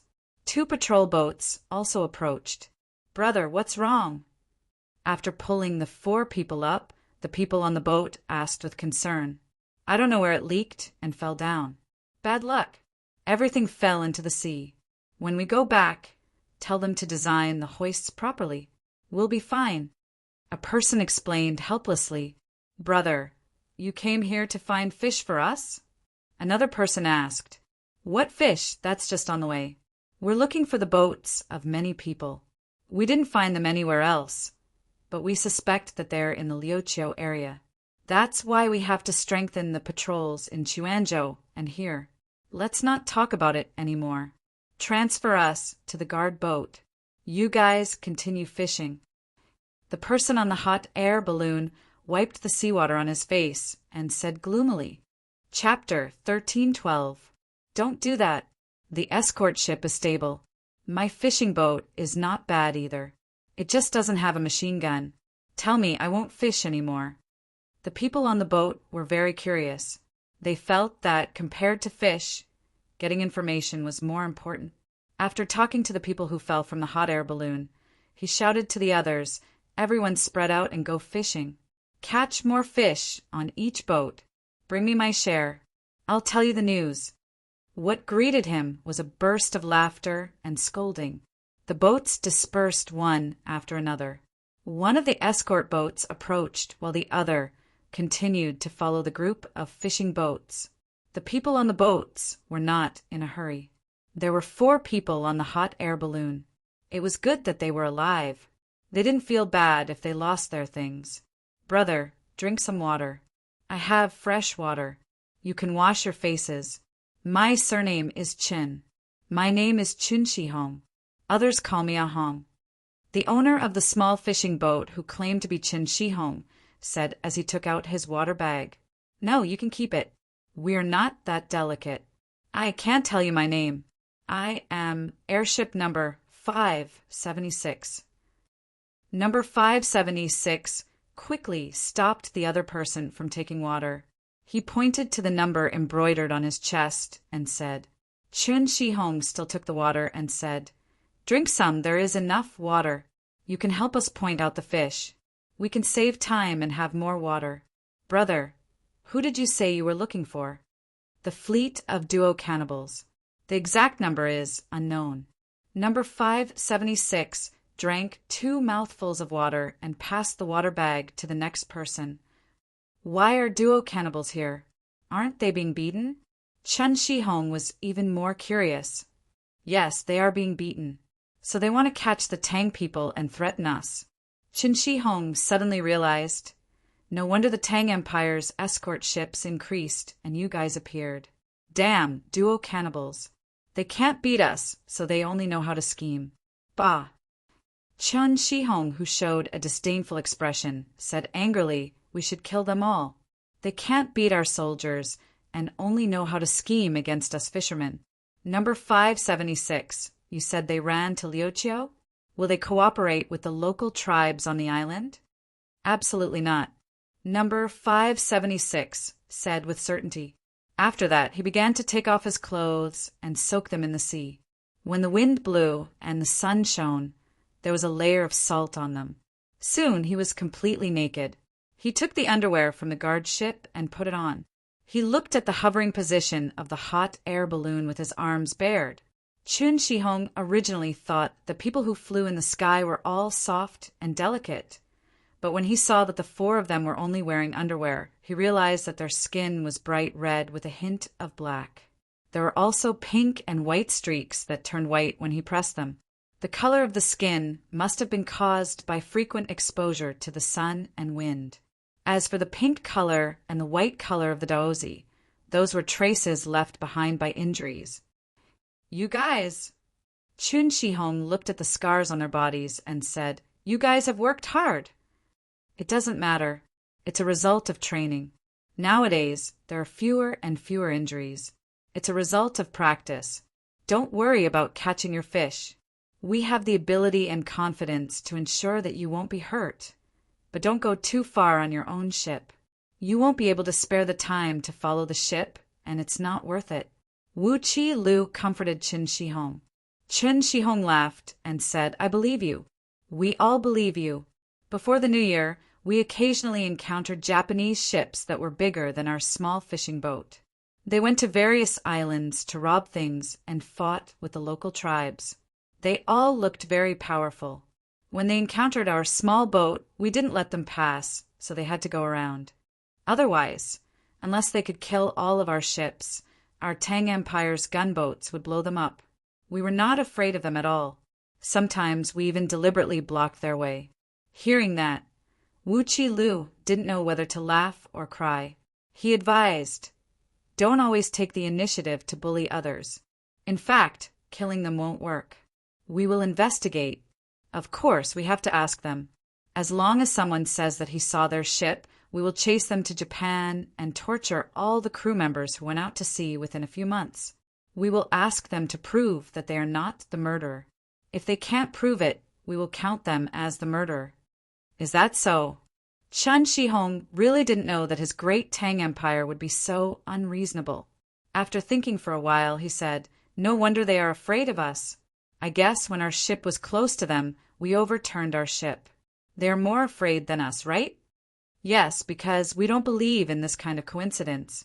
It looks like bullying, but we can guarantee that you won't be bullied. Young master and young lady only care about your own people." Wu Chi Lu smiled. Chun Shi-hong straightened his chest and felt very proud. It was not like when he went out to sea with his father when he was a child. He was always afraid of encountering Japanese or Shinlua ships. He was worried that he would be at a disadvantage in a fight. After being happy for a while, Chun Shi-hong suddenly reacted. He looked at Wu Chi Lu and asked uncertainly, You are from the Zhang family and Wang family?" "Young master and young lady, we are Xiao Bao and Cuckoo." Wu Chi Lu patted his forehead. It was a tacit admission. He accidentally said something wrong. Chun Shi-hong immediately became more affectionate. He looked at the hot air balloon floating on the sea and said, "Do you need us to help you drag the balloon back?" "No, you see if there is anything that can be used. Cut it off yourself. Turn all the weapons and equipment into the sea. We will go back and change for new ones. You must not go down to fish. It is not worth it to sacrifice human lives." Wu Chi Lu was worried that they would dive to help fish, so he reminded them. It was dozens of meters deep. It was already difficult for people to dive down, not to mention carrying heavy weapons to float up. If one of them really died, not to mention that he would be punished when he returned, even his conscience would not be able to live with it. Chun Shi-hong really did have this plan before. If the National Army's things fell, he should help to fish them up. After hearing what Wu Chi Lu said, he gave up. However, he was still very interested in the hot air balloon that did not sink. He rowed the boat over there and said, "Okay, we will divide it. You should change for a new balloon. It will be dangerous to use the old one. If you fall to your death today, I don't want to fish here in the future. I advise you to go to the island and discuss with the local tribes. Tell them that there are many cannibals here. Don't collude with them." Wu Chi Lu nodded first, and then explained to Chun Shi-hong, "We have already negotiated with the people of Luqiao Island. If many cannibals really come to the island and they catch one of them, we are willing to exchange a set of glassware with them. Glass plates, glass bowls, and glass plates, a set of 16 pieces." Chun Shi-hong opened his mouth and tried to hold back his laughter. He swallowed 2 mouthfuls of saliva and sighed. Many cannibals should pray to their lord. Don't let them come to the island, and don't let them meet the people of Luqiao Island. Even I am tempted by the things you want to exchange. Chun Shi-hong was no longer worried this time. The native tribes of Luqiao Island were indeed much weaker than the Tang Empire in terms of military force. So after the Tang Empire showed the power of the gunboats, the chiefs of the tribes put away all kinds of thoughts of taking advantage of the Tang Empire. But the weapons of the cannibals seemed to be the same as the weapons of the tribes. If they really encountered the cannibals, they would be besieged and beaten to death. A human life was worth a set of glassware. After thinking for a while, Qin Shi Huang laughed and said to Wu Qi Lu, who was looking at him blankly, "Do the cannibals know how to use the Tang Empire's language to communicate with the chiefs of the tribes? Then they would say that they are willing to exchange things and cooperate with both sides." In the end, the locals, who they thought were very stupid, first agreed and then tricked them back to the village. They captured all of them and said to them, "You are so stupid to come here personally to give us benefits." Haha, I am dying of laughter. The people on the two boats also laughed. Maybe if the cannibals really came to the island, such a situation would happen. Most people would think that the people of Luqiao Island were stupid. In the past, they were indeed stupid and always suffered losses when exchanging goods. Especially in the previous dynasty, when they wanted to take advantage of others, they would turn around and capture them and bring many of them back. But now it was not like that. Now, the natives of Luqiao Island had been taught to be smart. Yes, taught. The merchants of the Tang Empire and the people sent by the imperial court patiently taught them. I couldn't figure it out in the past. Qin Shi Huang pointed in the direction of Luqiao Island and said, "Why didn't we seize the opportunity when we were strong?"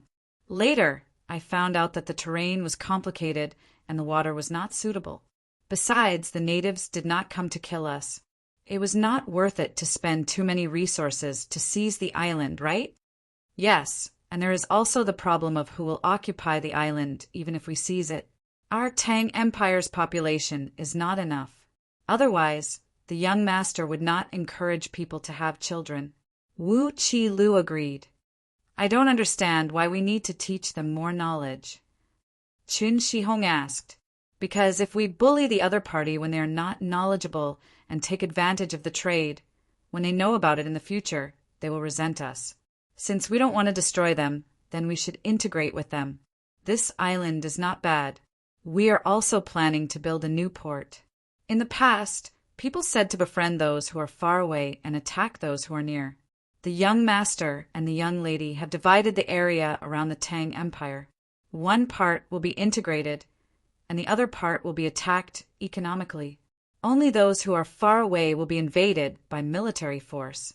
Oh, I mean support. Wu Qi Lu told Qin Shi Huang in detail about Zhang Xiaobao and Wang Wan's plan. Qin Shi Huang laughed again. Haha, so be it if they want to invade. We're not against it. Even if we quarrel with our own family, we can just attack other countries. The people who are bullied will hate Xiaobao and Cuckoo, but I have been setting up long life tablets for them. Sometimes when I go to the tombs, I will tell my ancestors that if someone who was killed by Xiaobao and Cuckoo turns into a ghost and comes back, I will ask the ancestors to help me get rid of them. Our Tang Empire has many people and even more ghosts. We are not afraid of foreign ghosts. The other people on the fishing boat nodded vigorously. One of them echoed, "The lives of other countries have nothing to do with me. I know that Xiaobao and Cuckoo want me to live more comfortably. Whoever dares to make things difficult for them, I will make them suffer." Okay, now they are fighting Duoshi. I don't see you going over to help. You make it sound nice. Qin Shi Huang looked at the person who spoke with disdain. How can I help? Even if I go over to fight, they won't let me. Don't scold me. How can you help?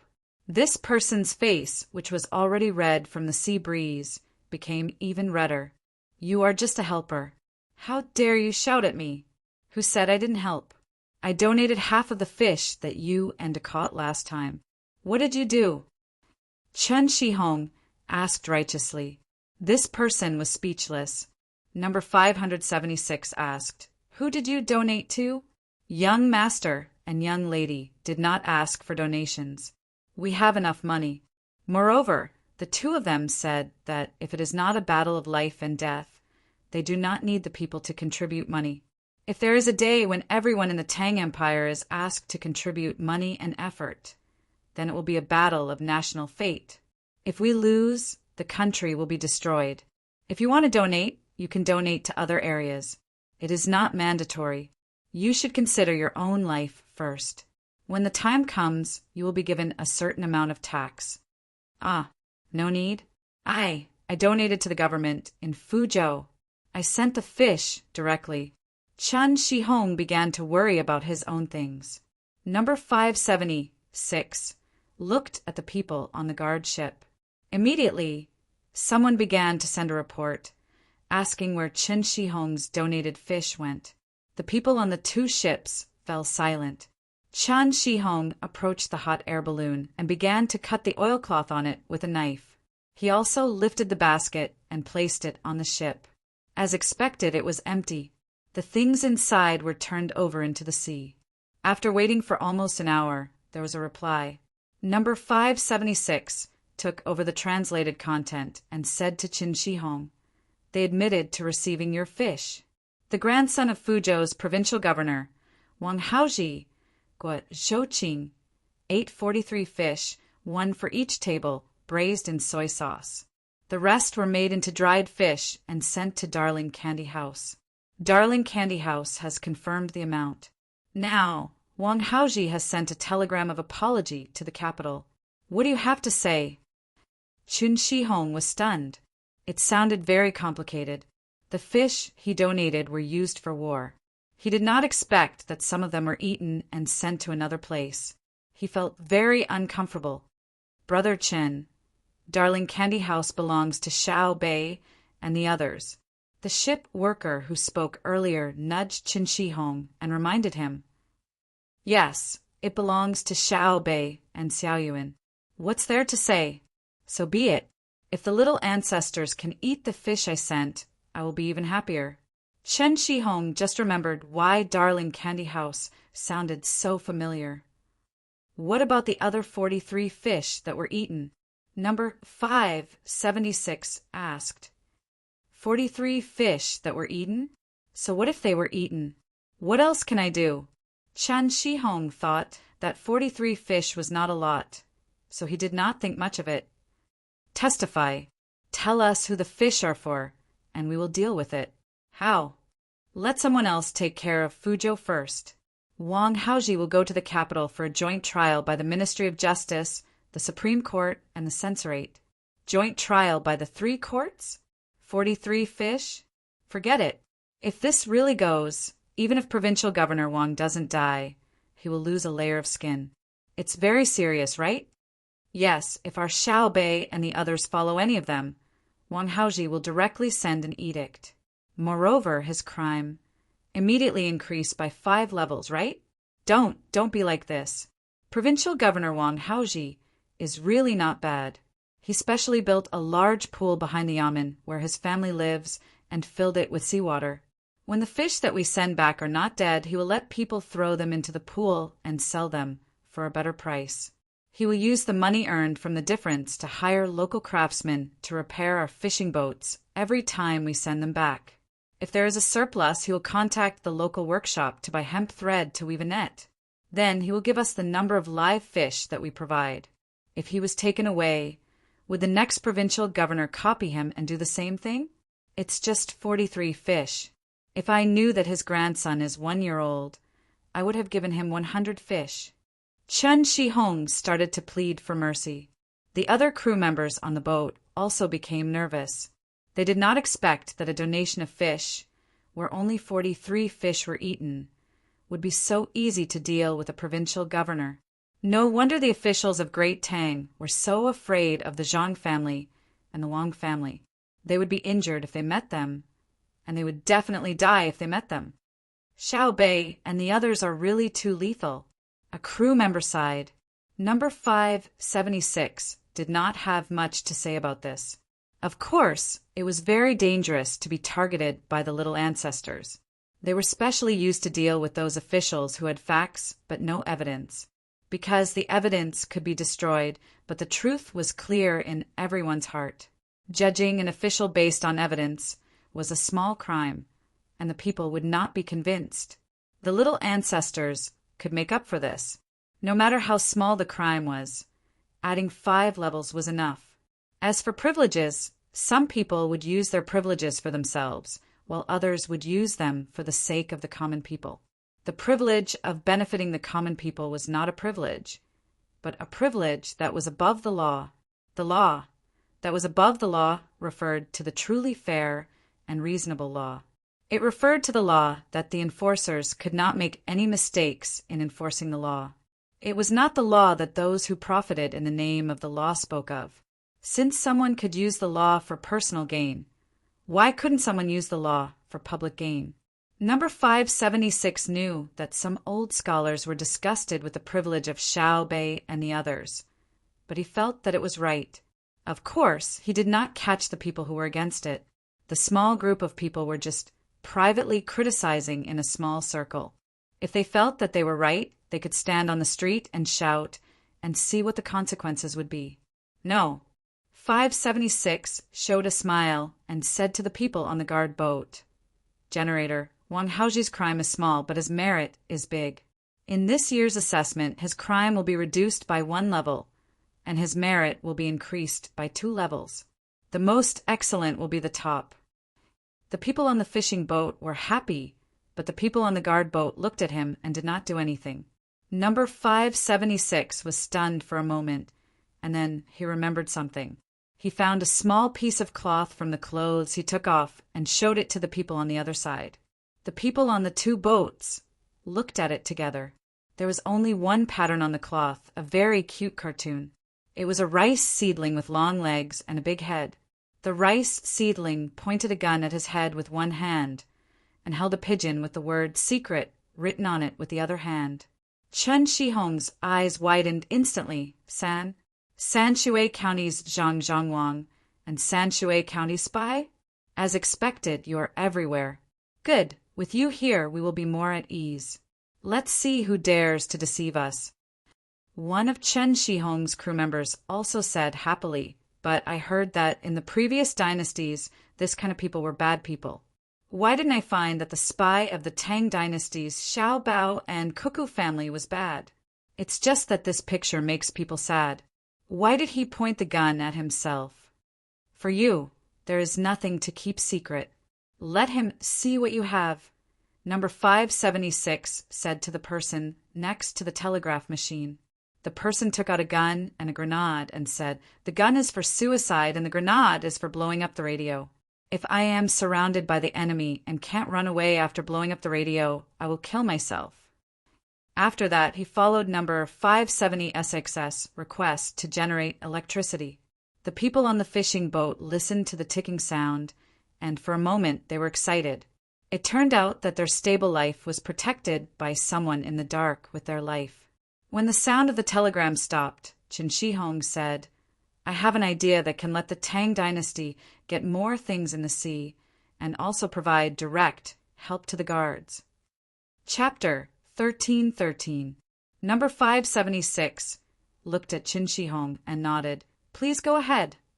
Chen Shihong took a deep breath and said, as if he was reporting, "I found that there are many boats that can be used for both sail and oar. They are 6 to 7 times bigger than my fishing boat. They are too small for the ocean, too slow for transporting goods, and even more laborious for catching fish. They are like chicken ribs. Am I right?" "Yes, there are. They have been thrown in remote places at the docks. Some are even used as temporary warehouses. Do you want to buy them to fish?" Number 576 asked. Chen Shihong shook his head hard. "No, if I have the money to buy that boat, I would rather rent a steam engine boat with a trawl behind it, but I can't afford it. I don't have the wood and coal to burn. I have to go far away to catch big fish and fish that can't be found in the coastal waters. I want to let that kind of boat follow our small fishing boat. When we catch fish, we send them to the big boat. Look, like the school of fish we encountered now. The small boat will be filled very quickly. For the school of fish, there is no reduction at all. If there is a school of fish that is not fast enough to catch fish, but with the help of a big boat we can bring back more fish, right?" Whether it is rowing or sailing, it requires manpower. A person on the guard boat interrupted. Chun Shi-hong smiled at the person. Yes, it needs people to do it. But comparing the gains and losses, it is worth it. They only need to row or sail. They don't need to know how to fish. That boat is not suitable for fishing either. It is neither big nor small, and it can't carry a trawl. Even if it is given to me, I will not catch fish, but transport. This brother, you only think of people and not skills. I can row and sail, but my main skill is fishing. There is also the fishing team over there. They also have the ability to catch fish. But generally speaking, we waste time on the way to and back. When the boat is full, even if there is fish, we can only watch. For example, this time we took a day and a half to come here, and another day and a half to go back. If we were not instructed and found the school of fish immediately, we would need more than half a day to fill the boat. Now that we found the school of fish, we can fill the boat with fish in 2 hours. What a pity! If we have a big boat, we can chase after the school of fish. How many fish can we catch in 10 to 10 hours? When Chun Shi-hong said this, everyone began to ponder. Just as he mentioned, it would take 3 days to go back and forth, and it would take half a day to fill the boat, which was too inefficient. If it was near the sea, Xiao Bao and Cuckoo were not allowed to set up nets. They could only do artificial farming and fishing, or as a tourist attraction, throw a few spinning nets on the boat to show the tourists. However, it was absolutely impossible for large-scale fishing fleets to sweep the area, or for steam engine ships to traverse the area with trawling nets. Therefore, everyone had to be a long distance away from the coastline before they could enter the fishing area. If it had been someone else who had requested this, no one would have bothered. However, since it was Xiao Bao and Cuckoo, they naturally had to obey. There had to be a very important reason. I am willing to provide you with an interest-free loan so that you can buy a few of those useless boats. Number 57 felt that Chun Shi-hong's words were very reasonable. He could use some of the resources himself. Although it was not much, it was definitely not a problem to buy a few boats. As an intelligence officer, he understood that the Main family's tax income decreased this year. It seemed that the main reason was that the main income had decreased. In fact, the real reason was that a large part of the funds had been used in the spy system, including the resources that each spy could control. There was also a large amount of overseas expenditure, which was directly deducted by the Main family. However, the official account that would not be included in the tax collection could not be restricted by the little young master at all. Even if the cost accounting account book was handed over, the little young master could still get the money, and it would not be detected in the account book or theoretical deduction. The little young master would always have a way to deduct this part of the money, and at the same time, make others feel that it was normal. This was because the Ministry of Revenue could not audit all the transactions of the Zhang family and Wang family. Even if a dynamic rolling method was used to calculate, there would still be loopholes. Moreover, the Main family's transactions were truly too many, including the direct withdrawal of shares and dividends and reinvestment. In addition, there was also the pricing of special goods, the benefits given to the officials in the capital, the high salary, and the expenses of the plan to raise honest officials in the areas controlled by the Zhang family and Wang family, the regions where the goods were produced during disaster relief, and the cost of transportation. There were also other aspects and so on. Even if the officials of the Ministry of Revenue were exhausted to death, they would not be able to find out. Even if the great Tang Bank was not under the little young master's control and was directly handed over to the Ministry of Revenue, they would still be confused. The Main family had too many subsidiaries, and they were in contact with each other and competed with each other. If the price fluctuated slightly, even if it followed the fluctuation of the price of the same industry at that time to calculate the profit and the stop-loss point, it was still impossible to avoid the existence of artificial factors. This was the asymmetrical factor that the little young master spoke of between the theory of capital operation and the actual control of it, unless one could know the hearts of everyone who actively and passively entered the capital operation link. Number 576 felt that he could not in this lifetime, So he thought that anyone who said that the income of the Zhang family and Wang family had decreased in recent years and was happy about it were all fucking idiots. Playing with the little young master. They were far from being able to do so. While he was thinking, Qin Shi Hong and the others were also thinking that this spy seemed to have a bit of power. Not only could he influence the annual examination of the officials, he could also provide loans, the kind that had no interest.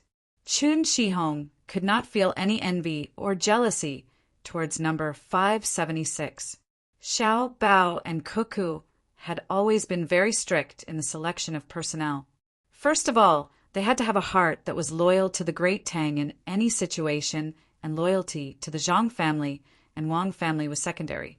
But the more this was the case, the more loyal everyone was to Xiao, Bao, and Cuckoo. They even felt that the great Tang with Xiao, Bao, and Cuckoo was the real great Tang. After that, they had to undergo the screening of intelligence training, physical fitness, and combat awareness. Only then could they enter the next round of examination. After layers of examination, the people who stayed were definitely the elites of the elites. This could be seen from the wounds on his body and the charm of his personality in his speech that he had put in a lot of effort. Qin Shi Hong did not think that he could go through this process and persist. So he looked at number 576 again and found that he was still as calm as before. If I were your enemy, Qin Shi Hong suddenly muttered, and even made an attacking posture to test the waters. Then you would already be dead. Number 576 put his hand on the spinal cord behind Qin Shi Hong's neck and said with a smile. Qin Shi Hong trembled. He felt that there was a sharp object touching his skin. Is it a needle? The kind that is used to insert the spinal cord. I read in the newspaper that it is easy to dislocate the spinal cord if there is always a hand patting the neck of the child. If there is something inserted, the child will lose consciousness in a very short time. After saying this, Qin Shi Hong stared at him and said, Take your hand away. I admit that you are strong, but I am not afraid of you. I will tell Xiao Bao and Cuckoo. Number 576 smiled and retracted his hand. I just want to let you know what is going on. I know. I was wondering why I felt so relieved. It is because we are on the same team. The stronger you are, the more relieved I am. I am serious with you. I don't want to take a loan. I think that the hot air balloon is very useful. Let's cooperate. The cost of the hot air balloon is very high. Number 576 reminded him. Is it as high as the life of the fishermen of Tang Empire? Qin Shi Hong asked. You are arguing. If there is no young master and young lady, who do you think is higher between the life of the fully equipped hot air balloon and your life? Number 576 said that others were arguing, so he followed suit. When Qin Shi Hong thought of this, his face changed. He immediately reacted and said, Are you trying to scare me? You can't do without them. Without Xiao Bao and Cuckoo, there would be no hot air balloon. Who do you think is higher? Then he said, I am not going to buy a boat. It is not good to take a loan. I advise you to form a team. There are hot air balloons flying in the sky. They will not follow us. Will you not train? When we go out to sea, our small boat will follow the big boat. You will help to look for fish in the sky. You can see far. Otherwise, we used to look for seabirds. When you find fish, tell us. We will go and catch them. We will directly load the big boat. When one boat is full, we will go back and so on. We will take a part of the money from selling the fish. The people on the big boat will take a part, and the rest will be given to you to make hot air balloons. Everyone will benefit. The main thing is that with you flying above our heads, we will be relieved. With us below, when you are in danger during training, we can save you. Number 576 listened carefully and considered whether what Qin Shi Hong said was feasible. In the end, he thought it was a good cooperation project. Anyway, they were going to train, so it was not a big deal to train anyone. I personally agree with your proposal, but I can't make the decision. I need to ask for instructions. It is a waste to leave that kind of boat outside to be exposed to the wind, rain, and sun. It is hard to find a boatman, and the price of labor is expensive. If it was Xiao Bao and Huan here, they definitely wouldn't be unable to think of a solution like you. It's a pity that they are busy in the West. I will give you some advice. Chen Shihong saw that the other party could not think of a good way at the moment, so he found an opportunity to show off. Number 576 smiled and then pretended to be humble. Please enlighten me. Qin Shihong smiled and was very happy. He pointed at Liuqiu Island and said, there are people on the island. They do things on the island, but the efficiency is too low. In other words, the cost of labor is low. You know a lot. Number 576 praised him at the right time. Just so. Listen to me. You can discuss with them and tell them that you will give them benefits. They will row the boats and sail the sails. The remuneration will be paid in 2 ways. The first way is that we will catch fish and share it with them. The second way is that after they work for a certain amount of time, we will give them the boats. They have their own simple smelting place. They can weave, they can farm, and they can catch fish. But they lack more skills, so they can't make such a big boat. Look at their boats. They are just hollowed out pieces of wood, and they row inside. When I see their boats, I feel sorry for the wood. Those are all good wood, and it is a waste to hollow out pieces of wood to make boats. They don't dare to send their bamboo and wooden rafts far away from the sea. If you give them boats, they will like it. When Chen Shihong talked about the situation on the island, he showed a sad expression, as if the wood used by the other party was from his family. Number 570 SXS eyes lit up. After thinking for a while, he felt that it was feasible. The people on Luqiao Island had their own social survival rules, but they did not cut off contact with the outside world. In the past, the people here always wanted to take advantage of others. Naturally, the chief of the tribe on the island was not willing to let them, so he was beaten when he objected. Fortunately, the climate on the island was different from here. Otherwise, they would have been wiped out by the people of the previous dynasty.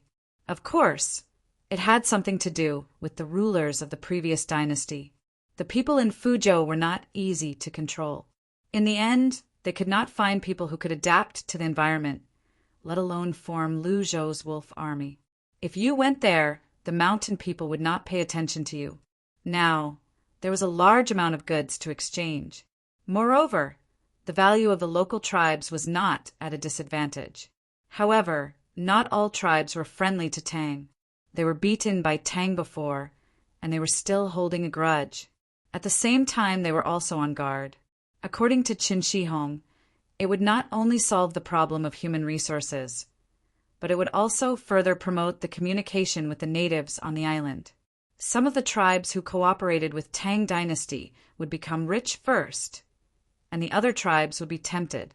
In the end, when all the tribes cooperated, they could also bring the people of the tribes to Tang for a tour, and the Tang people would travel to their island for a tour. They would divide the land for construction and hire the people of the tribes to work. After a series of operations, they would not need to use force to get the island. They would build a port, and the territory would be extended out, making it convenient for more ships to go to the island.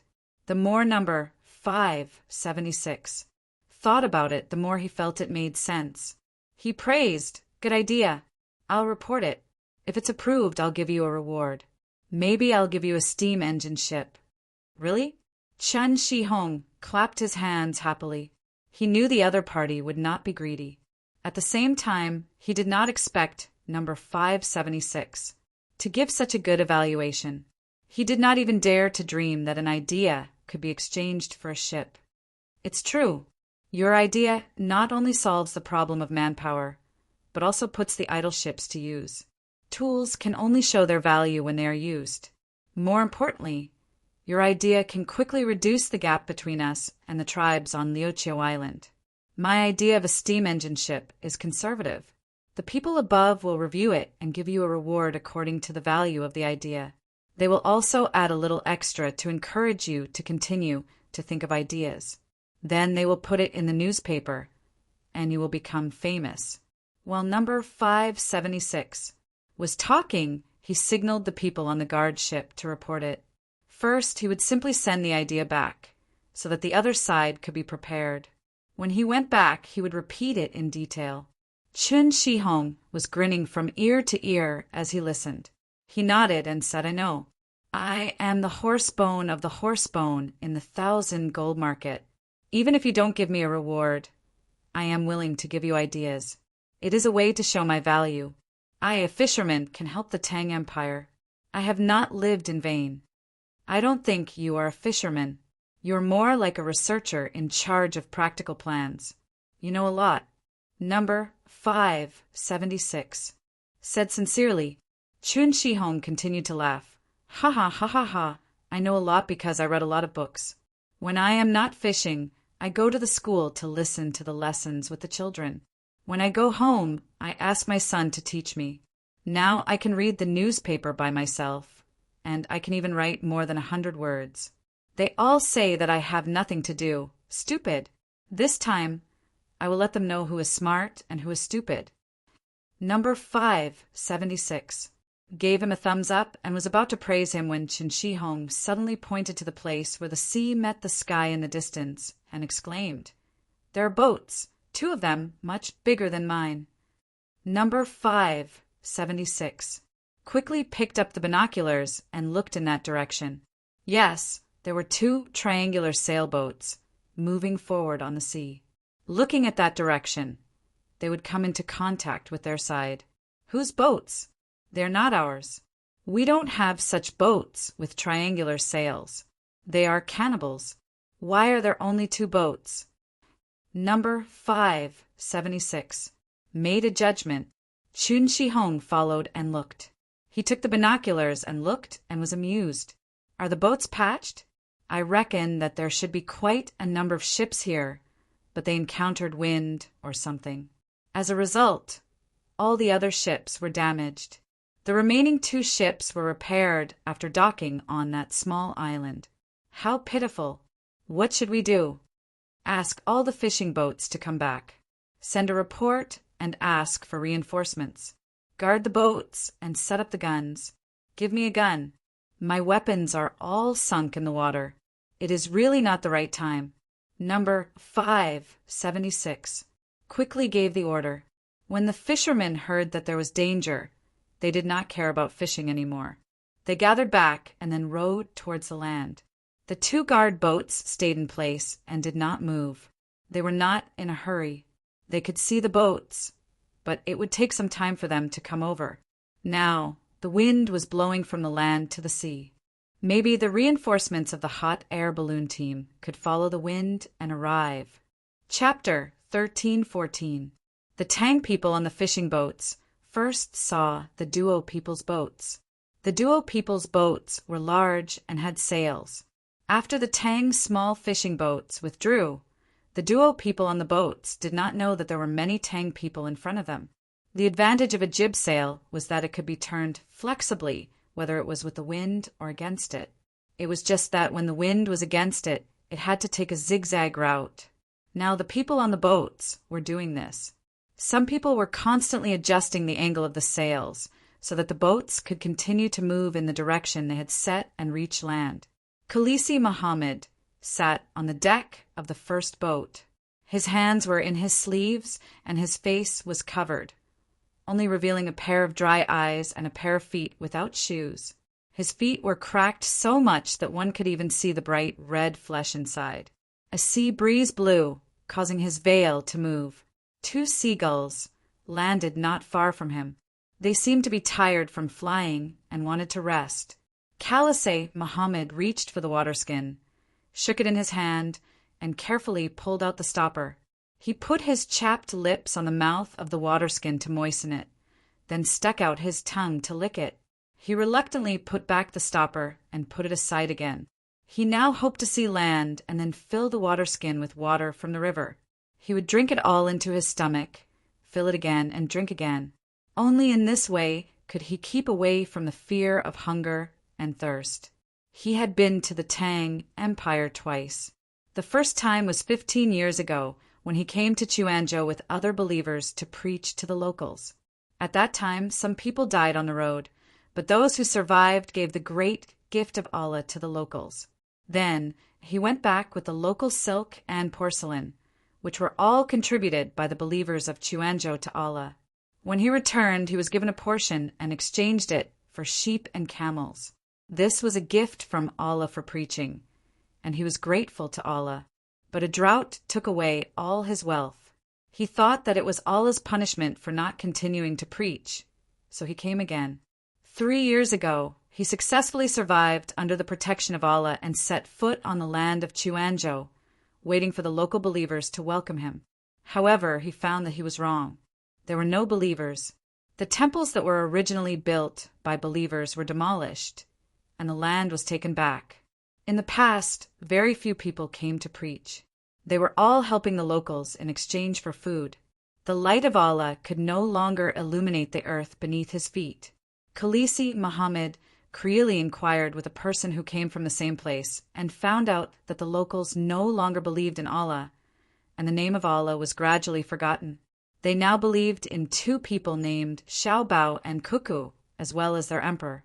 This was because their faith was not firm enough. A group of infidels, they did not know that when they gave up on Allah, Allah also gave up on them. Whether dead or alive, they would all be punished by Allah. Khalisi Muhammad had always felt that he was the messenger of Allah, and that he would turn everyone he met into a follower of Allah. But before he could continue preaching, his fellow believers began to evacuate, and he was taken away from the great Tang by someone else. Half a year after he returned, he received the news that the followers of Allah were planning to shine the light of Allah on every inch of land. But it was likely to be seen through by the infidels. The followers of Allah were not afraid of death, but they had to survive to continue to let others know of the greatness of Allah. Another 2 months passed, and he learned from his well-informed friends that the great Tang had launched a war against Allah's believers. They were using evil weapons to force believers back into Allah's embrace, and they might even launch an even larger war. So he was sent out to lead a ship to the prosperous Hangzhou of the great Tang to capture people who did not believe in Allah and launch a holy war against the infidels. When he came out, there were 40 ships, 60 people on each ship. They came from the sea, but they could not be discovered by the infidels' ships. Otherwise, the infidels would use evil weapons again to sink their ships. Khalisi Muhammad creelly wondered why he did not have such weapons. The Almighty Allah could not be worse than the infidels. It must be Allah's test. People who believed in Allah were not afraid of evil weapons. There are really many infidel ships. Khalisi murmured a hoarse voice in his throat and reached out to touch the water bag, and finally resisted the desire to take another sip. He remembered the ship he saw not long after he went out to sea. The ship was fast, big, and had sails, but no oars. Not only did it have the same jib sail as his ship, but it also had a horizontal sail. When the wind was favorable, they hung full sails, and when the wind was against, they lowered the sails, but their speed was faster than when they hung the sails. He heard that this was a thing called a steam engine, which was also made by the infidels and full of evil. The infidels' ships followed the outline of the land. Then his side could not continue to move forward according to the previous plan. Otherwise, they would be sunk by their gunships. The only way he could take was to go around. After going around and around, he encountered a strong wind, and the sea fell from the sky. One ship after another sank, and he did not know which wave knocked him unconscious. When he woke up, he was already on a small island, and there were other people, adding up to exactly 81, and the rest returned to the embrace of Allah. The wreckage of ships floated on the sea around the island, and only 2 ships were still intact. Everyone began to repair the ships and continue to move forward with the test of Allah, even if there were only 81 people. Even if there were only 2 ships left, the fire of the holy war would not be extinguished. Let the infidels know that Allah cannot be used to blaspheme, and dirty souls must be purified. But what about the land? What about the civilians of the infidels? Do you want to let the 81 people and 2 ships on your side fight against the enemy's fleet? In fact, Allah should send a more powerful fleet to the believers, and at the same time there were sea supply rescue ships that patrolled every half a day. When he came back, he saw that the fishermen were not worried about encountering big storms.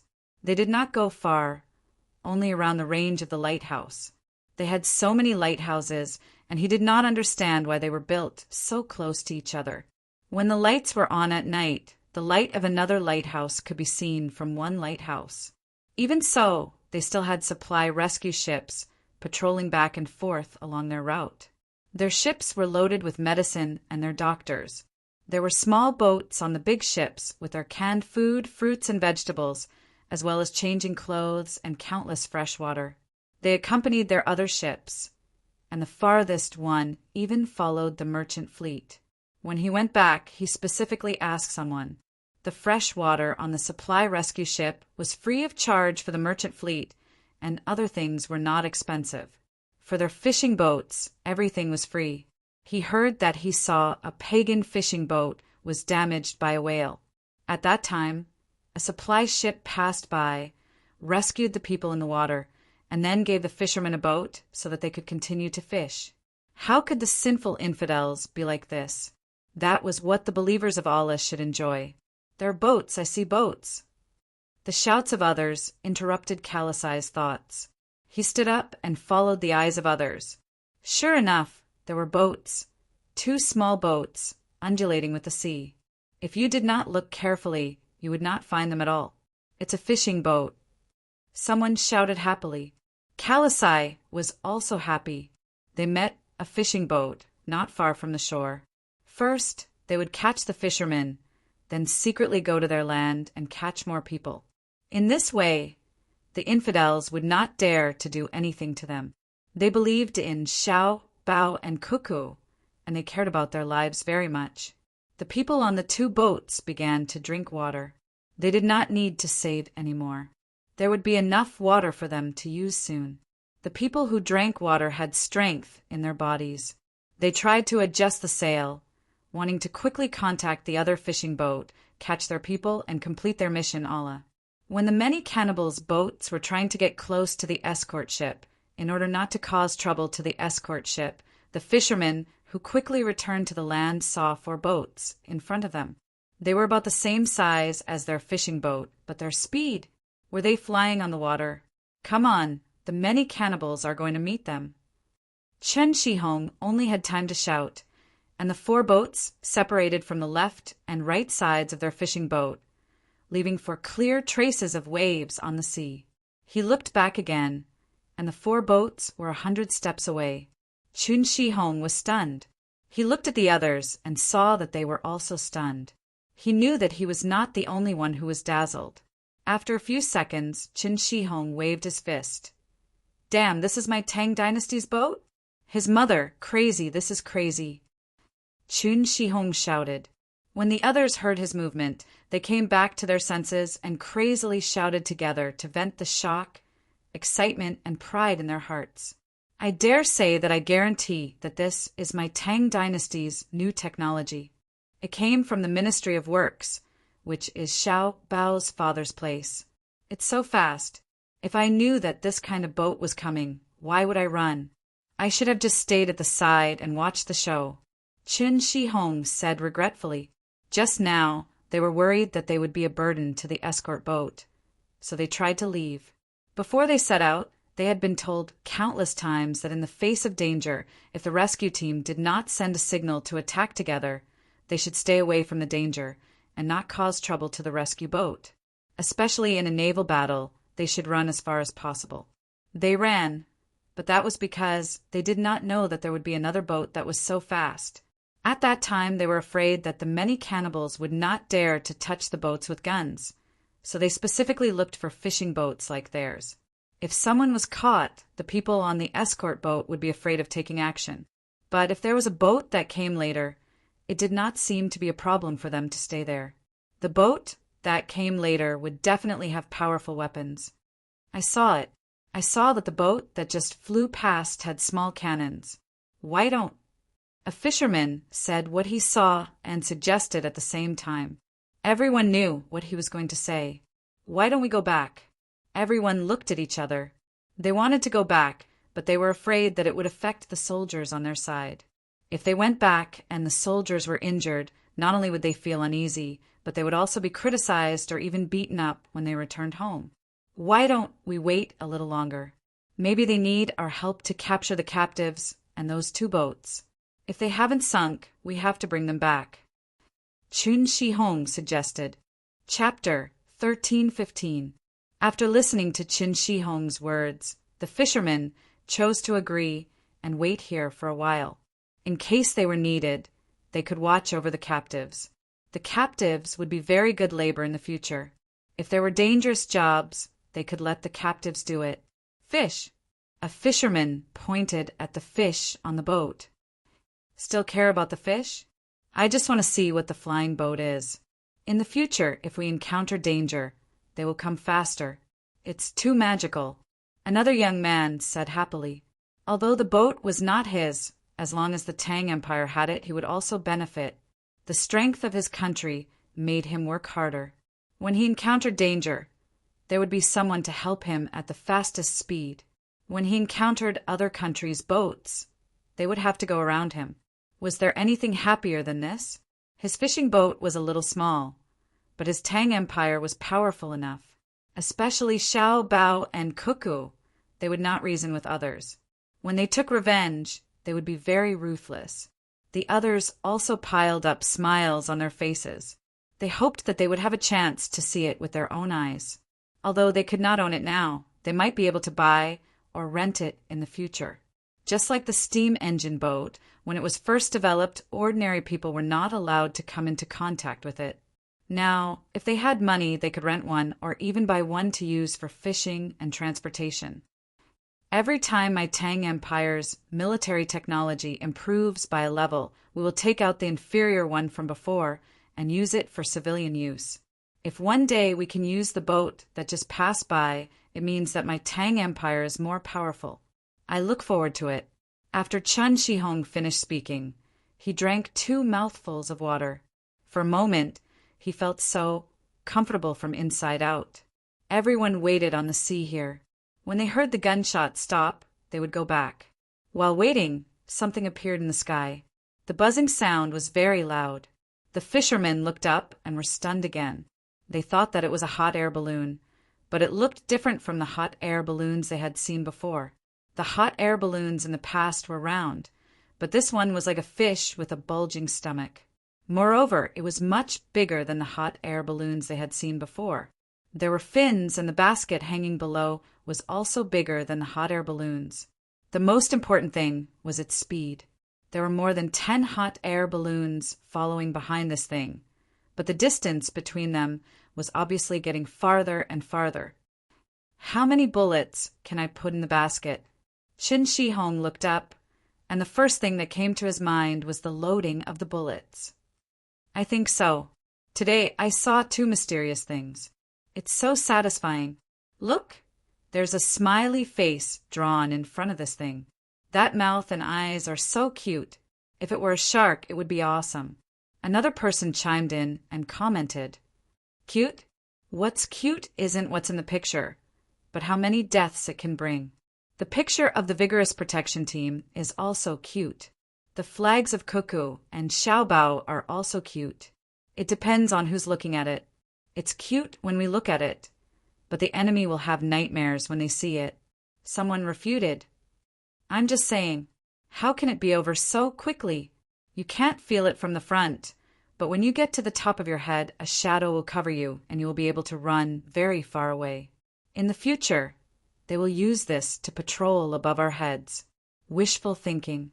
It's good enough to have a hot air balloon.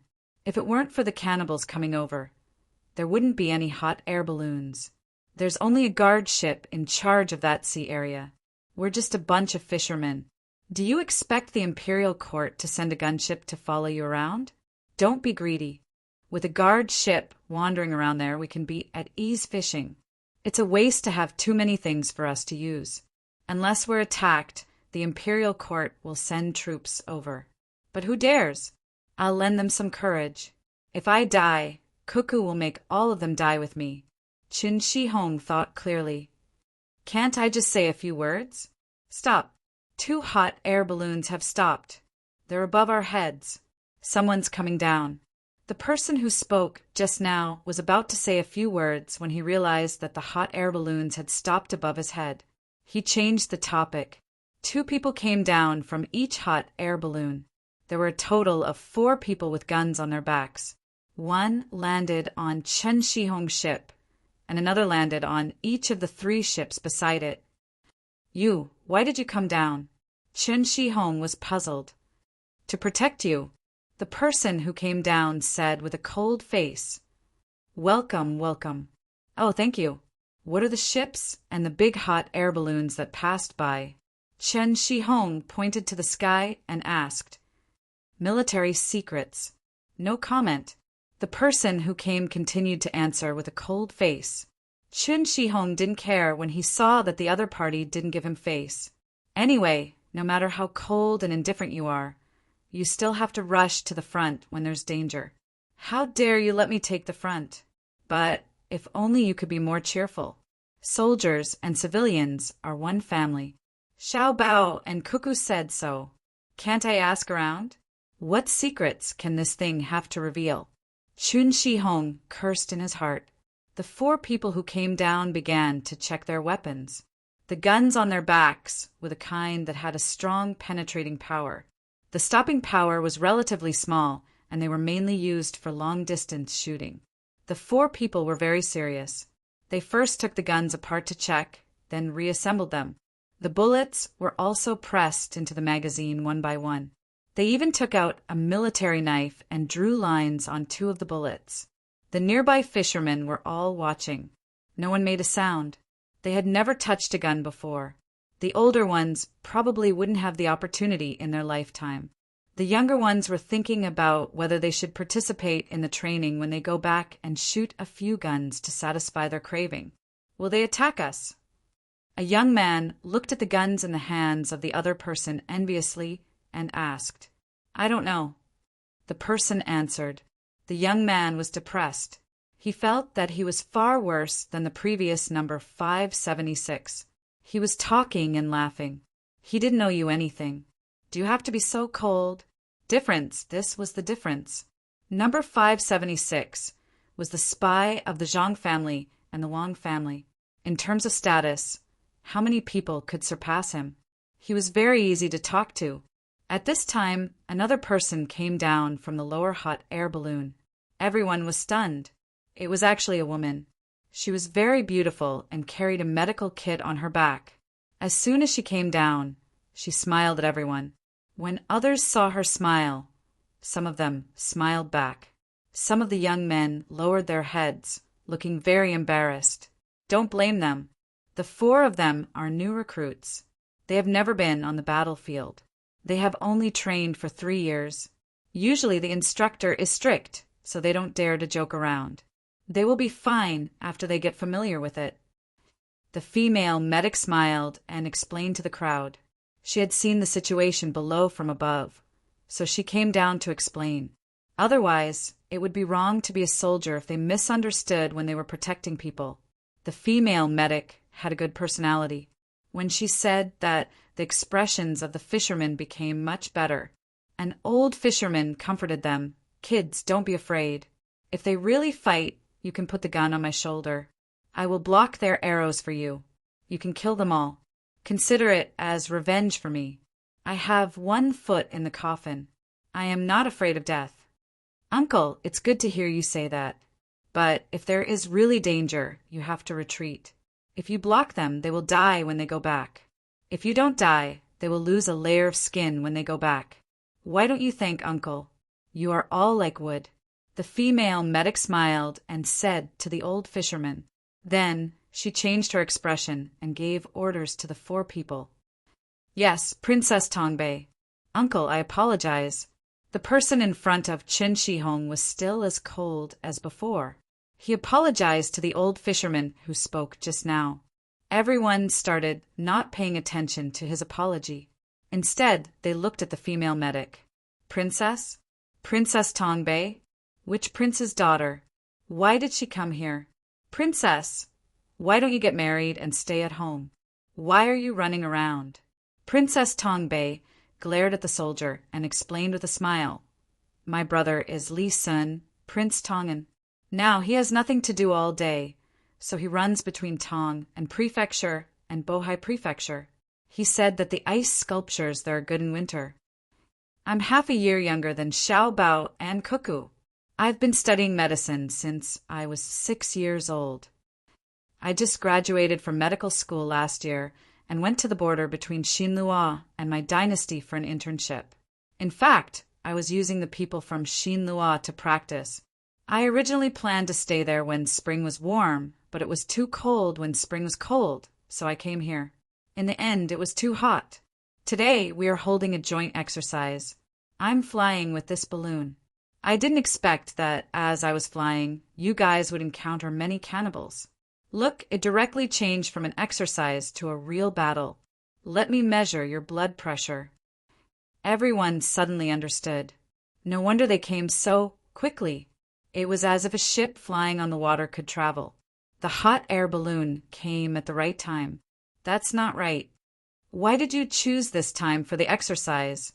Qin Shihong was not stupid. The timing was too coincidental. To put it bluntly, we were worried that the patrolling people in front would not discover the cannibals and set up another line of defense behind. We couldn't tell the locals, or there would be panic. We were just looking for an excuse. Princess Tang Bei did not hide it at all.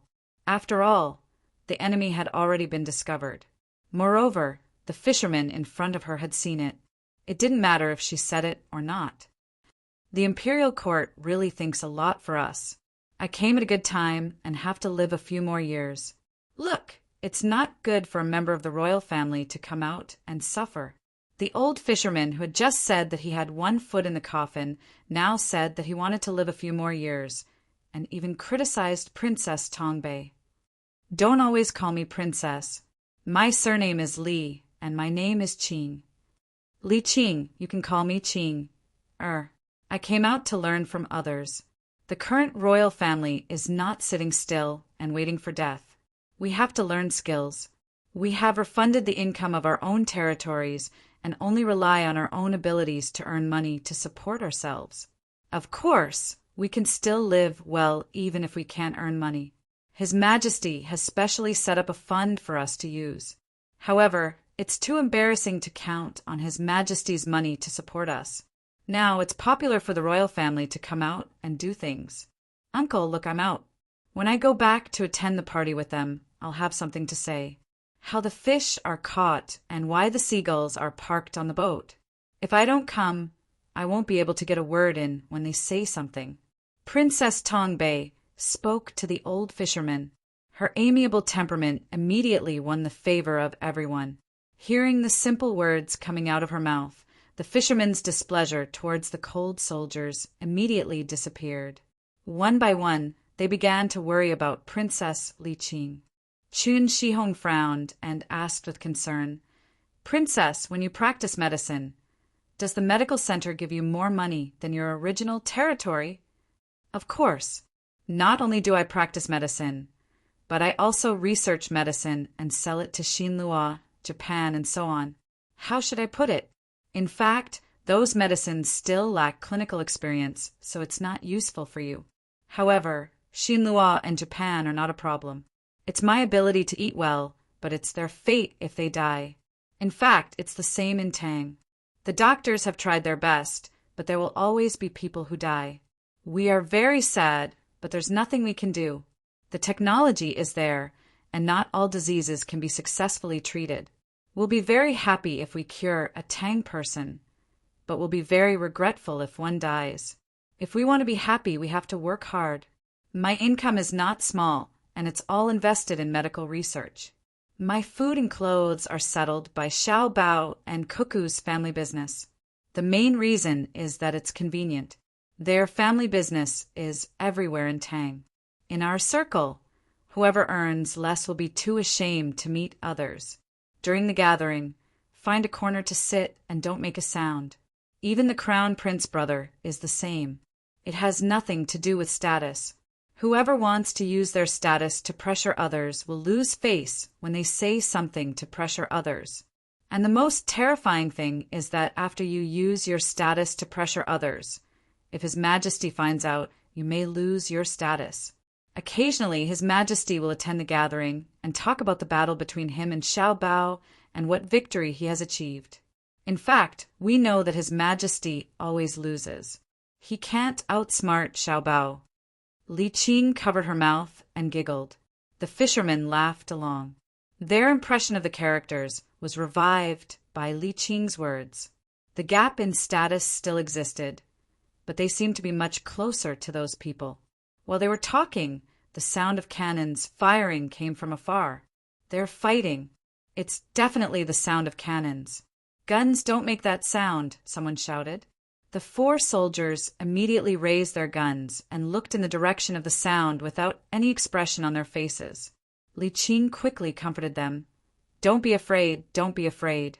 They won't be able to hit us. The new diesel boat and airship are enough to deal with the enemies on 2 boats. The airship is very loaded. There are a few bombs in it. One is enough to destroy the wooden boat. When the telegram arrives, we'll go and help. I hope they don't blow up the boat. No one is afraid. We have a lot of people, but we don't have good weapons. If we really fight, we can still fight with the cannibals. A young man puffed out his chest and said. After a while, the sound of cannons disappeared. Someone in the hot air balloon shouted, Princess, it's done. It's done. Let's go and take a look. Princess Li Qing didn't climb up. She stayed on the fishing boat and asked the people to go back. The fishermen quickly turned the boat around and paddled the oars, heading back to where they came from. Half an hour later, they met up with the escort boat. Both boats were there, but there was smoke coming out of them. The mast and sail of one boat were burning. Many cannibals were swimming in the water, and some were fading in and out of sight with the waves. This part was obviously dead. 6 escort boats set up machine guns and pointed at the people on the boats. They were jumping into the water along the ropes. Those who jumped down used their hands to hold the boat. In the sky, there were airships and hot air balloons with gun barrels sticking out of them. Some people had already landed on the deck of the boats and were using ropes to put out the fire. Why bother? You came all the way here to be beaten. You can't even collect your dead body. If you die in the sea, just bury it in the sea. Chen Shihong said with a compassionate look. Khaleesi Muhammad Creeley was lucky not to be killed. Chapter 13:16. The duo eaters were captured one by one. 27 of them were killed, and the remaining 54 were taken captive. In fact, 19 of them were killed, and 8 of them were seriously injured. The medical team looked at the injuries and concluded that there was a chance to heal 5 of them, but they couldn't do anything about the remaining 3. However, although there was a chance to heal these 5 people, it didn't mean that they had to heal them. The reason was that it wasn't worth it. Only Tang Empire would go all out. The heavily injured ones who were not dead were shot and thrown into the sea. Among the remaining 54 people, there were some who were slightly injured. At first, they were still shouting, saying that it was painful and that they could not make it. When they found that the 8 heavily injured people had directly turned into corpses, they stopped shouting. They were afraid that they would be dealt with as well. The battle ended very quickly. It was a one-sided battle. 2 people were injured on Tang Empire's side. One of them was nervous when he fired the gun, and the butt of the gun lost its position during the vibration. His chin was bruised, and one could see that it was swollen. The other one was climbing on a surrendered enemy ship. He accidentally put his hand between the rope and the ship's railing, and 3 of his fingers were swollen. These 2 injured people would be punished when they returned. Although they felt uncomfortable when they were injured, they would still be punished. Their injuries showed that their combat skills were not solid enough. If they were sent out to rescue, a small mistake would put the hostages in danger. The 2 injured people indeed had worried expressions. They sat next to each other and looked at each other. They were in the same boat and didn't say a word. No one came to comfort them. It was just a punishment, and it wasn't a big deal. The fishermen who rushed over were very satisfied with the battle, but they weren't satisfied with the number of duo eaters. There were only 50 of them, and it was too little. If only there were 5,000 of them. The Fuzhou shipyard was expanding, and there were still some small hills and potholes behind it. Where are they? Only so few? Chen Shihong pulled one of the duo eaters who was tied up and asked. Fortunately, this person could understand Tang Empire's language and replied, "They died on the road." "Storm." "What a wastrel." Chen Shihong scolded and began to look at the two captive boats. He looked left and right and shook his head. "There's no need. Go back and change it. Put it on the water beside the dock and use it as a restaurant on the water. The two boats will be next to each other. Put a plank on the top and use it as a catamaran." Chen Shihong's mind worked quickly, and he immediately found a good place for the other party's ship. The more he thought about it, the better he felt his idea was. After discussing with the other fishermen, everyone agreed to get the fish and let their families help cook on the boat, which could also increase their income. They could also provide a part of the fish they caught to the restaurant. Not only would they have more sales, but they could also save the cost of buying other people's fish from the restaurant. To the current group of fishermen, Chen Shihong was the most knowledgeable among them, and they were willing to listen to him. Chen Shihong then went to negotiate with number 576. He wanted to buy a ship, but he didn't want to take advantage of the guards. Number 576 originally planned to give the boat to them directly. The wood on the boat was not bad. It would be easy for them to dismantle and use it to build their own small fishing boat. Now that she heard that Chen Shihong wanted to buy it, and that he even had the intention to negotiate, her attitude changed. "Are you sure you want to buy it and not ask for it?" "No." 576 asked for the last time. Chen Shihong nodded. He suddenly felt that he had heard number 570SXS words today, but he couldn't remember it at the moment. 500 strings of coins. Give me the money and the boat is yours. Number 576 gave a price. "Rob, 200 strings of coins is enough to build a new one, including the mast and the sail. Look at that one, the mast is gone. If we didn't deal with it in time, the boat would be gone too. The sail on the other boat is also broken. Later on, we still have to cut the mast. The wood is good, and it's more than enough to make the beam of 2 rooms. Now it's a second-hand boat, so we have to buy it back. At most, 120 strings of coins. 100 strings of coins. Yes, more than that. You have to take it back to play with yourself." Chen Shihong almost offered 120 strings of coins, but fortunately he reacted quickly enough. 100 strings of coins for you, but in the future, when we eat at your restaurant on the water, you have to give us a 20% discount, and it will always be like that. Number 576 bargained with additional conditions. "No, it's expensive. You have been eating here, and you are taking advantage of me. 50 strings of coins. I will give you a 5% discount in the future, but you can't order expensive dishes." Chen Shihong was thinking about the price. Number 576 shook her head and said with a smile, "When it comes to doing business, you are too far behind. Don't mention young Master Xiao Bao. Even Xiao Bei and the rest are better than you." If it were Xiao Bei and the rest, they would immediately agree. Why? Chen Shihong couldn't figure it out. Because you will also profit from the 20% discount. When we eat at your restaurant, we have more people, so you will naturally earn more. At the same time, it will also give publicity. When others see the soldiers stationed in Fuzhou eating at your restaurant, they will think that the food in your restaurant is good. If you continue to bargain, I will sell the boat to others for 150 strings of coins, and we will have a 20% discount when eating there. I believe many people will rush to buy it. Number 576 was a little disappointed. Although the fisherman opposite her was smarter than other fishermen, there was a limit to his intelligence. He didn't consider the problem comprehensively enough. Chen Shihong slapped his thigh hard. "Oh, I remember. No wonder we are so familiar. The newspaper reported that between adults and children, if the child asks for something, you will give it if you can. If you can't, you will explain clearly.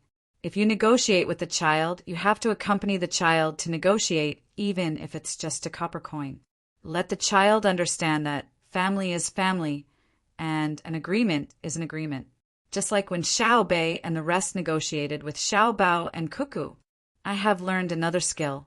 When I go back, I will do the same for my children and nurture them. But there is a problem. Number 576 looked at Chen Shihong and motioned for him to continue. The problem is that we can't take out 100 strings of coins in cash. We are building a new house and life is better now. It's not like before, where we can only take out the money saved by several generations to build a house for the children who are about to get married. It's easy for us to make money. We can tear down all the small houses in the past and build a 2-story building. We can add a big yard, grow vegetables in the front yard, and rear pigs in the backyard. The seaweed washed up by the sea can be used to feed the pigs. The money can be used to hire people and buy materials. If it's not enough to buy a boat, there is still the cost of opening a restaurant. Chen Shihong showed an awkward expression.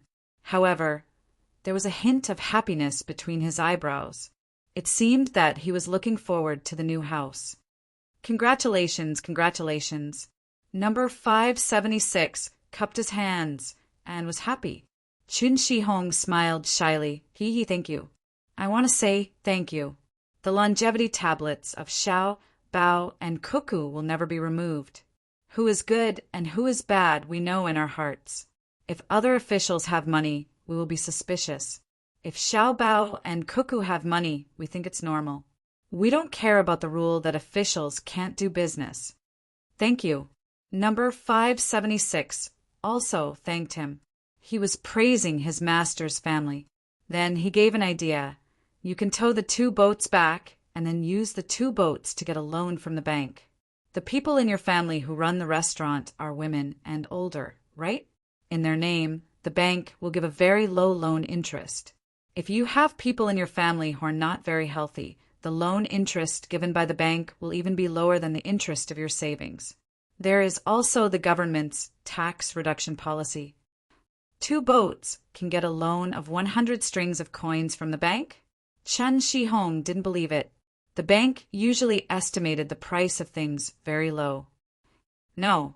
Number 576 shook his head. But you can give a loan of 100 strings of coins to the restaurant of 2 boats. If you use the restaurant to get a loan, it's a project. If you use the boat to get a loan, it's a physical mortgage. According to the risk ratio of investment return, the risk of the former is less than the latter. The bank will evaluate it.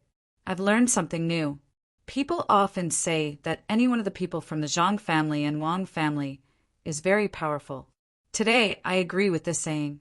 If you use this idea to deceive people, your 2 families will definitely be invincible. Chen Shihong said gratefully.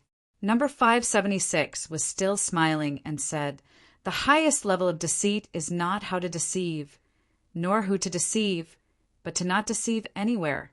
My wife said since she was very young that there are no deceivers in this world. Everyone is good, Ah.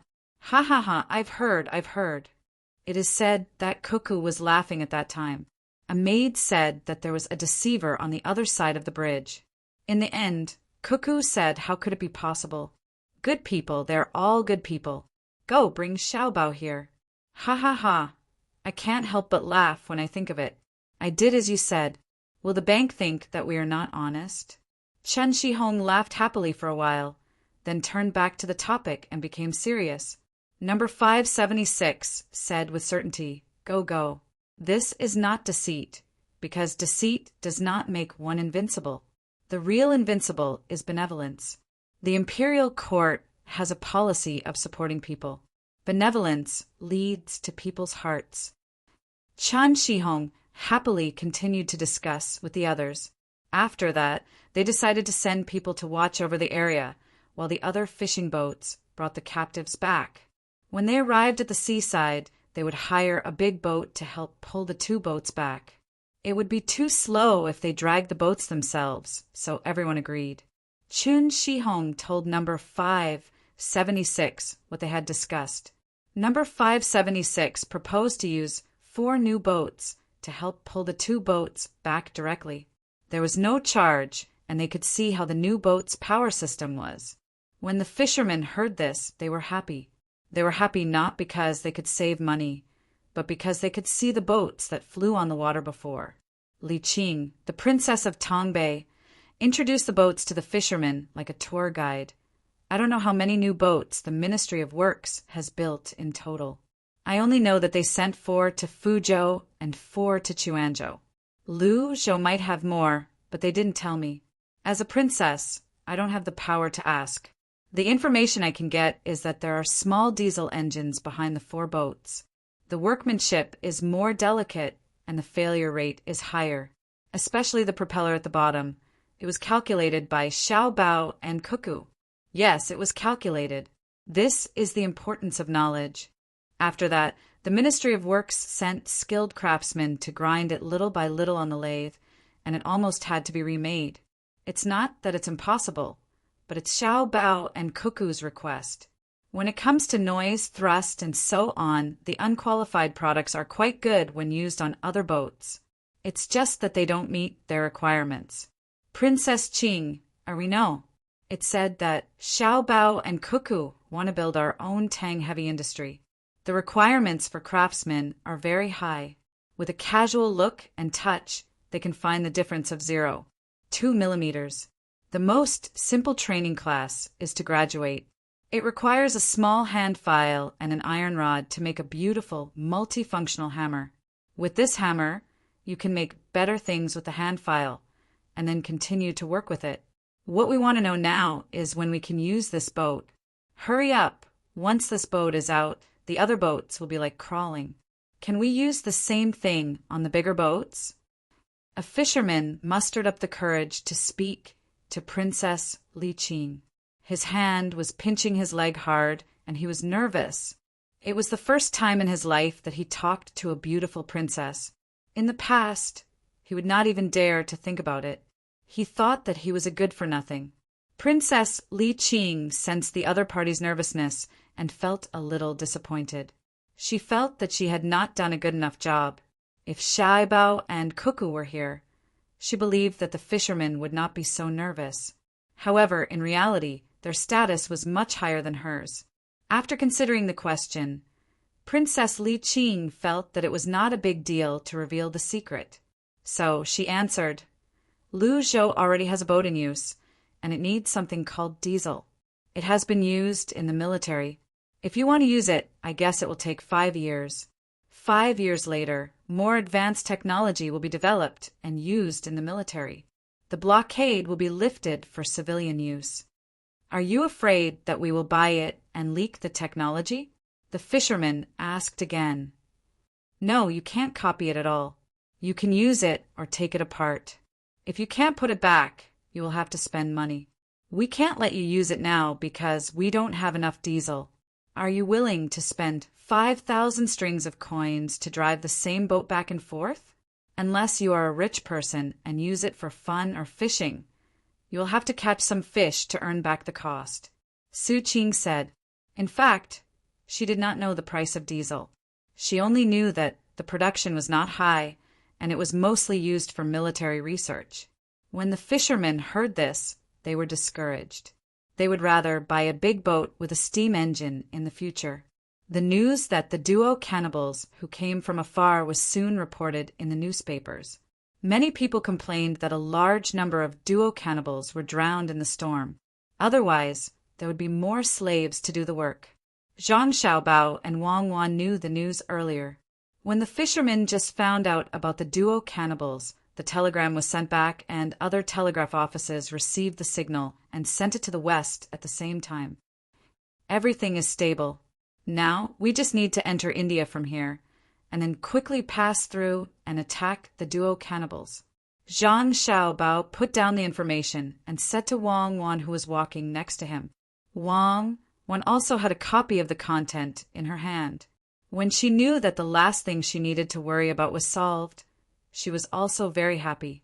As for the duo cannibals who encountered the storm, she did not care at all. She was glad that the duo cannibals survived and reached the coastal area. Otherwise, if they all died, her side would always be on tenterhooks and waste a lot of manpower and resources to patrol. At this time, their team had already passed through the residential area of the Meng tribe. The people of the Meng tribe did not show the slightest hostility. On the contrary, they prepared sheep and placed them on the side of the road. They also had practical leather, some cut into pieces and some cut into strips to be used as bandages. There was even one person who could speak simple, great Tang language and wanted to trade things with Zhang Xiaobao and Wang Wan, especially salt. Zhang Xiaobao thought about it and did not trade for salt with the locals. Instead, he introduced the person surnamed Quan, who was going to be the interpreter, to them so that they could trade among themselves. The team only exchanged some silk with the Meng people and some crop seeds. They told them to plant them well and that they would be very valuable in the future. The interpreter, surnamed Quan, very proudly told the Meng people that they had an inexhaustible supply of salt and that the price was cheap. If they wanted to trade, they could bring something with them. At the same time, he warned the other party not to use force to snatch the salt, because there were great Tang soldiers stationed there and their weapons were very powerful. The Meng people did not dare to believe it at first, but when they received confirmation from Zhang Xiaobao, they were very happy. The person who spoke simple Great Tang language had not even seen the real thing and had not even begun the trade, but he could not help but haggle with the Quan people. He pointed at a sheep and said, "1 sheep for 1 leather bag of salt." Zhang Xiaobao looked at the sheep. Its wool weight was around 40 jin, which was not considered small. That leather pouch could probably hold about 10 caddies of water, but the salt pouch was much heavier. It could hold about 20 caddies. The Quan person shook his head with a smile. The Meng person said again, "This." He gestured to half of the bag. The Quan person still smiled and shook his head. The Meng person thought about it and then lowered his hand to about 1/10 of the water bag. He then looked at the Quan person. This was after considering that the other party had said that there was a lot of salt. Otherwise, he would have been willing to bring another sheep with the same amount of salt. The Quan person picked up half of the sheepskin and said to the Meng person, "This sheepskin can be exchanged for a bit of salt." The Meng person was angry. He thought that the other party was lying to him. How could a bit of sheepskin be exchanged for a full bag of salt? The Quan person quickly said in the other party's language, "It's true. There is a lot of salt. You can dig it up. Some of it can be eaten directly, and some of it needs to be processed. It's not worth much. I also want to sell it to you at a high price, but I'm afraid that Xiaobao and Cuckoo will be angry. If you don't believe me, you can bring a few people back with me. I'll let you see with your own eyes how much salt there is. No matter how much you eat, you won't be able to finish it. It's just that you'll have to walk back and carry a lot of it. We're not afraid of the weight. We'll call someone to go with you right away." The Meng person was still worried before he was sure, but he chose to go and take a look. The matter was resolved. After that, Zhang Xiaobao and Wang Wan sent a telegram to confirm it through the people who stayed behind. The Meng person was very happy and said that he was willing to consider joining the Tang Empire, provided that he would not be a slave after joining. Now we should speed up and continue to the west through the territory of the 6th Zhao and then turn northwest. That's the Brahmaputra River, which happens to be our front line. We specialize in attacking the Duo people from India. We should cooperate with them. Zhang Xiaobao stopped, opened the map, and said to Wang Wan. Wang Wan looked at the map and nodded. Soon, some areas in India and Duo people have started to harvest wheat and other crops in autumn. I hope that the fleet that went to the strait to attack will be in time. We can't let them safely harvest the grain. Let's hurry up and ask the small countries in India why they are helping the Duo people. Then we can talk to them about the purchase of grain. If they say they don't want to sell, we can attack them on the grounds that they want to continue to support our enemy countries. Zhang Xiaobao echoed. What if they say they're willing to sell? Wang Wan asked. Impossible.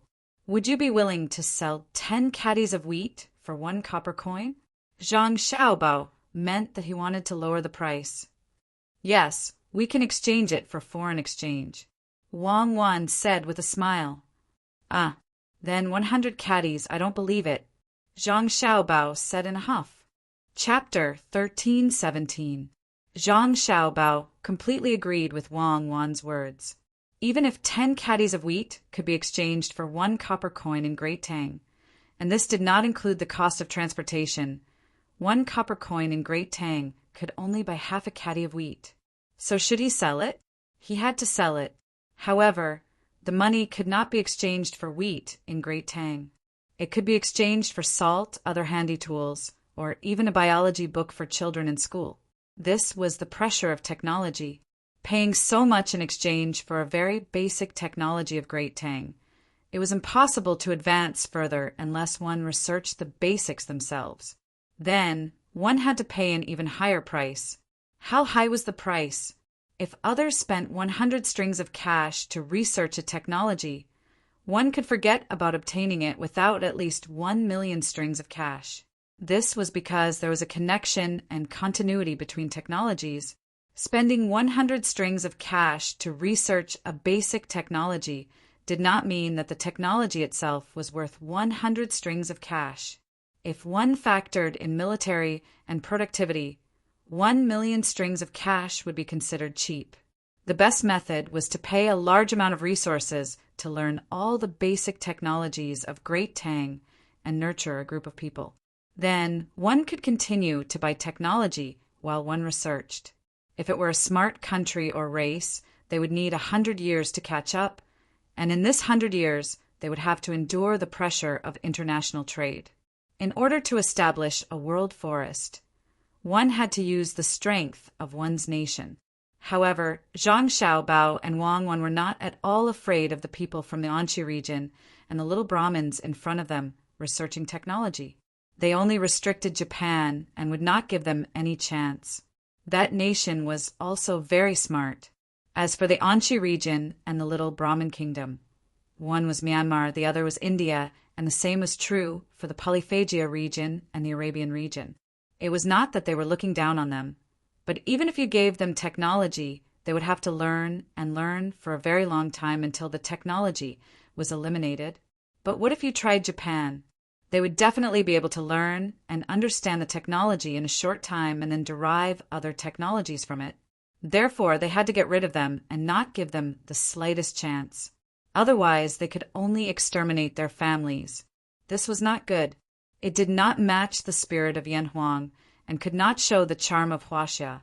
All areas with Chinese people must have Chinatowns and Chinatowns. We are the only ethnic group in the world with this ability. Even the smart Jews can't do it. This shows that we are the most tenacious, the most adaptable, and the most tolerant.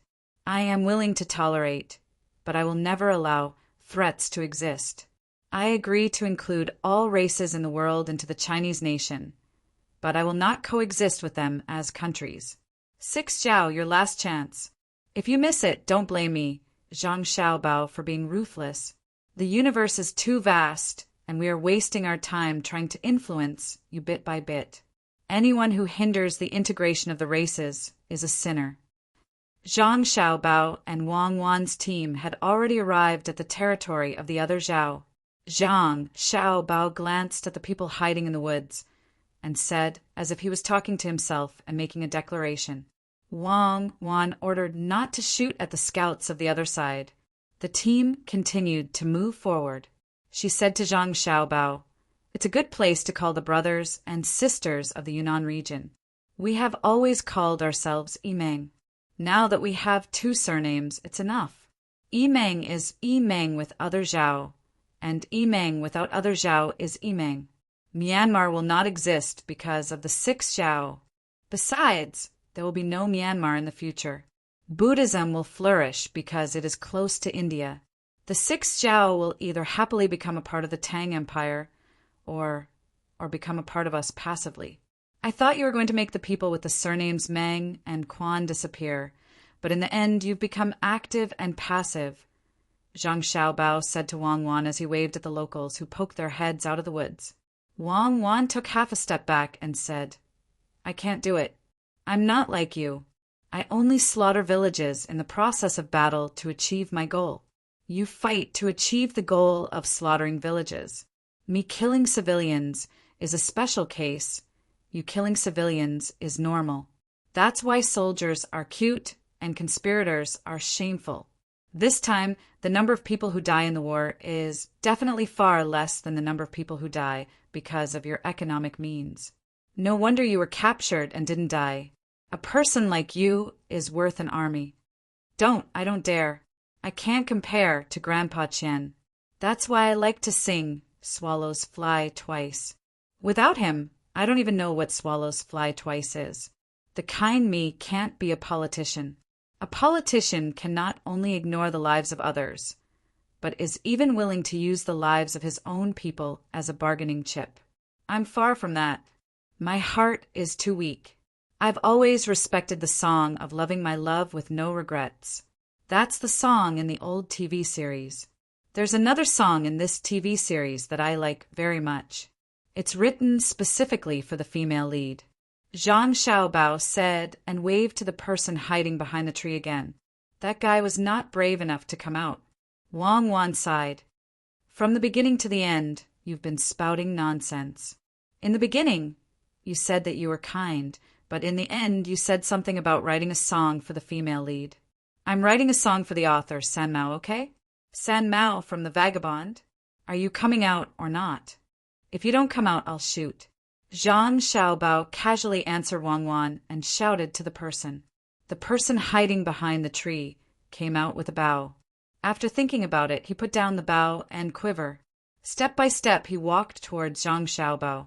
Zhang Xiaobao stared at the person and suddenly said, Throw away the bamboo pipe at your waist. The person took off the bamboo pipe used for blow darts and put it on the ground. He walked until he was 15 steps away from Zhang Xiaobao and stopped. Tell me, what are you doing here? Zhang Xiaobao asked. The person's eyes were blank. He began to speak his own language, and his hands were also gesturing. It was obvious that he couldn't understand and couldn't communicate. Zhang Xiaobao was amused. Wang Wan also laughed, patting his forehead. Zhang Xiaobao said to the person, I'm so worried. Who sent such an interesting thing like you? Could it be the person standing behind you? The person turned around and looked back. There was no one behind him. There's no one, right? I know there's no one, but I also know that you can understand me. Don't make me laugh. Come, it looks like you don't have it easy. Take this salt. I remember there was no embargo on you. Don't you usually eat salt? Your skin is really bad. When Zhang Xiaobao saw through the person still pretended to be ignorant. Zhang Xiaobao had to signal the person next to him to take a bamboo tube of salt and throw it to the person. Then he commented on the person's skin. The person took the bamboo tube, opened the lid, dipped his hand in the white powder, put it in his mouth, and sucked. His eyes immediately narrowed. He nodded repeatedly and said to Zhang Xiaobao in the Tang language, Delicious, thank you. You're welcome. Zhang Xiaobao humbly replied. The person licked again. It's really delicious. Thank you. Zhang Xiaobao said. You're welcome. The person replied. Wang Wan couldn't help but laugh and said to Zhang Xiaobao, Are you doing crosstalk with him? Crosstalk, you know? Come, little brother. Seeing that you're younger than me, come closer. Don't worry, I won't harm you. There are canned food, one for each of us. We can chat while eating and also drink some wine. Zhang Xiaobao beckoned the person forward. Someone brought over canned pork ribs, not the small kind, but more than 2 caddies. Another person brought over a wine glass that could hold half a caddy and filled it to the brim. There was no need to heat it, as the temperature here would make the wine warm. The person hesitated. Come and eat. If I want your life, I don't need to use poison. I have something to ask you, and I need you to help me pass on a message. Zhang Xiaobao opened the canned food and invited the person again. The person thought for a while and finally came in front of Zhang Xiaobao. The 2 of them sat on the ground. Zhang Xiaobao passed a small knife to the person and took one for himself. He first put a piece of pork rib into his mouth and ate it. The person took the knife and looked at it first, then looked at Zhang Xiaobao and learned to eat a piece of pork rib. After chewing twice, a satisfied look appeared on his face. Delicious, right? Come, let's drink. It's strong, slow down. Zhang Xiaobao took a small sip. He couldn't raise his head and drink 60% wine. It wasn't that he couldn't drink half a caddy, but it was a pity. When drinking strong white wine, one had to experience the mouth, esophagus, and stomach first cool down and then suddenly warm up. At the same time, there was also the smell of alcohol and the aftertaste. Good wine had to be spicy when it entered the mouth, and then a line went down the stomach, and then the aftertaste was fragrant. Bad wine was fragrant when it was drunk, but the throat would first hurt, and then the stomach would be cold, and the aftertaste would be bitter. Aged wine belonged to the former, and blended wine belonged to the latter. And any white wine that didn't exceed 50% was not a good white wine. Zhang Xiaobao felt that the wine in his house was not bad, but this person just drank a mouthful and choked. It was as if there was a piece of cotton in his throat. I told you to drink less, but you insisted on drinking a big mouthful. Hold your breath and eat the canned food. Zhang Xiaobao complained. This person was really obedient. He immediately ate a piece of pork rib and swallowed it. He let out a long breath, rolled his eyes, and praised, "Good wine, good meat." The wine is good wine, but the meat is just so. The two of us are eating canned pork ribs. I actually like to eat it, but more people like to eat lamb chops, steak, and deer chops. It's just that ordinary people can't eat the latter two. If you have sheep herders here, we are willing to exchange a can for 20 caddy of lamb chops. You feel that you are making a loss, but in fact, we need to transport the canned food here and add a lot of spices. When the lamb chops are raw, it is 20 caddy, but when it is cooked, it will be reduced by a lot. You eat it every day, so you should know. There is also the leftover tin. In Tang, canned food is divided into glass jars, tin jars, and bamboo jars. Glass jars are usually filled with fruits because fruits have acid and will react with the tin. It's useless to tell you this. Anyway, it's just tin. After eating the food inside, the tin can still be used. You can use the box as a bowl, right? The lid can be used as a knife. It's very sharp. If you don't believe me, you can gently cut it and see if you can cut it. Are you stupid? You're too honest. Who sent you here? You're too honest. Who sent you here? Someone come. Zhang Xiaobao tried his best to explain why the canned food could be exchanged for so much lamb. In the end, the other party used the lid of the can to cut his hand. Sure enough, it was cut, and blood kept flowing out from his index finger. A medic brought gauze and medicine to help bandage it. It was just a small wound, so it was fine. Don't let your cut finger come into contact with water for 2 days. Take off the gauze before you sleep tonight. Luckily, I said cut your hand. If I said cut your neck, you would have committed suicide in front of me. How can I explain to your tribe? It's not that I care about killing one of you. The problem is that I am innocent. If I didn't kill you, then I didn't kill you. Why should I take the blame? This roll of gauze and the rest of the medicine are all yours. Don't laugh as if you are taking advantage of me. I would rather not be injured than to take these things. Zhang Xiaobao was speechless. At the same time, he showed a sad expression. This person tucked the gauze and medicine into the animal skin belt at his waist, like he was hiding a treasure. He smiled at Zhang Xiaobao and said, "My name in Tang is Li Yunyan. Your medicine is very valuable. These medicine and gauze can be exchanged for 5 sheep. Li Yunyan is a girl's name, okay? Fine, you can call me that. In fact, the medicine you have now contains local herbs. It's just that when we use it, it's more effective than the medicine you make yourself. The medicine and gauze are not even worth a caddy of lamb. If you use 5 sheep to exchange for it, how much will you pay? That's why you should go back and tell your king that the current Tang is different from the past Tang. If he wants to destroy you, he can destroy you. If he wants to make your life better, he can make your life better. It's not a complete surrender. In fact, it's just a small portion of you who want to have absolute power over the majority of you. They would rather have a bad life in the tribe than lose their power. It's a very selfish behavior. Zhang Xiaobao continued to say to the man who called himself Li Yunyan. Li Yunyan lowered his head and thought.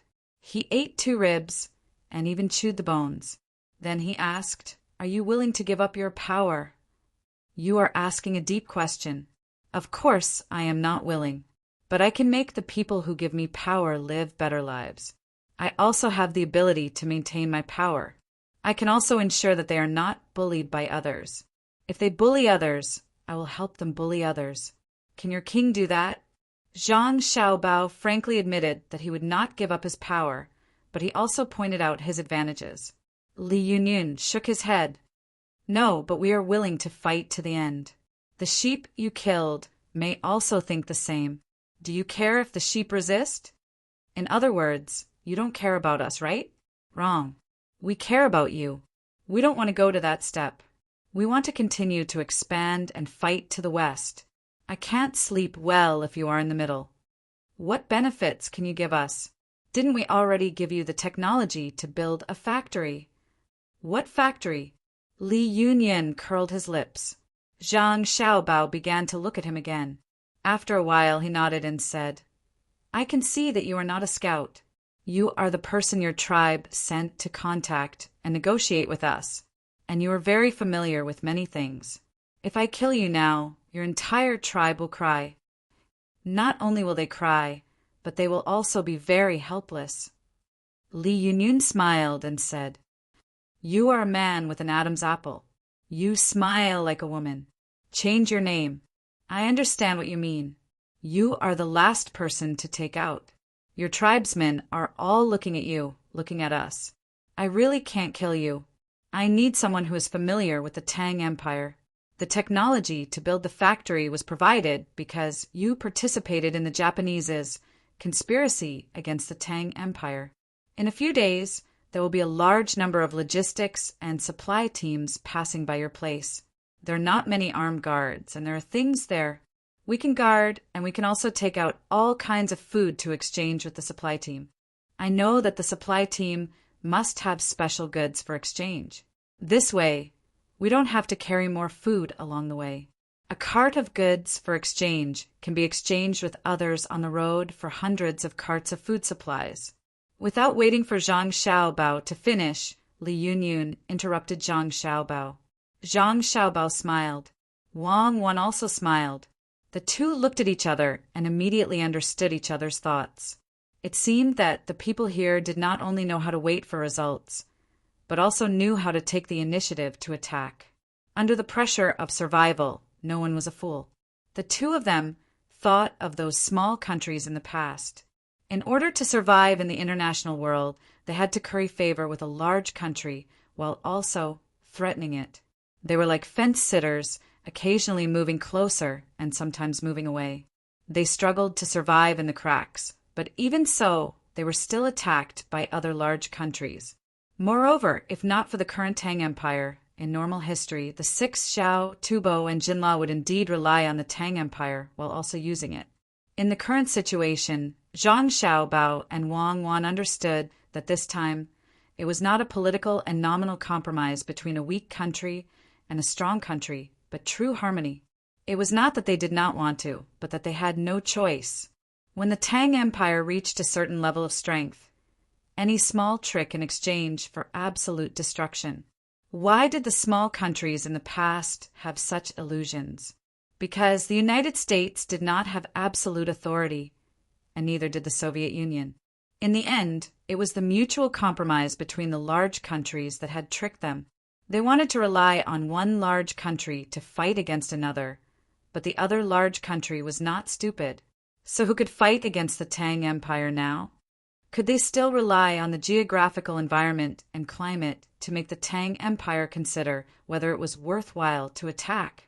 The Tang Empire had trained its soldiers to adapt to the geographical environment over the years.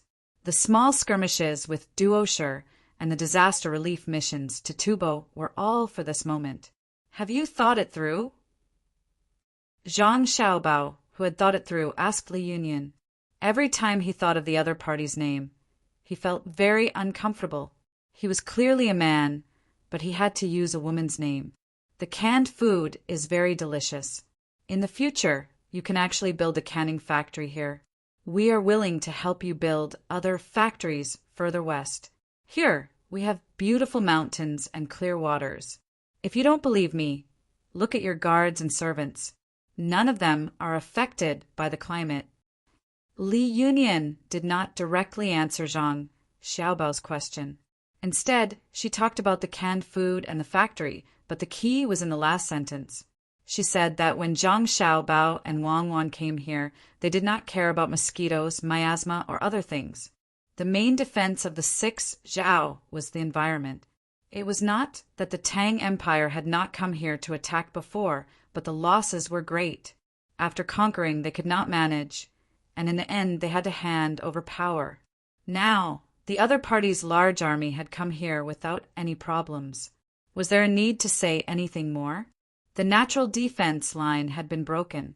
As for the battle with their army, if they could defeat more than 10,000 of them, they could directly declare that they were no longer under the jurisdiction of the Tang Empire. The Tang Empire could not do anything to them, but was that possible? Zhang Xiaobao and Wang Wan also understood the other party's meaning. Zhang Xiaobao said, "The mountains and rivers are indeed good. It will be a tourist attraction. The Tang Empire has other places that are not bad. You can send people to take your family members to see them." Understood. When things are stable, we will move most of our people to see them, Li Yunyan replied. Chapter 1318. Li Yunyan left. She ate the whole can of food and drank half a caddy of wine. In a daze, she left with a backpack of more than 40 caddies of gifts. Among the gifts, there was a pair of binoculars, a pistol, and 200 bullets. The rest were seeds. As for the canned food, Li Yunyan didn't think it was important. After solving the problem of 1 or 2 tribes, Zhang Xiaobao and Wang Wan continued their journey. They were relieved. Both sides had agreed to build the harmful factories further away and build a canning factory at the same time. When the situation stabilized, a large number of people would migrate to various parts of the Tang Empire for tourism purposes. "Pick up the pace and move forward," Zhang Xiaobao ordered. The team immediately sped up. This made things difficult for Xiao Bei and the others. They couldn't be carried by others all the time. The others were also tired. Usually, they would walk for 2 hours and be carried for an hour before they could catch up with the rest of the group. Although they said they were in a hurry, there was no road at all. They couldn't even see a winding path. There were only mountains and forests around them. Occasionally, they would come across a small valley. They had to take a detour and find a good place to set up camp. The people who walked in the front had the hardest time. Little Bei and the others didn't have to run to the front. When they started walking, there was already a road. All kinds of poisonous insects had been cleaned up. The scenery is beautiful. It's really good, but I still want to stay in a big city. It's wet and humid. It's even worse than when I was in Luzhou. Little Bei wore a pair of thick leather boots. When the team stopped to rest, he walked forward and chose a place where he could see the situation at the foot of the mountain. He complained to the people next to him. Little Yuan and the others found a flat place to lie down. After all, they were still young. It was very tiring to follow the speed of the adults. If it weren't for their good nutrition and exercise, they would have been carried forward. Compared to the 9 of them, Su Yilong, the grandson of Su Jian, who had been following them, was much worse. He was older than Little Bei and the others and came from a good family. He couldn't be compared to Little Bei and the others. Ever since he met Xiao Bei and the others before coming to Izhou Prefecture, he had never left. Occasionally, Xiao Bei and the others would go out to play children's games while he stayed with the group. Although he was old, his physical strength could not keep up. He was very grateful that Zhang Xiaobao and Wang Wan did not play this kind of rapid march when they first met him. Instead, they gradually increased their speed and at the same time increased their intensity. This gave him a chance to adapt. Although he was not much different from a dead dog now, he could still breathe. I can't take it anymore. I feel that I've lost a lot of weight. If I walk for a few more days, I'll definitely die. Su Ilong said to Xiaohai, who was lying beside her. Xiaohai closed her eyes and relaxed her body. Wei Wei opened her mouth and adjusted her breathing. Obviously, she was giving a psychological suggestion to recover her strength quickly. She had no time to pay attention to Su Ilong. Xiao Bei looked at the scenery for a while and asked someone to spread a blanket. She directly lay down and stretched out her arms. This way, she would feel comfortable breathing and use her body weight to compress her lungs. Xiao Yuan curled up on his side, like a baby in his mother's belly. The big boys and small boys hugged together. Zhang Gang and Zhang Chong had one leg stretched out horizontally, and the other leg stretched out horizontally. Anyway, each had their own most comfortable resting position. The others in the group were also resting. Only the cook was busy. Zhang Xiaobao did not show his cooking skills at the moment. He was waiting for the logistics staff to stew the dishes. The dishes were local wild vegetables, mushrooms, and the meat of the wild animals that were hunted. The staple food was the same, bamboo rice cooked with rice. This could save the time of washing the dishes. It was not that the stew was delicious. If it was in the Northeast, it was okay to eat stew in winter. It was warm and would not get cold easily. In this place, the feeling of eating stew was much worse than cooking. But stew was the most convenient. There were many wild animals on the mountain. The people who opened the path and the people who were in charge of scouting in front killed them. Crossbows were very useful at this time. No one used guns, otherwise they would scare the animals away. After half an hour, the meat was stewed. The cook ate first. When he was half full, he lay down to rest. The others took turns to eat. The meal would probably take another half an hour. Xiao Bei and the others were woken up. They took the split bamboo tube and ate a big mouthful of rice first. Then they scooped out some vegetables from the pot and put them in the empty space where they had just eaten. They stirred the vegetables with the newly made bamboo chopsticks and ate 2 mouthfuls of the vegetables, leaving more space for them to scoop out more vegetables. Why are the mushrooms so smooth? The taste is not good. Su Ilong scooped a piece of meat with 2 small mushrooms. She ate one and muttered. Xiao Bei turned his head to look and said to Su Ilong, "Poor people can't eat good things. This is a very delicious beef liver mushroom. It can be picked and eaten directly. Some mushrooms will be poisoned if eaten directly. It needs to be dried first. You eat the meat and leave the mushrooms to us. The taste is not good, but the taste is good." Su Ilong immediately corrected her mistake. She did not doubt Xiao Bei's words at all. He was an expert in eating. He could eat a lot of rare things since he was young. It would be a lie to say that she was not envious. She ate the other mushroom with the fastest speed and swallowed 2 mouthfuls of rice. Su Ilong scooped some vegetables again and looked at them. She showed a troubled expression. Xiao Yuan looked and handed half of his bamboo tube over. "Give it to me. It's just snake meat. Look at how scared you are. Look carefully when you scoop it later. Don't scoop it up if you don't eat it." Su Ilong happily gave a small piece of snake meat to Xiao Yuan. Xiao Yuan chewed it slowly and nodded repeatedly. She praised its delicious.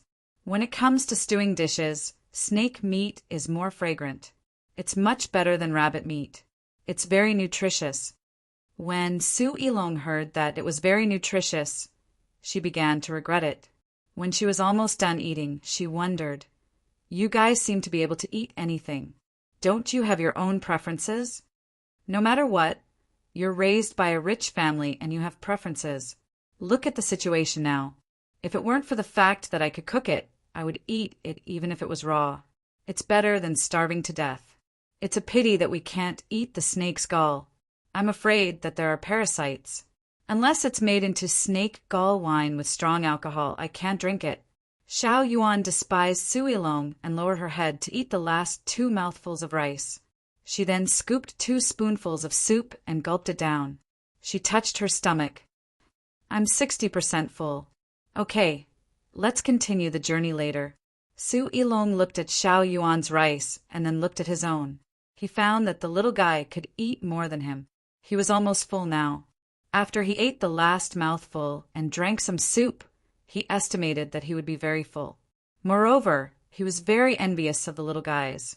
When they were tired from the journey, they could recover immediately after a little rest. When they were growing, they really could not compare. After the meal, the team continued their journey. No one was injured until they started to set up camp at night. The people who were in charge of protecting the surrounding area cleaned up all the snakes and poisonous insects. As for the legendary terrifying wolf pack, they only saw a shadow and then disappeared from sight. They probably also found out that the crowd was more powerful than them. The meal at night was better than at noon. There were 2 stir-fried dishes and a soup, and there were also pancakes. 5 days later, the team entered the border of India. They started to set up camp at noon because they had just crossed an unknown river. The river was very wide and the current was not fast. It was also not very deep. The deepest part was less than 4 meters. Xiao Bei said to himself. Su Ilong, who did not know how to swim, was dragged to the shore by the little guys. He felt that he had an illusion before. The team led by Zhang Xiaobao and Wang Wan were not elites who were familiar with the mountainous terrain. Although the speed of walking on the mountainous terrain was fast and very stable, compared to swimming, it was really a far cry. Previously, when the current was fast, they formed a line. This time, when the current was slow, they all went down to swim. The logistics personnel even had all kinds of tools. They actually put the pot on the water, put something in the pot, and pushed it across the river. There was also the infantry cannon that weighed more than 400 kilograms. How could more than 20 people carry it over? Some people went back and forth a few times, and all the things they carried were transported over. This was clearly the Navy. They were wearing clothes and were not affected by the river water. When he was dragged over by Xiao Bei and the others, he felt that he could also try to swim, so he let them let go first. As a result, his body sank directly. It was too scary, and when he was dragged over, Xiao Bei let the other 8 little guys drag him temporarily while he caught a fish. He thought that it was just like catching a chicken on land. It was too easy. Xiao Bei, how did you practice to be so good at swimming? After changing clothes, Su Ilong, who started to wash the clothes before, asked Xiao Bei, who was also washing clothes. When she heard Su Ilong's words, she tilted her head and thought for a while. Then she shook her head. I don't know. I forgot. It's just like that. I heard from them that my brother put me in the water at that time. At first, I looked up and floated happily. Later, when I was a little older, I swam next to my brother and listened to him sing while lying on the water. But I don't remember. How do you lie on the water? Is it like this? Su Ilong stretched out both arms with palms facing down. Xiao Bei shook his head. No, it's like this. Xiao Bei retracted his arms and put his hands under his neck. Wei Wei raised her head. Su Ilong followed suit, and her face changed immediately. Why didn't you sink? Does anyone dare to lie in the water like this? You just need to move your feet a little. Of course, your feet will sink if you don't move. You're so stupid. Think about it. Lying on the water and listening to brother sing is so blissful. Xiao Bei felt that he could not scold Su Ilong anymore. Her IQ was too low. Su Ilong nodded and admitted that she was stupid and could not speak reason. The only thing she knew was that some people really could not be looked at with common sense. She was talented and could not be jealous. Then why do all the people in your family know how to swim? Su Ilong stopped talking about Xiao Bei and changed the topic to other people. It's a request. I heard from my sister that brother doesn't want anyone to have an accident in the water. You will know if you go to Sanshui County. Every once in a while, there will be people patrolling the river or the river.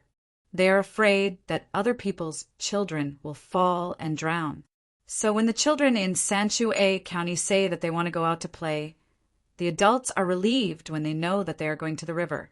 It's not like other places where the children say that they want to go to the river to play, and the adults don't let them. After Xiao Bei finished speaking, he continued to rub his clothes. He looked very serious. Su Yilong said understandingly, "If it were me, I would also be willing to let the children play by the river in Sanshui County. It's safe and stable." Everyone changed their clothes and began to bathe in batches. Xiao Bei felt very uncomfortable because he could not bathe for a few days. He set up his tent here and did not plan to move forward again today. The cooks who had bathed first began to set up pots and ran upstream to catch fish with nets. Zhang Xiaobao had good news. They could already use telegrams to directly contact the army on this road. The army hoped that they could cooperate and prevent any side from providing food supplies to the reinforcements of Duo Shi, who were forced to retreat in the northwest. That's right. Previously, the Duo Eater army didn't dare to cross the river and was defeated instead. After they gathered by the river, they were surrounded. Our people actually opened up a gap for them to call for reinforcements. Now, not only did we capture the Duo Eater in the encirclement, we also forced the enemy reinforcements to not dare to fight or retreat. Zhang Xiaobao said happily after reading the telegram. The smile on Wang Wan's face also increased. Of course, they don't dare to retreat. If they retreat again, they will give up the area where they are going to harvest the food. It seems that we will have to continue to force our way to the northwest. We will run to the north bank of the Naga River and choose a key area to patrol along the river. We will not let any supplies from the Indian side pass through. At the same time, we will stop the Duo Shi people from escaping to cross the river when we attack this line. With that said, Wang Wan opened the map and pointed at the river basin. This time, they could be considered to have completed the strategic deployment with their attacking troops. No matter what, it was impossible to determine a perfect strategy before this. The battle situation could change at any time. Controlling a supply line that might appear and blocking the Duo Shi people's path of retreat was a very important strategic arrangement. If their troops did not come, they would not have been able to control this line. The Duo Shi people were fighting across borders. They had arranged for manpower in the Indian territory. Originally, it was to attack the Tibetan Lhasa city from this side. Now, it was changed to defense to contain their troops. Otherwise, their troops would continue to head northwest. After crossing the Indian River, they would directly attack the Duo Shi people's territory diagonally. Wang Wan still thought highly of this opponent. She said, "As expected of the country that once defeated our Tang army, their strategic deployment is pretty good. The history book said that they made a small country betray us and caused us to suffer a crushing defeat. This time they also know how to contact India and help them resupply. But we are here. Our troops are too conservative. Why should we control the Naga River? Send a telegram back and tell them that we will march parallel to them to the northwest. We will resupply the horses there. Let them only push forward when the logistics can keep up. The Duo Shi people will not know about this. We will control the airspace. The speed of the other people on the land is not as fast as us." Someone immediately went to send the report. Zhang Xiaobao came over to look at the map. He stretched out his hand to measure the distance and said hesitantly, "It's too far. We have to cross the Naga River first, then continue to head northwest and cross the Indian River. Just the journey alone will take more than 2 months, and that is under the condition that we have sufficient animal power. You can use a few years for an economic attack. Is 2 months too long for a military attack?" Wang Wan said as she rolled her eyes at Zhang Xiaobao. Chapter 1320. Zhang Xiaobao and Wang Wan also heard about Su Yilong and her brother Xiao Yuan's poetry gambling. The two just smiled and did not pay much attention to it. They knew that it was impossible for Xiao Yuan to take the initiative to propose a bet. It must be Su Yilong who wanted to make some money. Moreover, Su Yilong was asked to come over to play with the little guys. Back then, Su Yilong had planned to find additional opportunities to earn money while playing with Xiao Bei and the others. In the end, she did not bring him along. The investment amount of the little guys was too large. He wanted to participate, but he could not afford the capital. After leaving Izhou, it was even more impossible for him to find opportunities to make money. Earning money in the 6 Zhao places, that was all bartering. He could only follow and watch. Now that he was really upset, he wanted to compete with the little guys and earn some money to comfort himself. Moreover, Zhang Xiaobao and Wang Wan also clearly knew that Su Yilong seemed to admire the 9 little guys very much. She was shocked by the previous contact. Along the way, she always wanted to find an opportunity to show her ability. In that case, let them play.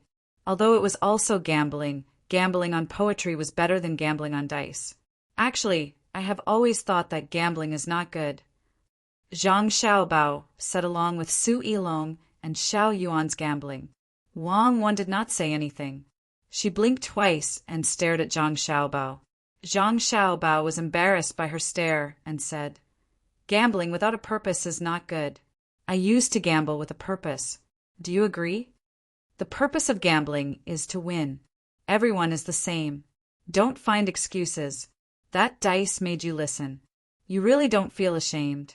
Wang Wan admired Zhang Xiaobao's gambling skills, but she would not agree with Zhang Xiaobao, who said that the purpose of gambling is to win. Is there no one who deliberately loses money? For example, you relied on your identity and found that you had no money in hand. What should you do? Isn't it? It's fine as long as I catch you. You have money, so I don't need to gamble with others. Actually, I can make money by catching people. Moreover, I don't need to go through that kind of soul-stirring process and frighten others. Wang Wan said to Zhang Xiaobao with a smile. She pointed to the circle on the map and asked, "Have you thought of a way? Gambling?" "How do you know?" Zhang Xiaobao revealed a shocked expression, and his body even moved backwards to hide, giving people the feeling that his thoughts had been seen through. Wang Wan leaned forward. "I'm your wife. You've already reminded me. Otherwise, why would you mention Xiao Yuan and Su Yilong's gambling for no reason? Would you care about winning or losing a few hundred hits? Husband. Am I right? Don't. Many people are watching." Zhang Xiaobao had a bashful look on his face. The people around him didn't look at him and didn't move their ears. Obviously, they were used to it. If it were other rich people, this would be very rude. However, they felt that it was normal for their young master and young lady to flirt together. Only mortals would care about other people's thoughts, while little immortals were unrestrained.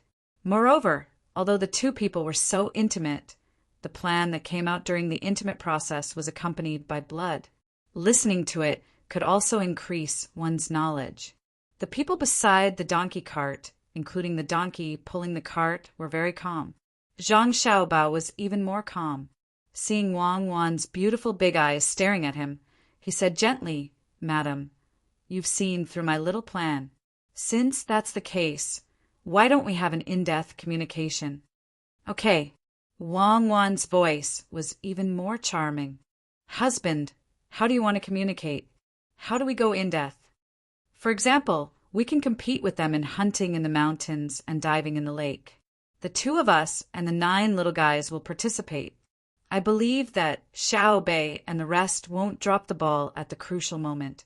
Zhang Xiaobao said, That's deep enough. How do we communicate?" Wang Wan also did not doubt that her younger brother and sister would be worse than others in the water, especially Xiao Bei, whose talent in the water was almost demonic. After this battle, they would go back and hold a large-scale sports meet between the Tang Empire and the surrounding countries. Then, they would let Xiao Bei participate in water sports, such as diving, swimming, and so on. They would use a video recorder to record it and show it to the people of the Tang Empire. Zhang Xiaobao also had the same idea. He wanted to add a few more sports, such as shooting. When the others were absent, the people of his country could compete by themselves. He and Wang Wan could also participate in the frisbee game. He had not played for a long time and missed it. "What else?" Wang Wan asked again. "I plan to get their people to follow the team. Otherwise, it would be a pity to kill them. To be honest, when you mention Tisper, I don't think of India, but Chronicles of the Western Regions. It also says that the current ruling class is no longer the same as when the little monk came out. The previous leader of the Kamal Nagbo kingdom has changed. And I remember that around this region, the religions are very chaotic. Of course, it's not as chaotic as my Chinese religion. When a religion exists in a place, not only does it show that there are different beliefs, but it also reflects war, bloodshed, and sacrifice. The conflicts between religions are no different from the conflicts between countries. And some countries are religious countries themselves. Since that's the case, why can't we help them? Can we bear to see them suffer in this place, be despised, bullied, and then live a difficult life? As Zhang Xiaobao finished speaking, the corners of his mouth turned down and his head tilted up. His eyes were filled with unyielding grief and anger. You want me to vomit, don't you? Just say that you plan to trick them into working as laborers. Why do you need to find so many excuses? Indeed, it's no longer the era of the Kamal. It's been replaced by the Maricha clan. The entire region is very large, including a section of the Ganges. Even in our time, it hasn't changed much. The caste system still exists. It's a very important aspect of the Two Rivers Basin in India. Tell me your complete plan. Don't mention anything about helping others. Look, even the donkey is laughing. What Wang Wan wanted to hear now was Zhang Xiaobao's comprehensive plan. Just now he had tapped his face with his fingers for a while. She hadn't seen him like this for a long time. She definitely wouldn't believe that he didn't have a series of plans that could be used to scheme against others. Zhang Xiaobao became shy for a moment. No, there's no comprehensive plan. I just want to deal with the other parties, 3,000 people first. Look, they helped Duosher. I've already guessed the reason. It's probably because Duosher promised them that after occupying Lhasa City, he would continue to occupy Qinghai Lake. In this way, we can provide an endless supply of salt to others. Living in this era where people start a war for salt, I don't know if I should be happy or sad for those who died in battle. Wang Wan first glared at Zhang Xiaobao and said, I know about the salt, but your purpose is definitely not that simple. It's just like the economic invasion plan against Duosher that can be implemented immediately. Then you wait and see if that's the case. Zhang Xiaobao didn't say anything. He looked like a dead pig that wasn't afraid of boiling water. Let's wait and see. Humph. Are you planning to give salt to these 3,000 people? Wang Wan asked. She felt that if Zhang Xiaobao really used salt as a bet, the other party wouldn't be able to resist. Salt was really too cheap and too expensive. During her and Xiaobao's time, no one would buy a lot of salt and table salt. Of course, industrial salt needed a lot. The salt they ate was too much. The least valuable thing was salt. It was the same all over the world. It wasn't because salt couldn't make money, but because no one dared to use salt to make money. Many countries were destroyed by salt.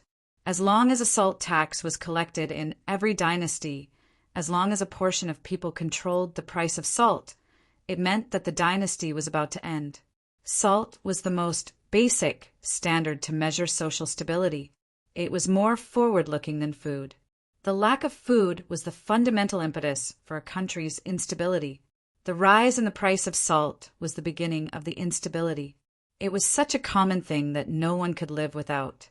Therefore, the people who enjoyed the low price of salt should be grateful to this regime. Zhang Xiaobao and Wang Wan's thoughts were the same, so the words he replied at this moment were also in line with Wang Wan's thoughts.